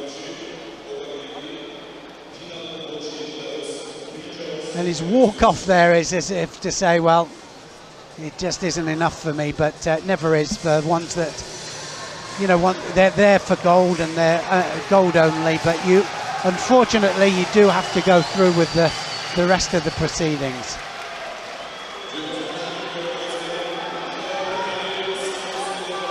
Coming up next, the semi-final in the under 60 kilo category. Temur Nozadze of Georgia goes up against Rovshan Aliyev of Azerbaijan. It's Nozadze in the white judogi, Aliyev in blue. So we still haven't seen the young Georgian yet. He's still to come. He must already be.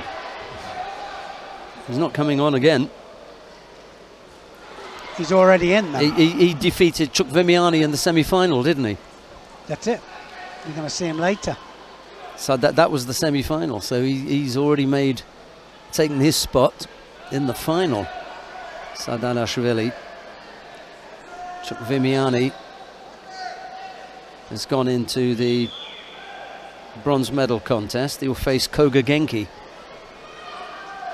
Some real sorting out then in this first day of competition here in Tbilisi. Always, it's fantastic judo. We see some great stuff, we really do. Big surprises. So the winner of this will face Georgi Sadalashvili. Going to be an all Georgian affair. Oh!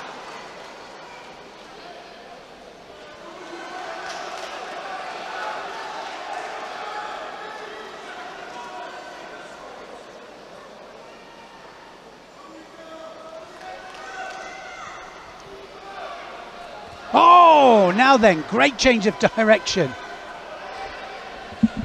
Went one way, then just, the Kosoto Diashi, have a look at it. Goes forward with the hits there. he took himself off his own feet. Yeah, he did, absolutely. Brilliant change of direction. Hips that really sold it there. Gets the reaction there.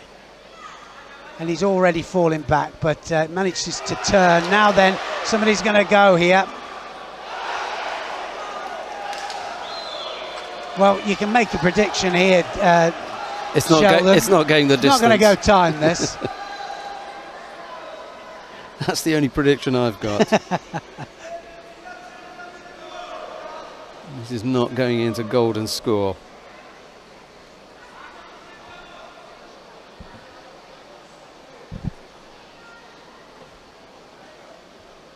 It's waves of energy, isn't it? They look to grip up, and then once they've gripped up, it's as you quite often like to say, something's going to happen. Well, I know I keep banging on about it, but about the positivity, and you can see that people want to throw for Ippon, and isn't that what we're trying to encourage through the rules?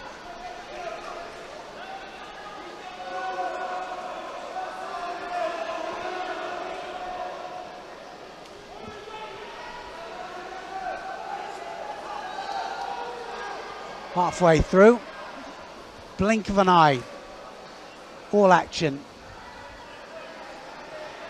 Good control here from Aliev, put some pressure on Nazadze, and he just bailed out of that, didn't he? He didn't like it. No, Nazadze, he's just hesitated on his knees a couple of times, and it just paid a price there. Just got a shido for it. Yeah. But also, it's going to have to be careful, because as he comes up there, game is still on, Aliev will be able to attack.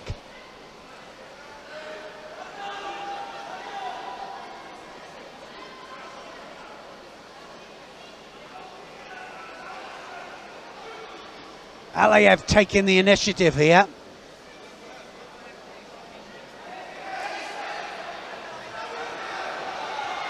Oh, it's his turn now. Oh, Ichimata! But he came back with a good Ichimata. Came off the ground, stood back up. He was looking defensive for a while. And Nazadze not able to drive home that attacking advantage that he had, just momentarily.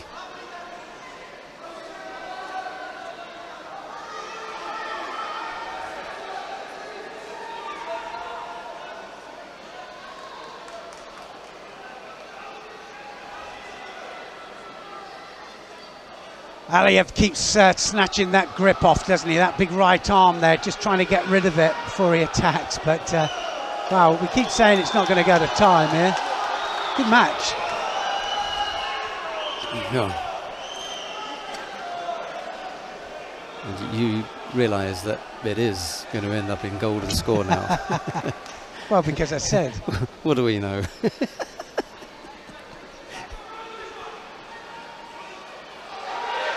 Oh, now then. Oh! Yeah. 7 seconds from the end, Nazadze comes up with the score. He gets a Wazari for it, doesn't he? Doesn't need anything else. He's going to run like crazy now. You find him in... Have a look at the landing. Yeah. I think it's good enough for Wazari. Yeah. Yeah, for a Wazari for me too. Just absolutely. give the Wazari, let the 7 seconds go. Well, I mean, it's gone to 3 now. Only because he called Hajime, and then they said, Mata, I think they should put 4 more seconds back on the clock for... See, it's 9 seconds when he throws him with the landing. There's 11. Oh, he's given Ippon. Well, let's have a look. Well, he does go to the back, touch, and then off. Okay, so that's the explanation. The explanation is the landing is on the side. He keeps pushing. You do see the back number disappear, and then he comes back up. Only in slow motion. I mean, when it wasn't quick, I just thought Wazari. But have a look. So for me, Wazari. But, right. Anyway, that's... But he doesn't stop, does he? Look, he keeps going. So only with the slow motion do you get to see it, because it looks as though he bounces off. So I'm okay with the referee saying Wazari, because it looks as though he bounces off. And when you look at the replay here, it doesn't stop. He keeps going. He keeps rolling, keeps going, keeps going. I'm okay with that. Generous, perhaps. We can call it generous. But Nazadze says it's Ippon. So one more. Yes. Laura Martinez of Spain goes up against Amber Gershus of Netherlands. So many times, the nearly girl, if you like, Amber Gershus. She just walks off here. She was lucky to be able to get back on and come up with that Uchimata attack. Well, not so lucky. It's going to be she's Shido picked now up. anyway. She just walked off. Doesn't need to either, you know. No. Just needs to just turn it now back into the area. And Martinez is perfectly happy to put that pressure on if she's going to walk off. But now you've got to ask yourself, what's Martinez looking for? Is Yeah. that Shimiwaza on? Might be on. Got to get out That of there. might be it.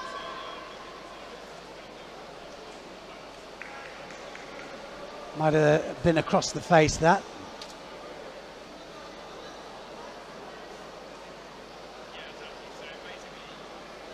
No Shido then. She doesn't get the Shido for it. So there was some luck then. Ah, okay. Leg grab instead. Yes, the penalty for the step out, but she also wanted to add a penalty for grabbing the leg to Martinez. So harm still done, the fact that you got penalised for walking off, but you got a card played for you by the referee, just seeing that there was a hand to leg there.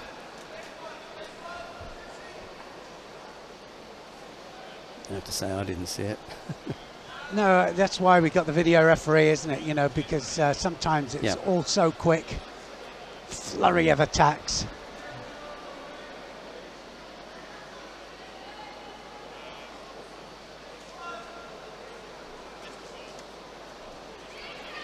So either one here, I mean, they're both going to be fighting for medals. One for bronze, one for gold or silver.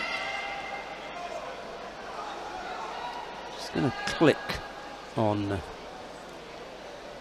the two athletes.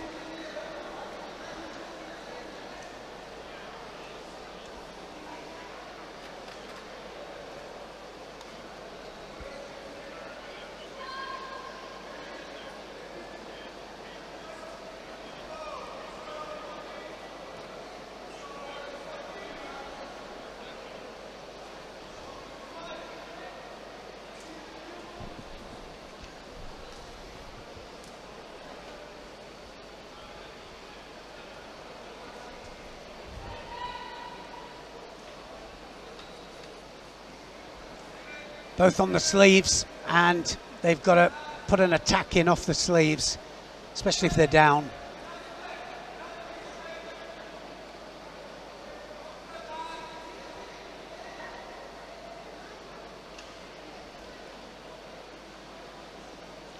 Just over halfway.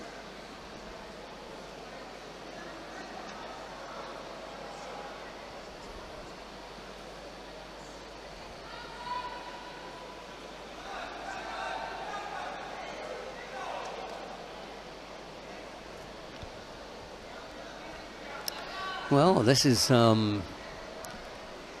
interesting. Kind of the way we expected it to go, isn't it? It's a bit stalemate. Well, only in as much as this is a repeat of the final of the Junior World Championships, where Martinez lost to Amber Hirschus in 2017. This was the final. Well, Hirschus now has 2 Shidos on the board. And it was 3 Shidos to Martinez in Junior World Championships. At the Junior World Championships, yeah. So you may overturn that now.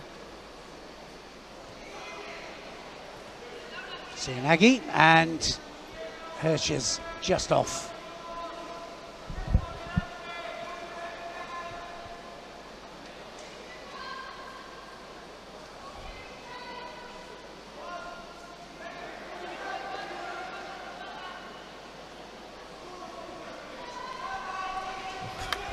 The table's not that steady, is it?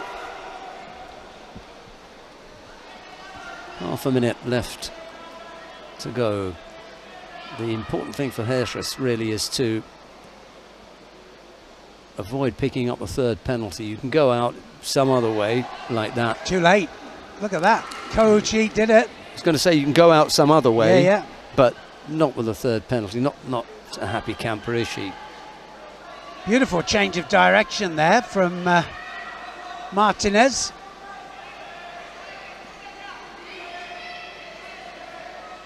Again, another strong attack here. The seconds ticking away into the last 10 seconds.